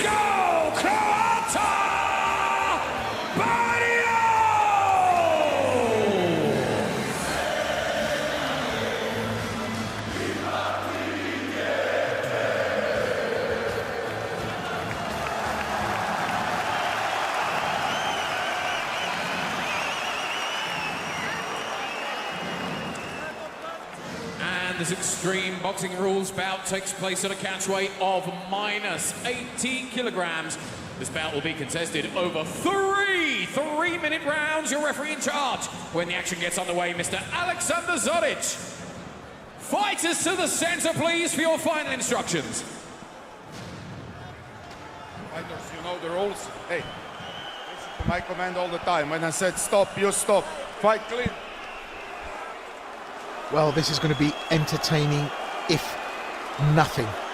These are the numbers, 36 plays 36. Well, one fight in favour of Bokocevic in terms of... listen, none of those numbers make any difference here tonight. You look at their MMA records. Barrios 15-4. Bokocevic is 44-24-1. But it is going to be entertaining. And I have to say, these two fighters are excellent. They are legends in their own lunchtimes. But you look at their physique, and they are the men that look least likely to. I mean, Bokocevic, well, the trouser waistband just comes under his chest. And for Barrio, who is a great friend of both of us, in fact, they both are, you know, guys that we love to watch. Oh, they've got to stop the old MMA. We saw a guillotine attempt there. It's boxing. You know, we really love these two guys. But, Barrio is... got his waistband neatly lodged underneath his midsection. But don't be put off by that. These guys are as dangerous as a rattlesnake that is aggroed up. Anyway, talk about aggroed up. They're on the wire, and I don't know if they have clicked into MMA because they're clinching.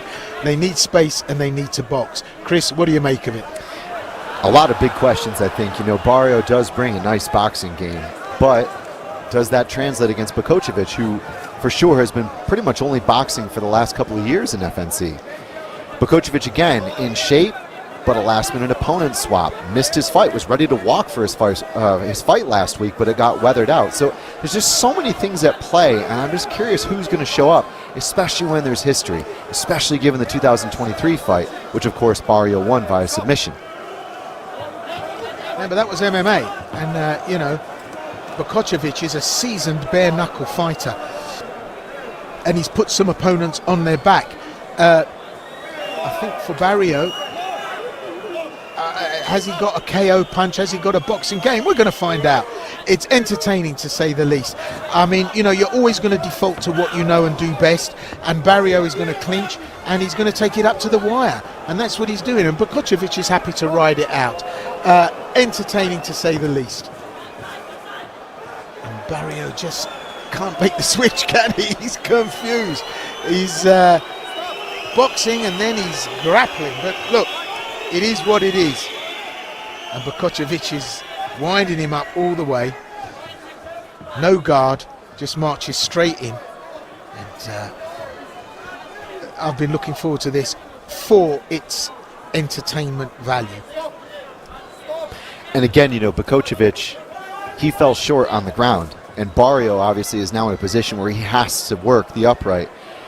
Bokocevic may feel some advantages, especially with the hands low approach.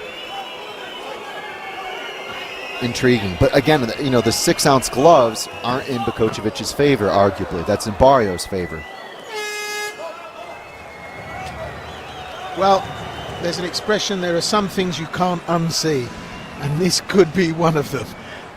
For all good reasons and for all other reasons. However, end of the first round, and as I said, this is going to be entertaining if it's anything. So we go to 2 3-minute rounds, and well, it's called a extreme boxing bout. I think probably, and I may get into trouble for this, the only thing extreme about it is the fact that it's extremely not like boxing. Yes. So far. But listen, that could all change. I think they've got the memo. It's a late-minute call-up. We love a bit of spice, and that's certainly added to tonight here at FNC 24. I mean, this man, just look at the entertainment value. He just is another thing, and he shrugs off a loss like there's no tomorrow, does he? He just gets up after losing an MMA bout. But now we're getting down to the meat and veg. They know they've got to perform here, and this is where the rubber hits the road. So if Barrio can stop clinching, and we start to see Bokocevic hold him off, then we could see a boxing bout. But here it is on the wire. Just look at Barrio go, both hands going there, bullying his man up against the wire. And Bokocevic just shrugs it off. Barrio, though, has got some wicked hands. That's a left hand to watch out for. And he's also really good in the clinch situations like that. We've often seen him use that kind of dirty boxing, even on the ground. Sometimes when he gets a takedown on guys, he'll, in those tight chest-to-chest positions, use his head and work in some cheeky little punches. So he's not completely lost here, but I feel like, again, the brevity of the fight, the fact it's at 80 kilograms, you know, Barrio should be 10 kilos less. It should be championship weight at 155. And arguably, he should be a good 14 kilos less at 145 all day. So, who knows? But I'm happy to watch. So I think you're going to have to be incredibly lucky to get a KO with those size gloves on. But again, Barrio just cannot separate that winning technique that he has in grappling by bullying his man against the wire. He just can't separate that to keep a clean, upright boxing stance. That said, Bokocevic is spoiling every opportunity, pulling his head on, that left hand going over, pulling Barrio on and down, and Barrio subsequently has no choice but to, you know, get his man up against the wire. But Bokocevic, look at that, the uppercut, steps into it. He's so slipsy, he's so foxy, he could deliver something out of the blue here. We've got just a minute left in this second round. And he's so crafty, he's such a wind-up, Bokocevic. He grips, he holds, then he lets go, makes out to the ref that he's not holding.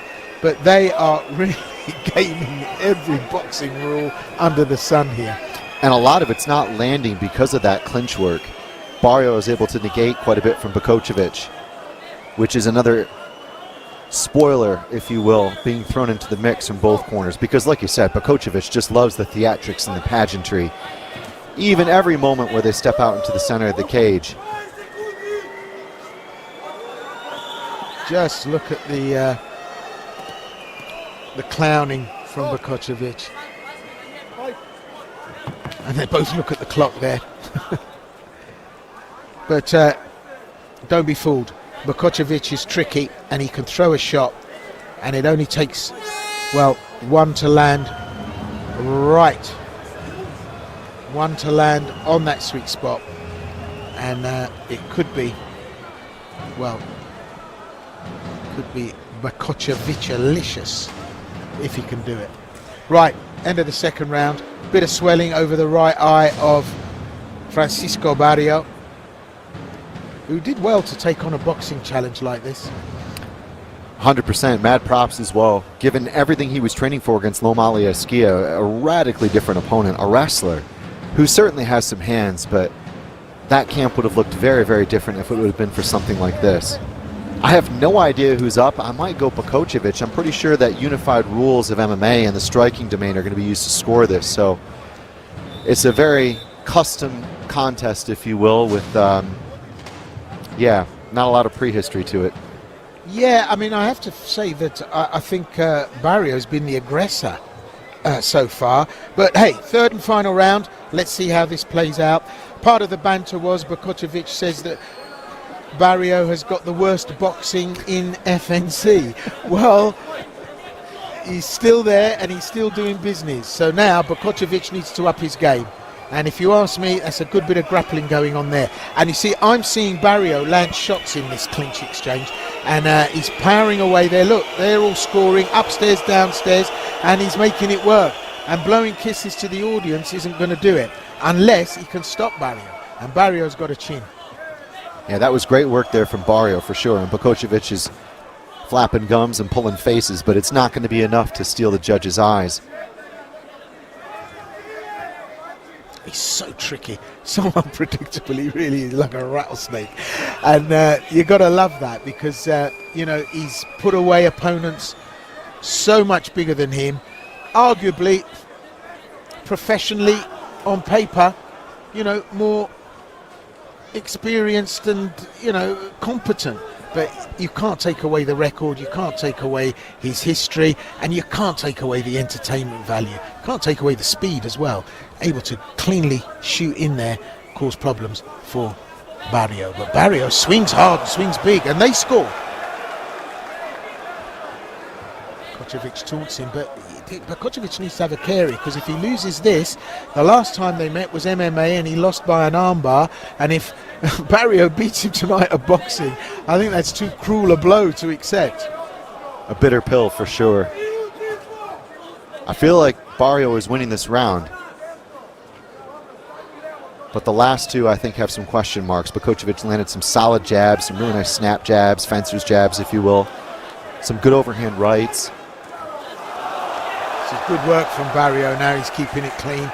Now he hasn't gone to the clinch. I feel he feels more comfortable in this third and final round now that he's within finishing distance. He didn't want to get stopped too early.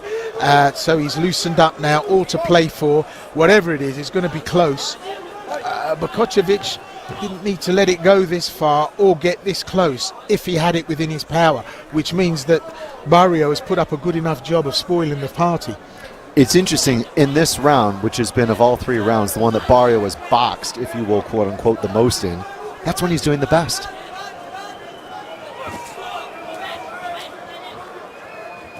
Well, half a minute left, third and final round.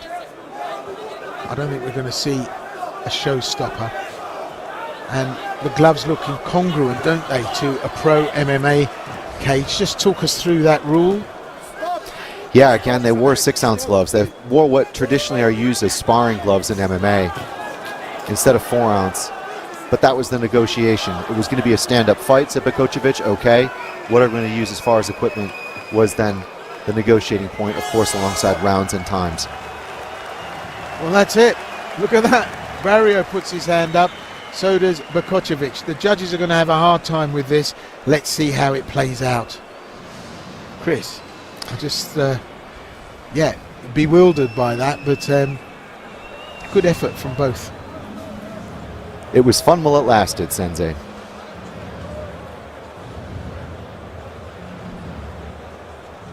So, extreme boxing, and as I said, I think the only thing that was extreme about it was the use of the word extreme. Okay, look, back to the action here. That was the work that was going on the inside, and they both fire at once there and land at once, but I think on the inside, Barrio scored. I agree for sure, especially in that third round. We saw him using more accuracy, more volume, better head movement on the outside, more complete game. Well, let's wait and see how the judges found it. And yeah, great entertainment value, but that should have been a clean shot from Bokocevic, but it missed. And he gets punished on the way out. And Barrio lands. Let's wait and see.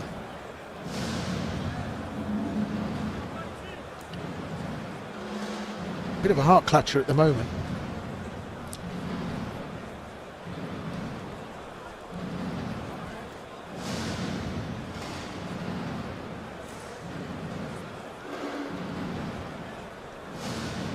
We have a verdict.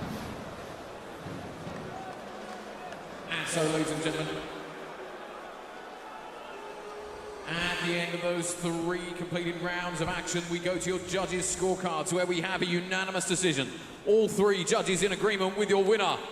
In the red corner, Francisco Croata Barrio! Barrio's done it. He's done it.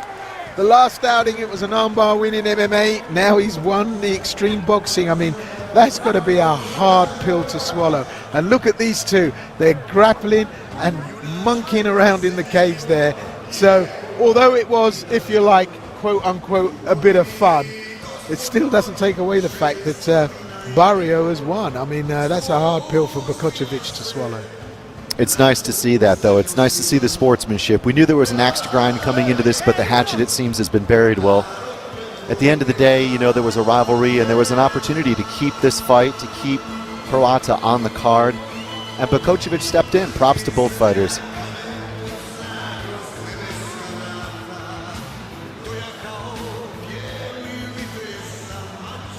Fun night out for both and for us. And yeah, unanimous decision. That was, well, the judges saw a lot of the action that Barrio had brought to this that was hidden in the clinches, but the strikes were still going on. So it's a win for Francisco Barrio here tonight. Well, 2 more bouts. The excitement rolls on. And another championship bout that is extremely exciting.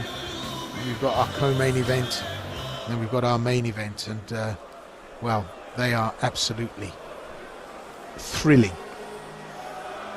Upcoming action on its way here at FNC 24.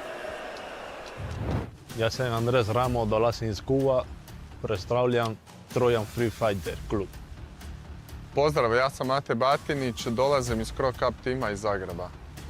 FNC publika Mesdan i danas napadam na pojas. U prošloj borbi sam pokazao koliko sam spreman i to mi je bila jako važna pobjeda. Sa Vatineo poštovanje, on je znam da je dobar bore, ali danas ta pojas je moj. On ima dobar tim, imaju šampione u dvorani, ali pojas poluteške kategorije ostaje u Cro Cup timu. Ajde da vas čujem, moj Kubanci, moj Pulešani i moji Slovenci. Ovo je moj grad, ovo je moj kavez. Ramos ide kući prazni ruku.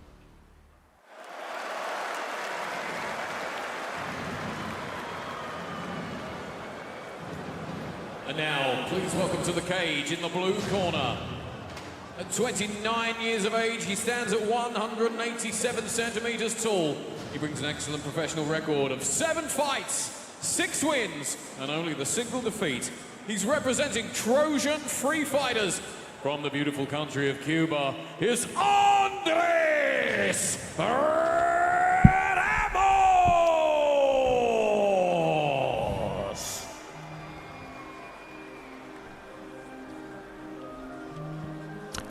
Andres Ramos, very physically strong prospect and one of the promotion's homegrown talents. His only defeat was to the very experienced Krzysztof Jotko, former UFC and PFL competitor. And that's because he stepped in on 2 days short notice to replace the champion that we're seeing tonight, Matej Batinic. From the Cuban Wrestling School, trains out at Trojan Team in Pula under MMA icon Zelg Galicic. They predicted a knockout in the second or third round. Whether that will come to play, we'll have to wait and see. He's a very, very good wrestler, uses technique and power, can hold people down, does damage with ground and pound, always looking for a limb to grab. Boxing, well, it's decent, and he can hold his own for 15 minutes. And he's going to be called upon tonight to be able to do slightly more than that, as this is a championship bout. This is going to be his first 5-rounder. If it goes the distance, he's going to need to be able to stay the course against, well,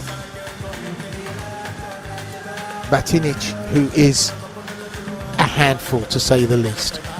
I agree for sure, and what a storyline too, coming into FNC, making your debut at the Armageddon Finals. All of the things that we've seen from him to evolve, to improve, to struggle, to have to figure things out, to have to go back after being humbled in some cases, the Yatko fight like you mentioned, and show the ability to go 3 rounds. He's going to have to deal with Pfeiffer. We've seen some questionable cardio at times, or certainly some declining energy over time, but tonight it's a championship fight.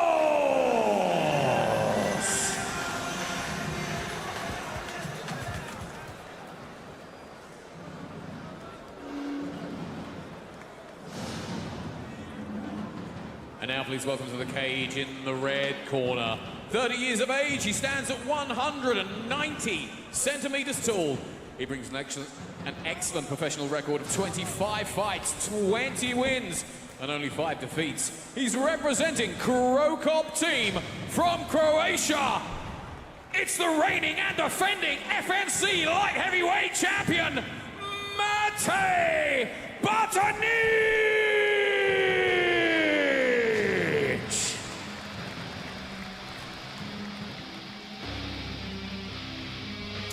Mate Batinic is the defending champion. Last year he had to withdraw during fight week due to health issues. This time he cut from nearly 108 keys and executed the process perfectly. Trains of course with the legendary Mirko Krokop Filipovic in the audience tonight, and he's expected to be in his corner. Got a twin brother who's 30 keys heavier, so before the weigh-in it can be confusing when Marco appears before Mate. Many think Batinic won't make weight, but it's actually his brother. Anyway, he's a world and European champion in Savate boxing and has announced that he will showcase it this time, as he usually relies mostly on wrestling. He's won his last 4 bouts, does most of his damage in grappling exchanges. The rear naked choke is his most successful threat. Just going over the numbers, Andres Ramos is 6-1 and Mate Batinic is 20-5. Again, such a talent and someone we haven't seen in quite a long time, since 2023, since FNC 12. A lot of finishes, a lot of early finishes, but a submission artist as a boxe français artist. That's the crazy thing. Tough to deal with, just very challenging. And again, I think a real potentially overlooked fighter in FNC, because a lot of fans won't remember him. It's been a couple of years. Not to be underestimated. What a great record, what a great career so far. It's hard to see this fight going the distance, especially given his ability to press the pace everywhere. That submission game against the wrestling game, certainly an intriguing aspect of this pairing, I think, stylistically.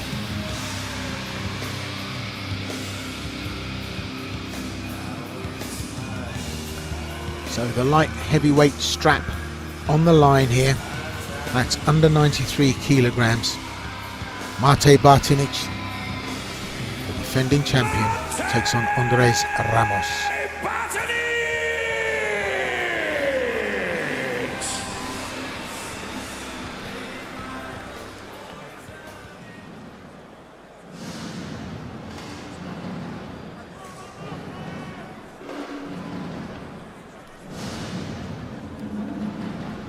So this MMA rules bout is for the FNC minus 93 kilogram light heavyweight world world title. This bout will be contested over 5-minute rounds. Your referee in charge when the action gets underway, Mr. Alexander Zoric.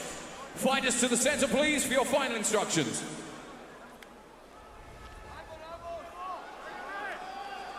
Fighters know the rules, listen to my command all the time. When I said stop, you stop. Touch gloves, go to your corners. So worth noticing that the only blot on the record of Andres Ramos, looking up at the numbers there, is the fact that he had that loss against Yotko. Late replacement stepping in. Some may say that was a mistake. Clearly the result proves that it wasn't the greatest decision, but he's very well equipped and very well trained in terms of camps to be in now for this title challenge. More than 700 days Batinic has held this belt. And what an opportunity for Ramos to come in as a homegrown talent, as somebody who FNC discovered, cultivated, who improved so much at the Trojan Free Fighters. It's a classic story, really, Will.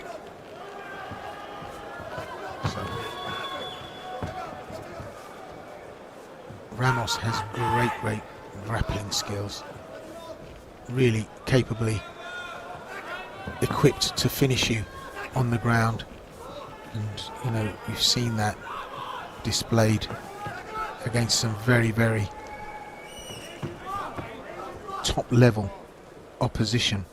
And you look at some of the wins there on the record: an Americana, one finish, unanimous decision, another finish, another unanimous decision. So oh, he got hurt there and he's been taken out. It's a knockdown. Referee has to step in. Batinic finishes it. Ramos taken out. Oh my goodness gracious me. You have the right to remain violent. What a performance here. Mate Batinic has retained the title in the first round. Andres Ramos stretched out here, sent to the canvas. Oh my goodness gracious me. That almost seemed easy. Batinic is back, baby. I think that's the quickest finishes of his entire career. The way he went out there, showed some looks, stayed very supple and loose through the 1-2. And here's the follow-up, Will. no follow-up required. That right hand did the job, and if he was still there, Ramos, he would have still kept eating. Referee steps in. Look at the power on that. That's a perfect right cross, right from the heel, arching right through the leg, up into the shoulder, right through to the arm. I mean, look at that. He just, I'm telling you now, Andres Ramos' family felt that in Cuba. That was a shock. The 2 beats the 3. Ramos was thinking check hook. And the straight punch will beat the looping one, and that's exactly what occurred there. What a good look there from Batinic. There comes the kick, just skimming the dome. Very reminiscent of an earlier finish tonight. Then the follow-up on the ground, like you said, Will, totally elementary in the end. I tell you what, the champ is back, and he never went anywhere. Well, I have to say, I thought this was going to be a tougher matchup for Batinic. There's Miran Fabian offering some consolation to Andres Ramos, but Andres Ramos was stretched out. Mirko Cro Cop, you know, going back to the days of Pankration and K1, Cro Cop was an absolute menace, but Ramos tonight taken out by Batinic. 13 seconds completed of round number 1. Your winner by way of TKO and still the FNC light heavyweight world champion, Mate Batinic!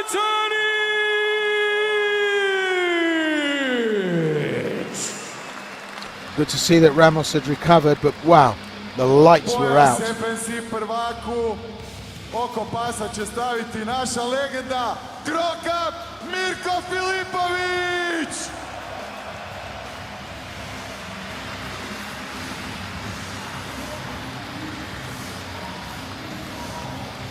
Well, stunning win there, Chris. Absolutely stunning. Showstopper. And that's just the experience that Batinic brings. He's got so much experience. He's had his losses. He's had some tough times, undoubtedly, but He's been in the game for a long time, a lot more MMA, 15 years of MMA experience against Ramos. And again, props to Ramos, who's dealt with a lot of challenges. He's overcome adversity. And again, it was a Cinderella story in a sense to be able to have this chance. In the end, though, experience paid off. Yeah, absolutely. And Ramos just didn't get to go to the ball. And you can see the elder brother of Mate, and they look identical, don't they? Except for when it comes to the weigh-in. So yeah, we're going to have a word with him and see how he felt about the win. Prekrasno, prvi udarac u meću, desna po sredini, ne može bolje. Opustio si te ruke, znali smo da ih uvijek imaš. Pretpostavljam da si sad više radio ruke, a ne noge zbog rušenja. Evo, isplatilo se. Čestitam, mladiću od srca. Hvala ti puno, Marko. Pozdrav cijeloj areni. Šta da kažem, sretan sam da htio sam završiti nogom, ali nije bio dobar tajming, jer prva runda nije bila za noge, nego samo ruke. Evo, uspjeli smo i to što smo planirali, tako da evo, super. Vidim da si presretan, zapravo su se najveće bitke u tvojoj glavi i općenito u treningu vodile ranije, imao si problema uoči posljednje, odnosno meča koji se nije održao. Možeš li reći nešto publici o tome? Pa evo da, najviše me bilo strah, hoću skinut kile. To jest, znao sam da hoću, nego će li to moje tijelo izdržati. U petak kad sam zadovoljio vagu, znao sam da je najteže prošlo. I evo, sad sam htio naplatiti za sve ono što smo cijelo ljeto radili, moji dečki, Mirko, moja cura Mirela i svi ljudi koji me podržavaju. Pa mogao si onda malo duže odraditi posao. Ne je prvi udarac. Što je sljedeće, Čem, za tebe dominantno u ovom meču protiv prvog izazivača? Što bi sad htio dalje? Jesi pitao šta je dalje? Pa šta je bolje od pobjede protiv jednog Trojanca, dvije pobjede protiv Trojanca, možda Ljubljana 4. mjesec, Slow Rocky, evo vidjet ćemo. Mislim da bi to svi htjeli vidjeti, apsolutno, i po reakciji publike. To bi bilo divno. Matej, želim ti od srca još jednom, želiš još nešto reći, izvoli. Da, evo, želim se zahvaliti, osim što sam rekao svojim dečkima, oni znaju koliko ih cijenim, volim. Moje djevojke Mirele, obitelji to. Htio bih se zahvaliti Mirku Filipoviću, legendi našeg sporta, ko što sam govorio u intervjuu i to. Čovjek, ne samo da smo mi patili, nismo bili na moru, čovjek je svaki dan bio na treningu, bio uzor nama, pokazivao nam svojim primjerom, evo, velike, želim mu se zahvaliti. Evo, došao nam je idući protivnik, dobro da je... Ovo ću uzeti ja kući, a vratit neću nikad. Sljedeći put ću uzeti ovaj pojas. To možeš uzeti, ali ovo nećeš. Dođi ovdje, Sloroki, di ćeš? Nije to pravo zlato, vrati. Dobar je, Sloroki. Popričat ćemo mi u slačionici, ne sumnjam. Ali mislim da bolji uvod u sljedeći meč za titulu u poluteškoj kategoriji nismo mogli dobiti.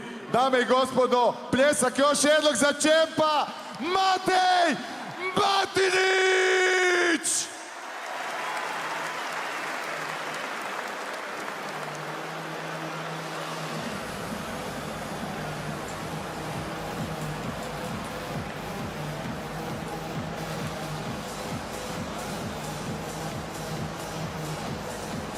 So emphatic win there for the champion, and still the FNC light heavyweight champion of the world.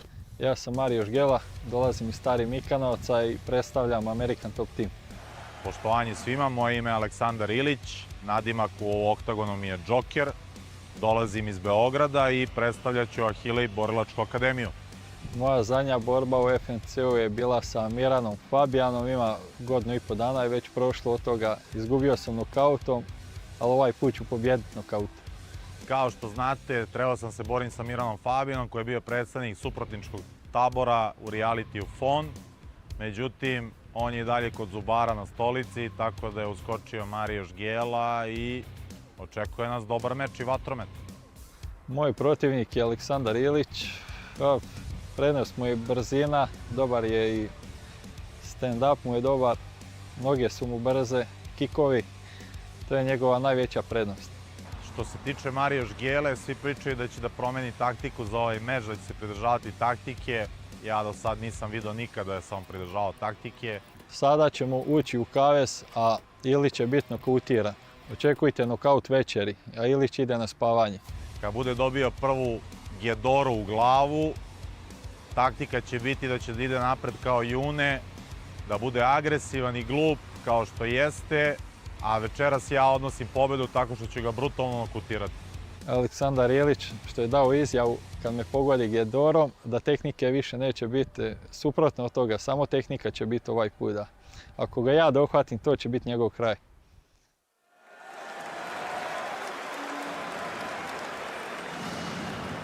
And now welcome to the cage in the blue corner. Age 28, he stands at 188 centimeters with a record of 10 fights, 7 wins, and only 3 defeats. He's representing American top team Zagreb from Croatia. It's Mario Žgele!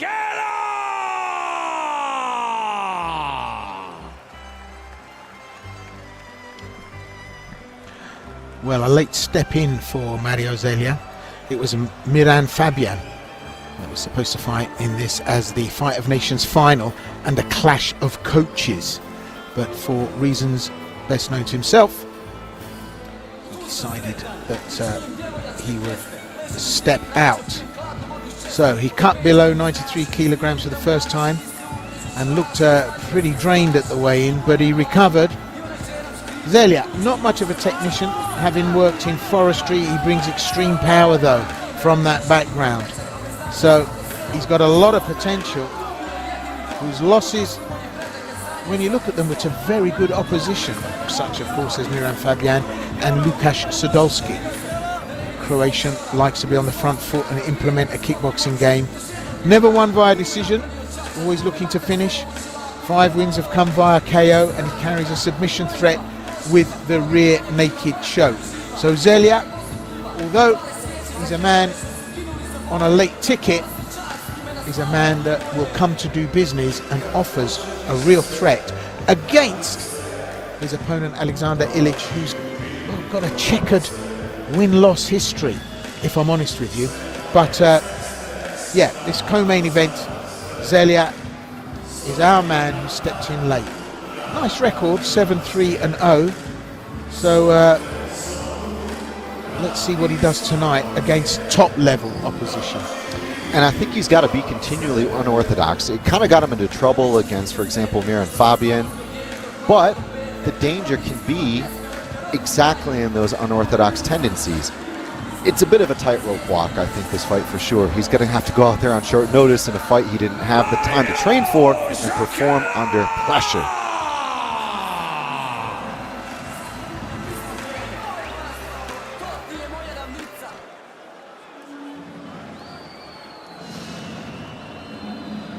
And now please welcome to the red corner, 36 years of age, standing at 190 centimeters tall. He brings a professional fighting record of 23 fights, 16 wins and only 7 defeats. He's representing Achille Fighting Academy from Serbia. It's Aleksandar Čuka Ilić.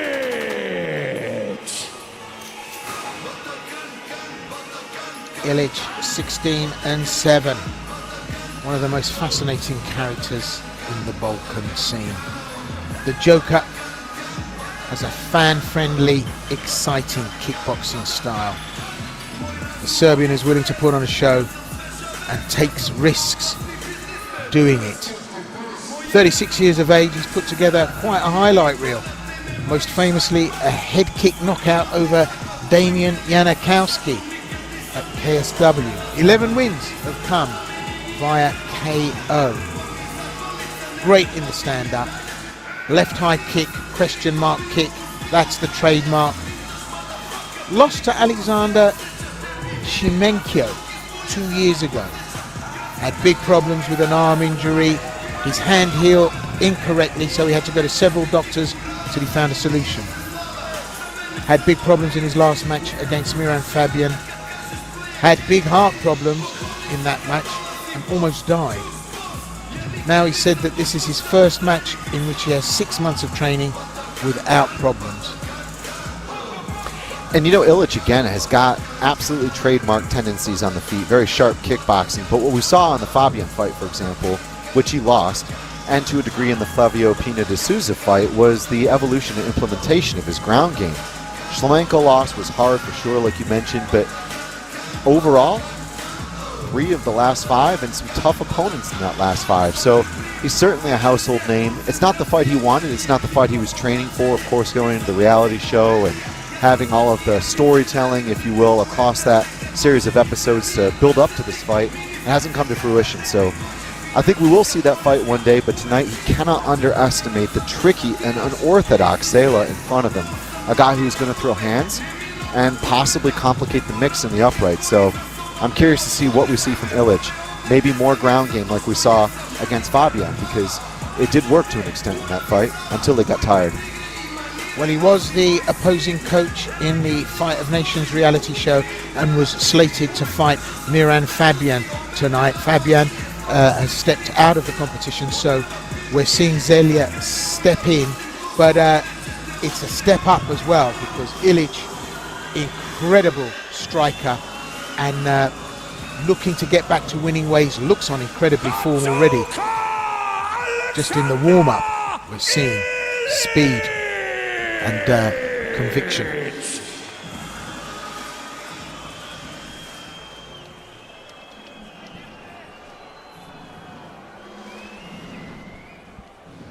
And this MMA rules bout takes place at a catch weight of minus 88.5 kilograms. This bout will be contested over 3 5-minute rounds. Your referee in charge when the action gets underway, Mr. Ilija Lučić.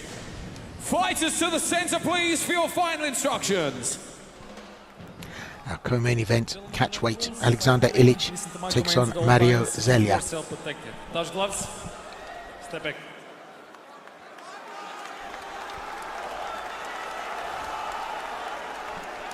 Deal of tape here, it's the co-main event. Ilić is the older fighter. He is the more experienced fighter, the taller fighter, the longer reach. And the odds suggesting this one is unlikely to go the distance, Will.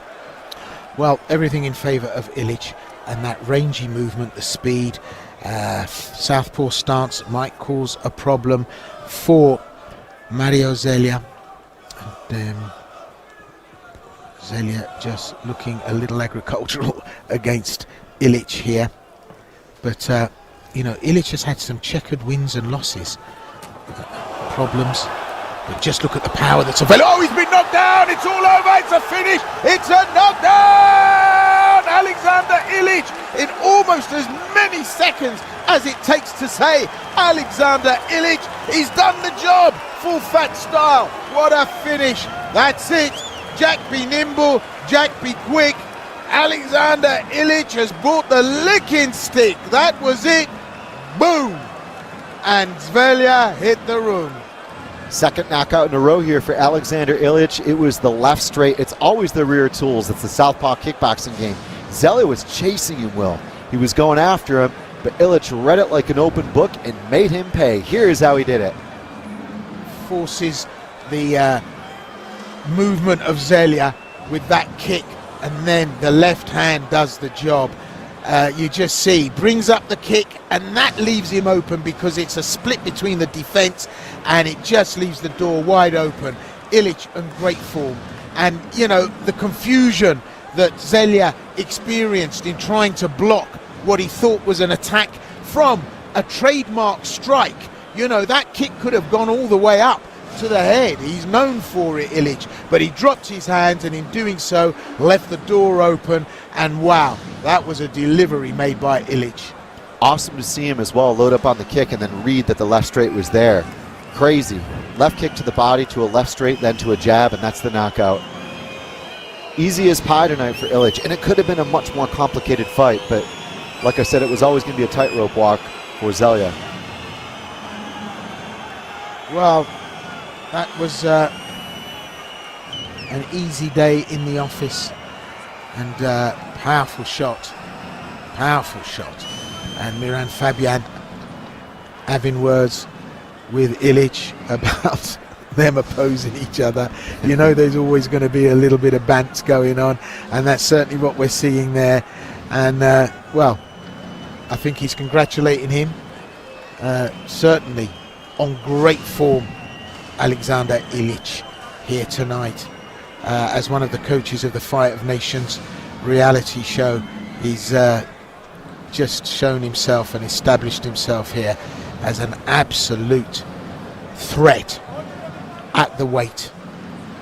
And yeah, great performance from him. Yeah, and Zelya was a little bit square. I was worried about that because there's often a battle for outside foot position with the southpaw kickboxing, and ultimately it left a very clean avenue for Ilic to connect, especially once he threw that kick, which wasn't very clean, but when you're in distance and you can see it, it really loads you up from the southpaw stance to step into that left straight, and that's exactly how the knockout occurred. No, the kick was always the threat, and Zelya knew that and dropped his elbows and hands just to stop the impact of that kick and the possibility of it coming upstairs to do damage. But there was no doubt about it. The speed, he looked fast, Ilic. He looked crisp. He looked very, very focused, and he dropped that left hand in. I mean, it was perfect, followed up with the right, but it was all perfunctory after the knockout shot. And he looked completely agricultural, Mario Zelya, against Ilic tonight. After 30 seconds completed of round number 1, your winner by way of knockout, Alexander Joker Ilic!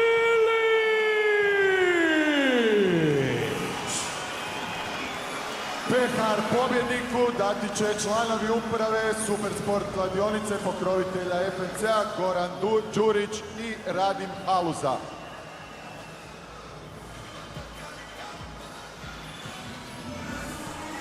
So Ilic back to winning ways, notching up the wins, and he'll be pleased with that. That was an easy night in the office. Absolutely tanked Zelya with that left hand, and emphatic win, there's no doubt about it. And you know, that was just a demonstration of speed and deflection all in one go. Ilic on fire here tonight, and rightly so. On paper, Ilic superior in terms of ability, experience, skill set, and we'll hear what he's got to say about the win.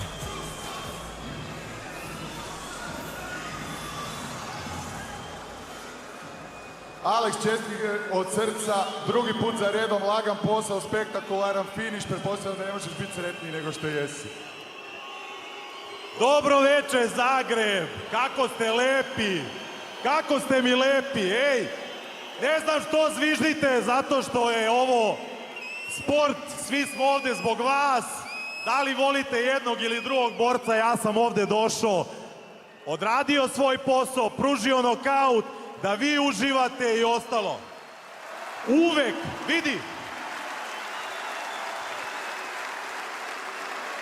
Ej, možete da zviždite do sutra. Ja sam u Zagrebu bio 50 puta. Nigde me ne dočekaju.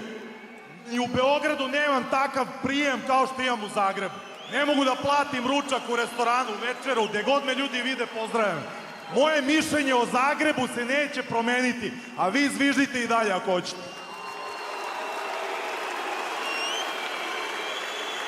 Joker, imao si dosta problema u karijeri zdravstvenih i nekih drugih. Evo, ove dvije pobjede za redom nanizao si. Koji su ti ciljevi, šta bih htio napraviti dalje? Ja sam ovo očekivao, iskreno. Meni je žao što publika u regionu donosi zaključak na osnovu mog prvog meča s Fabijanom i mog zdravstvenog problema. Ja mislim da pokazujem ovdje razliku od dosta većine boraca. Želim šampionski pojas 84. To je mesto što je, pretpostavljam, upražnjeno. Iskreno i želim sreću i Đaniju da uđu u UFC. Ako ne uđe, februar, da li meč sa Đanijem ili sa Vrtačićem ili sa Fabijanom. To je nešto što mislim da publika želi na kraju krajeva. Evo na kraju,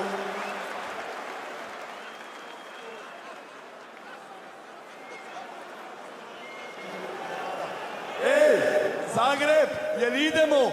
Ilke pada! Ilke pada! Ali prije Ilketa ću ugasit Batinića. Tako da ima posla ko hoće da radi. Hvala svima. Roki ima puno posla. Evo, molim vas još jednu samo stvar, inače ne dajem mikrofon u ruke borcima, ali ovaj put ću napraviti iznimku jer me Joker zamolio. Imam toliko toga da kažem i uvek se trudim da u ovim trenucima kažem nešto pametno, jer imam pozornicu i ljude i ovo je ispraćeno. Prvo, velika mi je zahvalnost da radim ovaj meč pred Godfatherom MMA-a Mirkom Filipovićem, zbog koga sam ovo i počeo da radim. Nema lepše stvari da nokutiram čoveka pred Mirkom.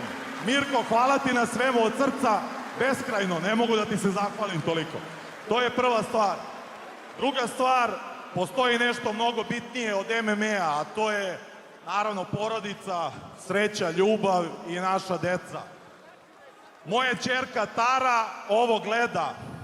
Njen omiljeni video snimak do sada je bio iz Beogradske arene, kad sam ja vodio navijanje uz pomoć publike, kad ja kažem Joker, vi kažete Ilić. Ovaj put vas molim da bi učinili nešto najlepše za mene i za moju ćerku Taru. Kad ja kažem Tara, vi kažete Ilić. Tara! Tara! Tara!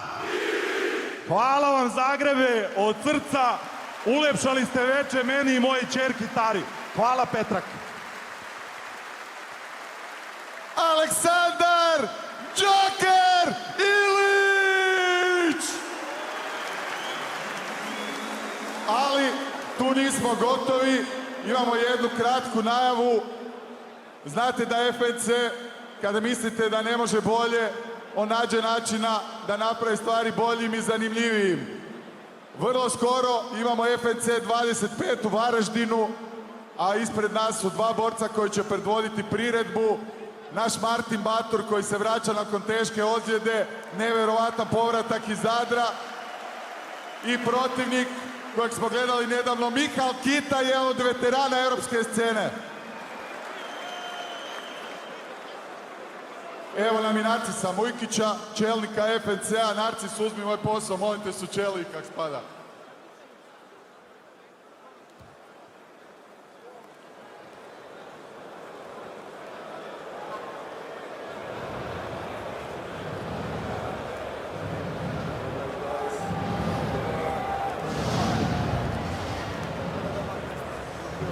Evo Martin, kratko, samo 2-3 riječi. Nevjerovatno brzo si se vratio nakon ozljede i imaš težak zadatak, nimalo lako. Hvala, nisu Zagrebe. Evo prvo, kako je lijepo ući u kavez i vidjeti vas. Zato jedva čekam se vratiti, to me vratilo, to me gonilo da se vratim što prije. Svaka čast Kiti što je napravio svoje karijere, ali mislim da me ništa neće zaustaviti da dođem do pojasa. Dame i gospodo, Martin Batur. Michal, the last time didn't go your way, but we know you as a warrior, strong warrior, so what can we expect in the next match? You can expect no decision war. Doesn't matter who wins, there will be war in the cage. Michal Kita, dame i gospodo, FNC 25 u Varaždinu, vidimo se uskoro.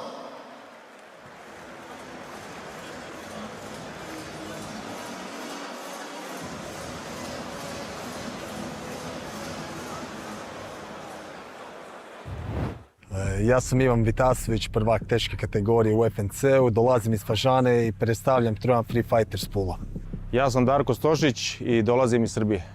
Dugo sam bio van kaveza, ali sad željno očekujem ponovo ulazak i da odbranim svoj pojas. Obzirom da sam nokautirao Mirana u Beogradu, a on je između ostalog i privremeni prvak, došao je trenutak da pobjedim i aktualnog prvaka. Pojas branim protiv Darka Stošića, on je zasluženo izazivač, ali pojas ostane u mojim rukama. Ivana Vitasovića, aktualnog prvaka FNC-a, sam već pobedio jednom davne 2000 i neke godine, pred nekih 10 godina. Tako da je došao trenutak, eto, sudbina nas je spojila da se opet sretnemo. U ovom slučaju on je prvak, a ja sam izazivač i idem da mu uzem taj pojas. On je moj sljedeći izazivač i ostaće na tome. Mislim da mene iz oktagona neće izneti i da ću išetati sa pojasom na ramenu. A za Ivana nisam siguran.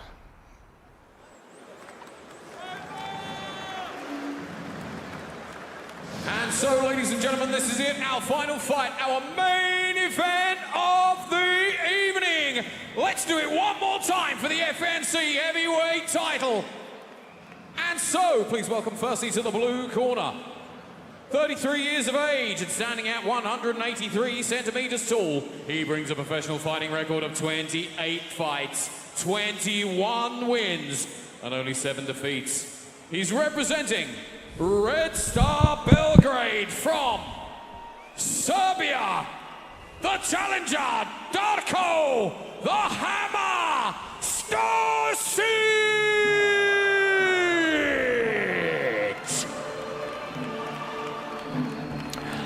Darko Stosic comes in to the onerous music. Carmina Burana by Carl Orff. For those of you who remember the film The Omen, this was the music. And if ever there was an omen-esque feeling when anyone ever entered the ring, it was this man. He's competed at UFC level multiple times. He's won 4 of his last 5 with the defeat in a KSW title fight against Phil de Vries. The 33-year-old has enough force in the hands to power small cities. His output consists of big movements, massive strikes, impactful takedowns, dominating the action. 15 wins have come via KO.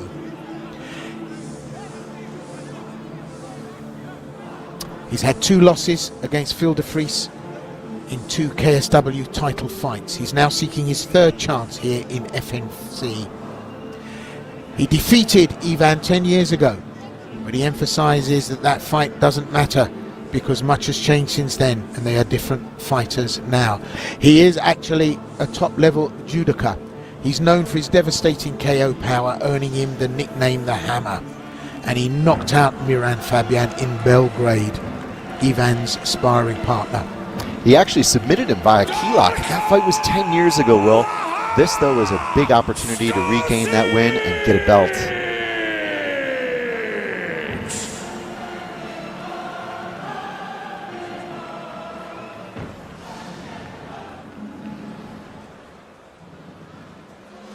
And now, ladies and gentlemen, please welcome to the cage in the red corner, the champion.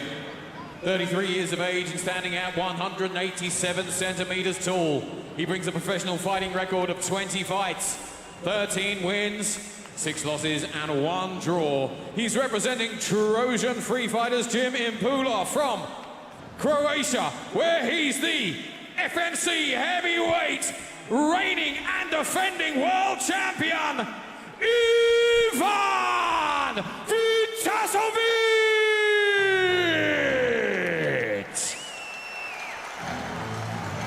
Vitasovic, the reigning defending champion, making his 3rd title defense.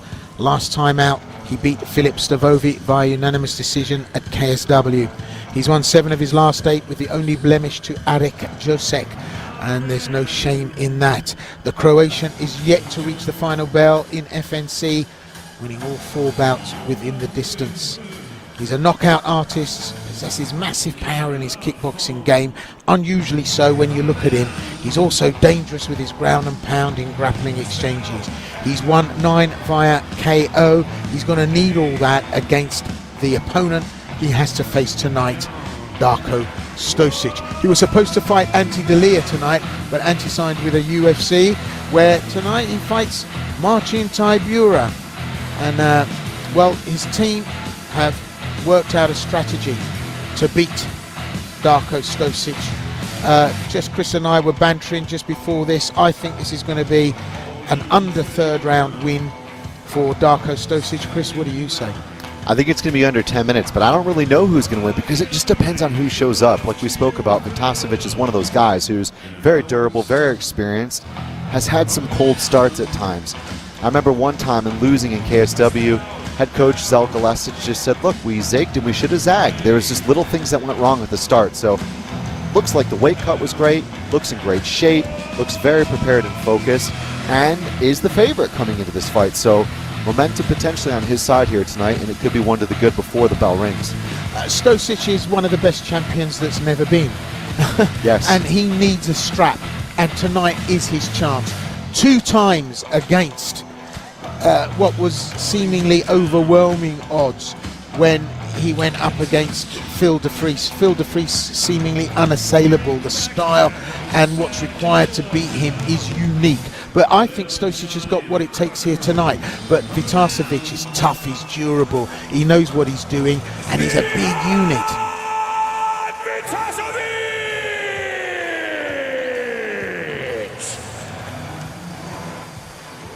We'll see how this plays out. It's the FNC Heavyweight Championship strap that's on the line, defended by Ivan Vitasevic. Our final fight, our main event of the evening. This one for the FNC Heavyweight World Title. This bout will be contested over 5 5-minute rounds. Your referee in charge when the action gets underway, Mr. Alexander Zoric. Fighters to the center, please, for your final instructions. Fighters know the rules. Listen to my command all the time. When I said stop, you stop. Touch gloves. Go to your corners. Referee Zoric is going to be presiding over the next potential 5 rounds in prospect for the heavyweight crown here at FNC. Stosic now the favorite. The odds back and forth this fight week. Heavier fighter is Stosic. Taller, rangier fighter is going to be Vitasevic. Well, already Stosic is throwing big bombs and he's looking to connect. But look at this. Vitasevic says, bring it on. If you want to trade, I'll trade with you.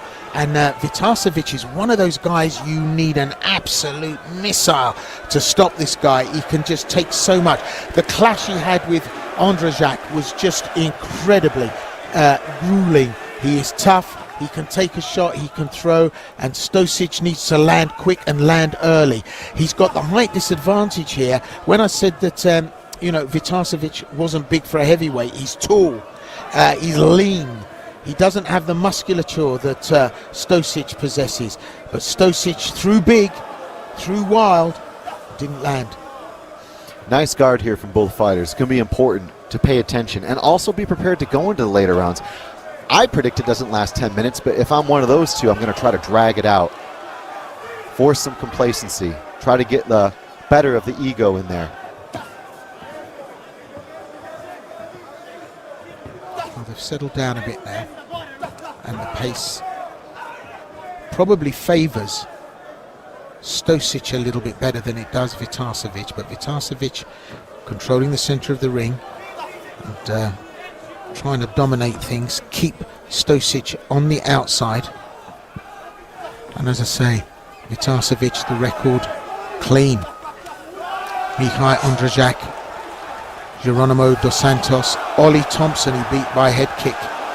But this is becoming a little bit too tasty for Darko Stosic, as Vitasevic starting to take control early on.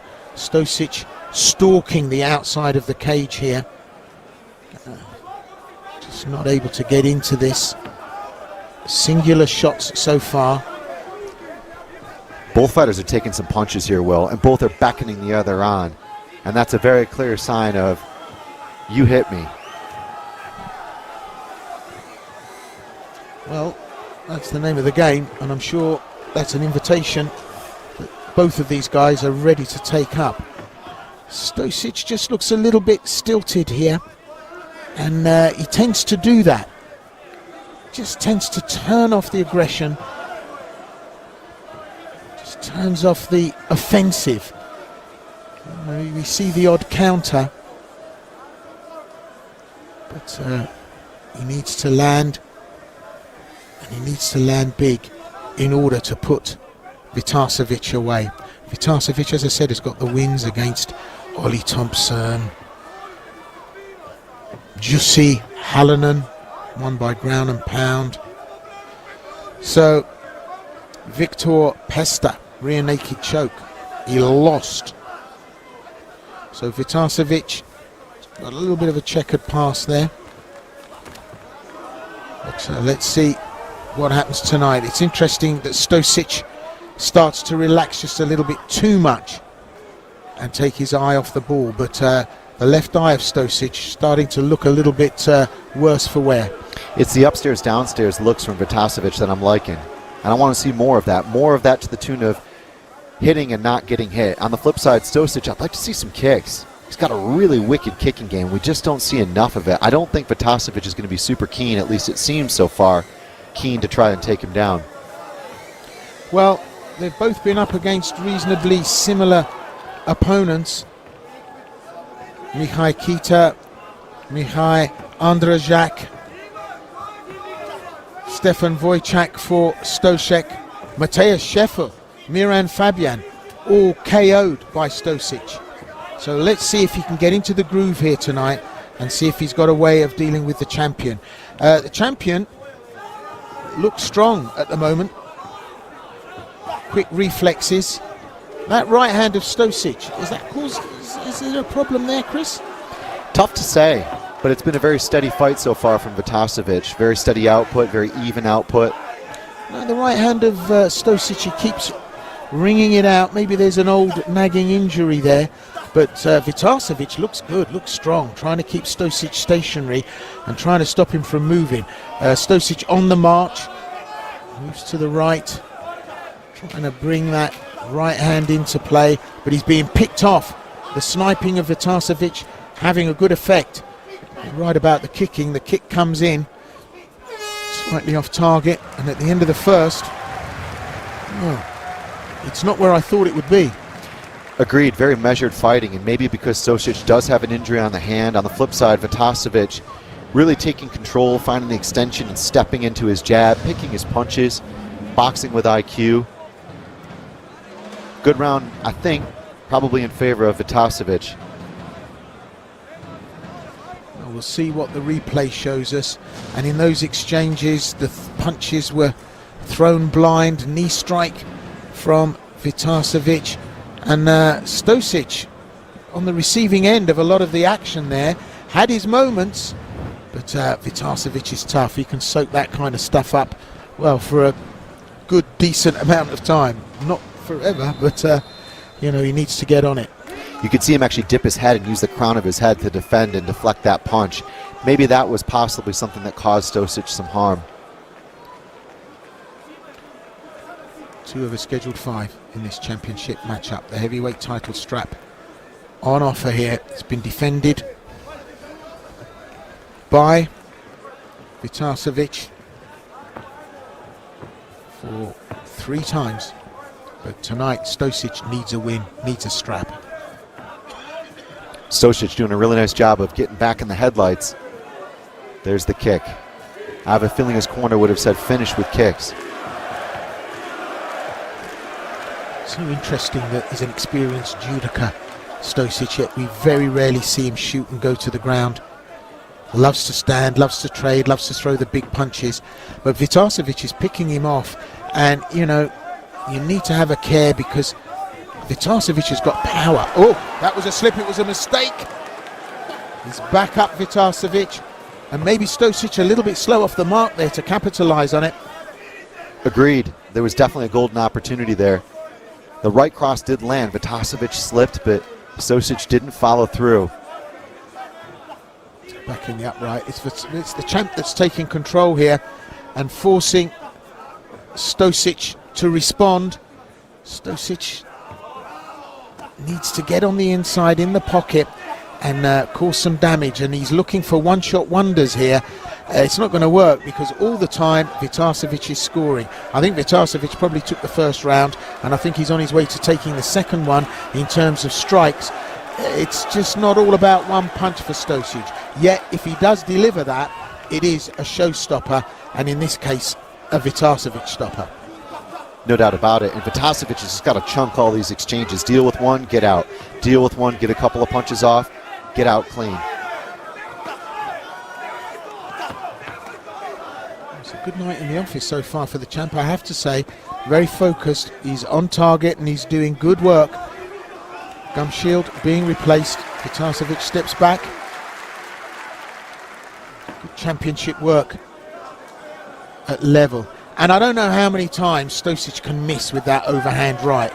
You know, it starts to take it out of you when you throw and miss at this level, and Stosic misses again. And I mean, you know, that's his stock in trade, but he's missing because Vitasevic has done his homework and he knows when it's coming. And he's closing up in the corner, covering up Stosic, but he needs to get that right hand on target, and the only way to do that is to come in behind the left. And I don't think he's putting in the groundwork here, Stosic. For sure. It starts to become inefficient, especially at a heavier weight class when you're kind of leaning into punches and whiffing. At times I've liked the fact that he kind of leans into it and then goes overhand right, and leans into it and then goes right to the body. So he is changing up what he's doing with similar movements. But Vitasevic seems mostly wise to it at this juncture. Yeah, absolutely. There's no surprise in store for Stosic. Comes forward, but Vitasevic just slips out of the way and keeps moving. Mobility is the key for Stosic, and he just doesn't seem to have it. He can't follow up because he can't get forward on the offensive quick enough, and he can't get out of trouble quick enough when he's on the defensive. So it's a mobility issue. He just saunters around and strolls, and that's just not enough at championship level. Not in this kind of fight, because Vitasevic is matching that and edging that.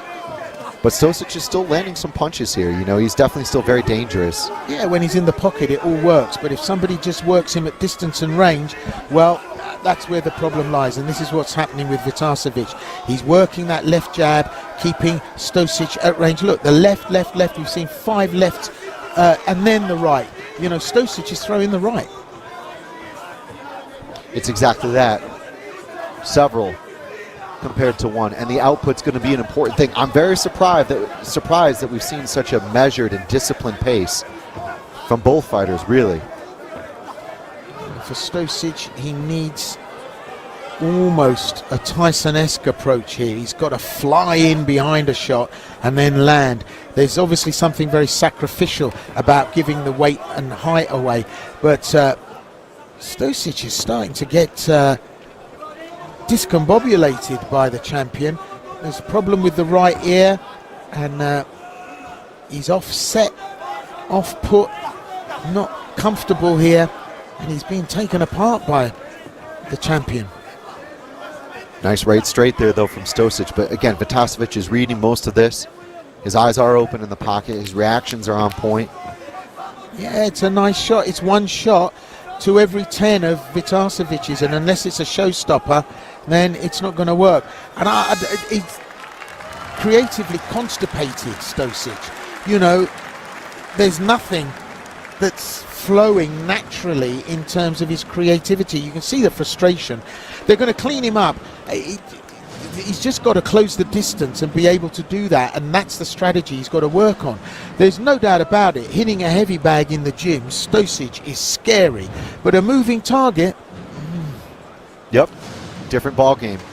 There we go, though. There was the potential. There was the nice little sort of opportunity that Stosic didn't quite capitalize on. But this was really, for me, the story of the round, just the volumetric boxing coming in from Vitasevic.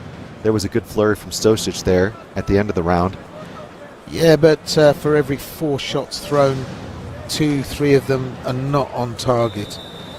Let's see how this plays out. This has gone to 3. I have to say my prediction was it wasn't going to go outside of 3, but maybe. And my prediction is officially wrong, Will. Yeah. Let's see. You need an incredible injection of creativity for Darko Stosic here tonight. He needs to get busy, on his toes, and get to work. Meanwhile, I have to say the champion doing everything right, keeping out of danger, keeping out of the way of any trouble, always on the move, and using that left hand, and he's using it to perfection. That's what you need. And Stosic moves in, but it's almost as like he's going through the motions, you know. That right hand, still a danger. Well, I'm still in prediction territory. I think Stosic needs a rabbit out of a hat, but he's come forward now, more aggressive, and he's found a way to cut the distance. It's intriguing as well because there's been so much consistency, I think, from Vitasevic. And also, not showing Darko any respect. You know, he's not backing off. He's in the pocket with confidence. We saw Darko against Scheffel and Martinic and Wojciech kind of exploit them being in space and stationary, a stationary target like you alluded to, and Vitasevic just hasn't given him that opportunity.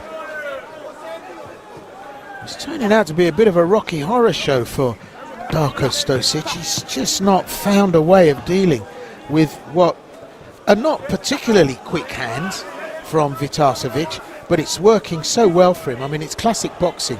We've seen no shoot for a takedown, we've seen no high kicks. It's all been about boxing, and that's the second time Stosic has lost the gum shield. He's blowing now, and he's in danger territory.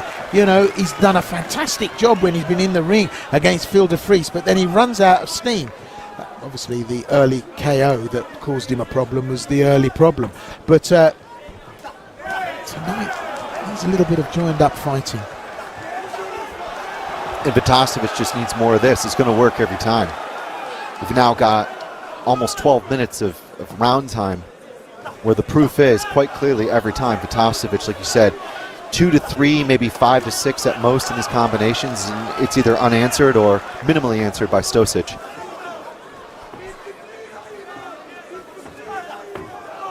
I mean, it's rudimentary work, isn't it?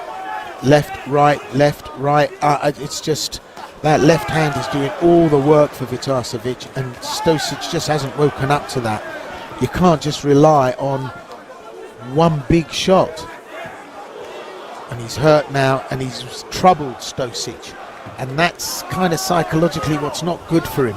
You know, he doesn't like to be in this position where he's on the receiving end. He can't work out and put the numbers together, and he needs to. And Vitasevic is not letting him off the hook. Look at him close that cage down. I mean, Stosic is fighting in a matchbox here. He's just in 3 feet of space all the time and receiving shots like this. Stosic is in danger of being in big trouble. Agreed. That's been one of the most important things as Vitasevic has started to take over in this fight. He's cutting the ring effectively, and that's clearly a strategy that was part of the game plan to unfold into 2 and 3. So very smart fighting and joined up fighting, as you love to say, Will, from Ivan Vitasevic. Yeah, you know, he's worked it out and stuck to the plan, and Stosic has just relied on landing a big right hand, and you can't do that at this championship level. We've seen him rock opponents, but Vitasevic has watched the tape, and that's what makes it smart. You know, Vitasevic has not left himself open to that big right hand, and he's now slowly punishing Darko Stosic at distance and range. Stosic just hasn't got the answer, and even as a judoka, I would imagine that he'd try in desperation for a shoot to take it to the ground, but he's just not interested in it. Again, Vitasevic very aware of the Hail Mary coming, and the jab has been so important for Ivan Vitasevic, doubling up, tripling up at times, leading most of the time now with the jab. It's working really wonders for him. Well, you go speak to any boxer at any championship level, and the coach will be saying, jab, jab, use your jab. And that's exactly what Vitasevic has done here tonight. He knows he's up against a boxer, and he knows he's up against someone with heavy hands, and he's used that jab to parry, to foil. Great feint work here, dodging all the shots. I mean, Stosic monosyllabic in terms of what he's producing and pumping out here. And you have to ask the question, at what point does he start to become a little bit more desperate, start to lay a little bit more on the table, go a little bit more all in?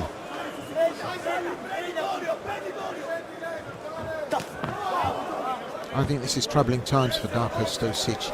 He's having to walk away. He's having to stand there and take shots in order to stay in the pocket. And Vitasevic is messing with him. Great round for the champ. I've got him at 2-1. When you shake your head when you go into the corner, psychologically, that's just a dreadful sign. You know, why? Why are you shaking your head? What are you saying to yourself? What are you saying to your corner? You're saying this is just not happening for me. And once you say that, that's the crack that the light shines through, the light that spells you're going to not get the result you want here. And as questions are being asked, questions must be answered. It's at this point in the fight where we've just seen a repetition of history over and over. Vitasevic, here he is, just tuning him up with that jab too. Great connections again from Ivan Vitasevic, and there, the surge of confidence at the end. Yeah, the finger waving like it's not your night tonight, Darko. And, for Darko, it's got to be. So he needs to dig deep, needs to get out into the tool shed, bring out some power tools here. If he's going to take shots on the way in, he might as well take them, but he's got to land his own. He needs to dig deep from somewhere and come up with an answer here. The territory we both thought we would never see, the championship rounds. Yep, it's gone to 4. And the crowd are giving it up. There's no two ways about it. They're leaving it out there. And he's a much favoured champion, Vitasevic, here at FNC. But Stosic needs a strategy, and he needs it quick. Great work, great hands from Vitasevic. It really is. It's almost becoming a masterclass here now. And look at this, he's working Stosic over. Oh, but that's the right hand that he's in danger. But look, it's one shot. Stosic throws it and stands back as if to say, yeah, that's what I've got. Meanwhile, Vitasevic is peppering him. The stat that really gets me is we saw 67 strikes from Vitasevic, 67 of which were punches last round. 10 of 10 were punches for Stosic. It's all boxing well. Yeah. It's a glorified boxing fight, and Vitasevic is wiping the floor. Yeah. Stosic just cannot work the combinations on the inside. It's a one-shot strategy that, yeah, could work under different circumstances. And Vitasevic doesn't let off. Vitasevic doesn't put the brake on. As soon as he makes space, he comes back again behind that left. I mean, it's boxing. It's great boxing as well. And Stosic covers up, and then Vitasevic uses that, grabs the look at that, grabs the hands, grabs the arms, just to open him up to pop a shot in. It's great work, great boxing. And it doesn't have to be powerful. You're never going to stop Stosic. You just have to pepper him, make him feel uncomfortable, go the 5 rounds and take the win. Especially at this stage when you have so many data points of what's working. But again, we just don't know. Is Stosic hurt? Could something have been lingering coming into this fight? There's definitely some potential there for the flat-footed performance that we've seen. Yeah, and it whether there is or not, he doesn't look great here tonight, does he? He doesn't look comfortable. He looks gassed. He doesn't look sharp. And, he's slow, he's lumping, and he's just walking into this barrage of shots. And Vitasevic, almost like a sparring match for him, Yet we know Stosic is so much more equipped at this level. But I think there's something wrong. I think that he's off-footed tonight, Stosic. I don't think it's the Stosic that we know. He's just being peppered with shots from Vitasevic, and it's a masterclass of boxing. I'm loving the outside slip from Vitasevic. Quite often he really slips very wide to his left, which completely disallows the overhand right from Stosic. Vitasevic, it always looks as if he's been in a war, no matter how well he's done. Just look at him. And it's now just open season as far as shots against Stosic. He's kind of so stilted now. He's run out of ideas. I don't know what you got to do at this stage if you're Darko Stosic. And that now is a sure sign that he's breathing heavily. The gum shield out, back in. And this is just becoming a little difficult to work out and to watch what Stosic is going to do here in a championship bout. It ain't over till it's over, but I kind of think that there's a lady somewhere clearing her throat. And Stosic nicely looking for the left hook there, something a little bit different to finish the combinations or even add something to the combinations. Especially as Vitasevic is really slipping off and moving off his waistline so wide. It's such an exaggerated movement because he knows most of the time, almost all the time, it's been an overhand right he has to avoid, just like that. There, the left hook though, that was close. Closer, shall I say.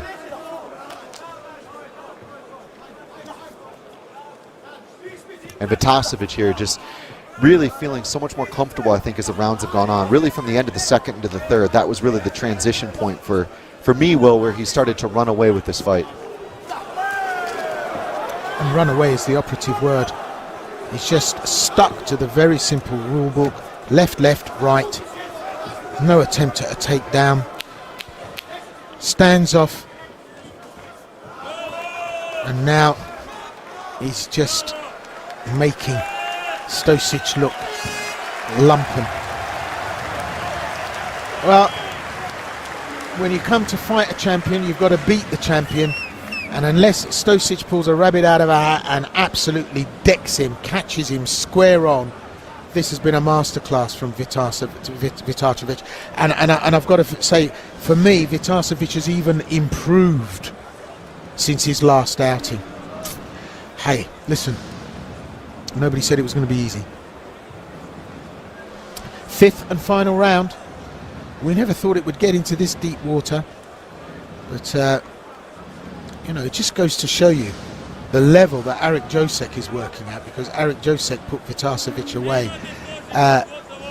Stosic has landed shots. Look, Vitasevic is bruised mercilessly, but on points, on shots fired, on shots landed, Vitasevic by a country mile. So, Darko Stosic, another title shot, another attempt to put silverware on the mantelpiece. This is the last round, and this is the last opportunity he's got. And Vitasevic knows he's not going to put Stosic away, so he just keeps him busy thinking. Fifth and final round here.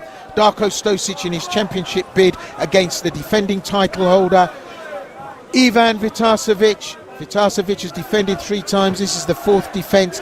Stosic has gone the distance now. Can he finish this? It was nearly 7-1 on the margins in the last round. In the third round, 10-1 nearly in the 4th. And it's all punches as far as what was thrown and what was landed. Incredible. Vitasevic, I think, just needs more of the same. And no risks. Almost a sitting target, Stosic. Covers up, stands still. And Vitasevic goes for a takedown. That's brave, isn't it? Doesn't do it. It's going to be defended. That's one thing that Stosic can do. But just look at the frustration. He just hasn't got an answer here. And I mean, it's almost frustrating to watch.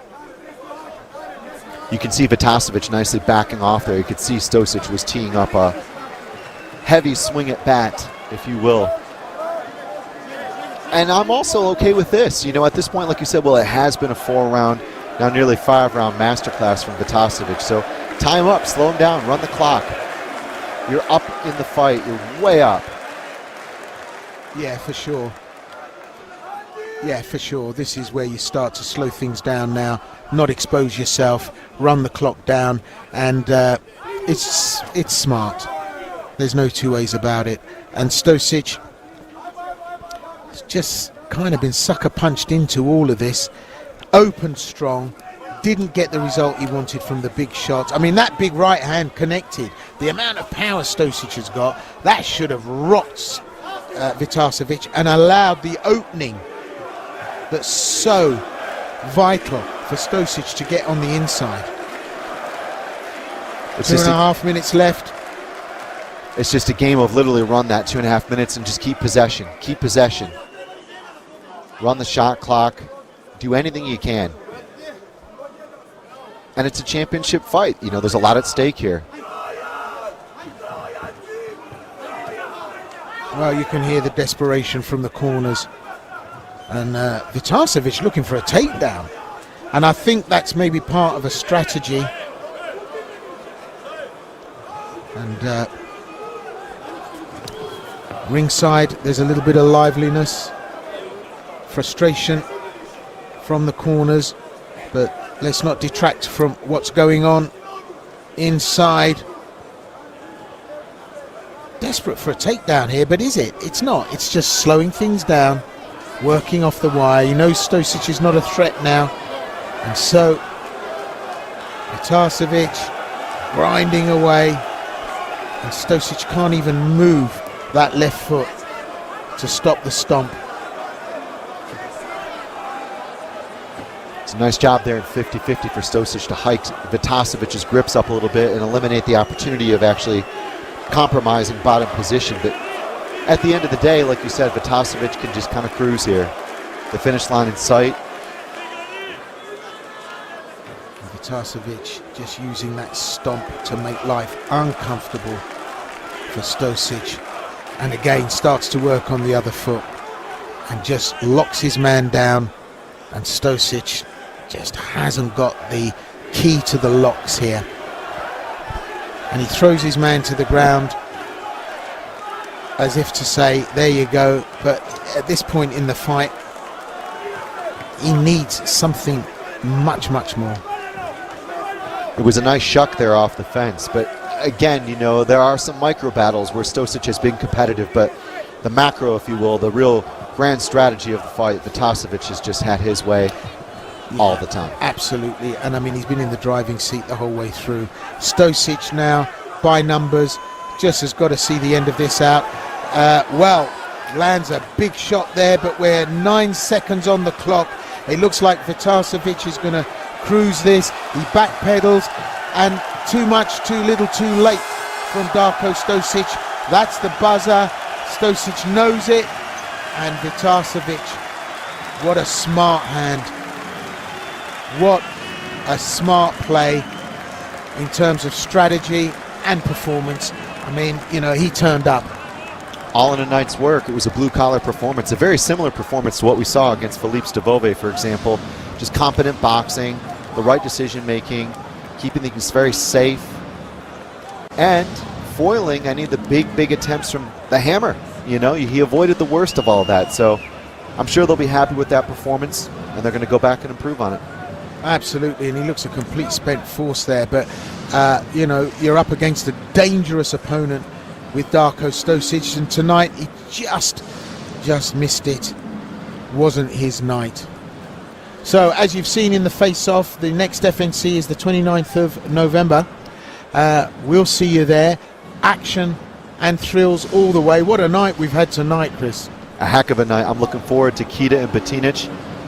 A lot more to come, I'm sure. FNC always delivering. What an evening, Will. Yeah, we've had some first-round stoppages. Absolutely electrifying. Tonight, that was your ticket money right there, the main event. What a battle, what a war for that heavyweight title. Vitasevic not letting it go in a hurry. Here's the result. And so, ladies and gentlemen, at the end of those 5 completed rounds of action, we go to your judges' scorecards, where we have a unanimous decision. All 3 judges scoring this bout 50 points to 45 in favor of your winner. And still, the FNC heavyweight champion, it's Ivan Vitasevic!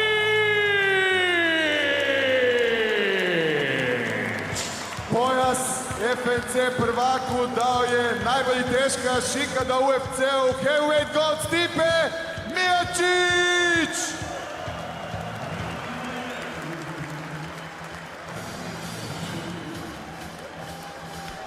Well, Miran Fabian in the ring to congratulate. He's been one of the busiest men at FNC tonight, and he wasn't even on the card. What a character. And that was an emphatic win by Vitasevic. And for all the criticism we've hurled tonight of shoulda, woulda, coulda, Darko Stosic is just such a dangerous opponent, but I think it pays credit to the performance Vitasevic gave us tonight, and it just shows you that, you know, MMA is about strategy, it's about creativity, it's about a lot more than just, you know, going in the ring and stretching someone out with a lucky shot. Fight IQ and ring generalship is what won this fight tonight, and sticking to the game plan. It was a great performance from Ivan Vitasevic. if slightly less than spectacular, but very consistent fighting, and great to see him go 5 at heavyweight. Ivane, čestitke od srca, tvoja najbolja predstava u karijeri bez ikakve dvojbe, tehnički, taktički, jednostavno, briljantno, nemam šta drugo dodati. Da, prvo bih zahvalio Darku, bio je apsolutno, kako da kažem, pravi protivnik, bez neke lažne skromnosti. I samo bih htio još jednom zamoliti, isto tako bi, kako biste pisali komentare da sam ja izgubio, molim vas, prestanite pisati srat komentare za bilo kojeg poraženog borca, jer ne znate šta prolazimo. Evo, to je prva stvar i zaplješćite Darko. Veliki pljesak za Dareta i definitivno jedan od najboljih teškaša Evrope i dalje. Kao drugo, malo je ljudi vjerovalo u mene. Malo ljudi. To su sve moja familija iz Trojan kluba, moja prava obitelj, djevojka. Znači par ljudi okolo koji me stvarno poznaju i cijene. Svi ostali drugi ste sumnjali, nemojte se sad praviti da niste. Pola vas je sumnjalo u moju pobjedu, osim mojih prijatelja i obitelji, to moje familije.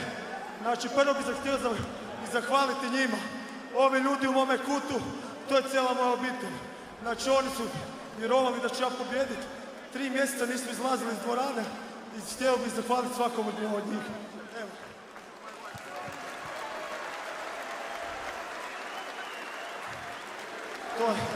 To je točno, pa vidim da si krepao, ali sjajnih 5 rundi, tehnički, taktički, briljantno. Dobro ste ga pročitali, sjajno si se micao njegovih udaraca, nisi mu dopustio da uopće razvije svoj ritam. Da, imali smo stvarno taktiku, nije stvar ni statike, borba je živa, borba se odvija, nešto možeš predvidjeti, a borbu samu po sebi teško predvidjeti. Pokušali smo, uspjeli smo dio predvidjeti i evo, očito radimo dobar posao. Pojas ostaje u Puli i evo, stvarno sam zahvalan prvo sebi, kao ostalim iz kluba i ovo je jedna moja od najvećih pobjeda. Ja mislim definitivno najveća s obzirom na renome Darka Stošića. Ivane, što je sljedeće? Dugo te nije bilo. Nadam se da si ostao sad zdrav i neozlijeđen, čini se da jesi. Kad bi se htio vratiti? Očito 2. mjesec Minhen, sljedeći protivnik je Hatef. A sad mi slijedi da krenem normalno živjeti u obitelji, prijateljima, djevojci. Kompletno, apsolutno, i gore i dolje. Zaslužio si, mladiću. Čestitke još jednom. FNC prvak u teškoj kategoriji Ivan Vitasović! Zagrebe, hvala ti, bili ste divna publika, vidimo se do godine. Well, we hope you've enjoyed tonight's presentation. FNC 24, what a night it's been here at the Arena Zagreb. Action-packed, filled to the gunnels. Those are the numbers. Total wipeout by the champ. 479 total strikes thrown, 317 landed. Darko Stosic coming up second place here this evening. As we said, FNC 25 is going to be November the 29th. Join us then. You've been listening to the guru, Chris Hoekstra. It's been a pleasure, Sensei. And me, Sensei Will Vanders. Look at your socials and all of the internet media to keep up with all the action at FNC. Till the next time. Oos.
Let's go to the beach, eat, let's go get a wave. They say what they gonna say. Have a drink, clink, found a Bud Light. Bad bitches like me, it's hard to come by. The Patron, let's go get it down. The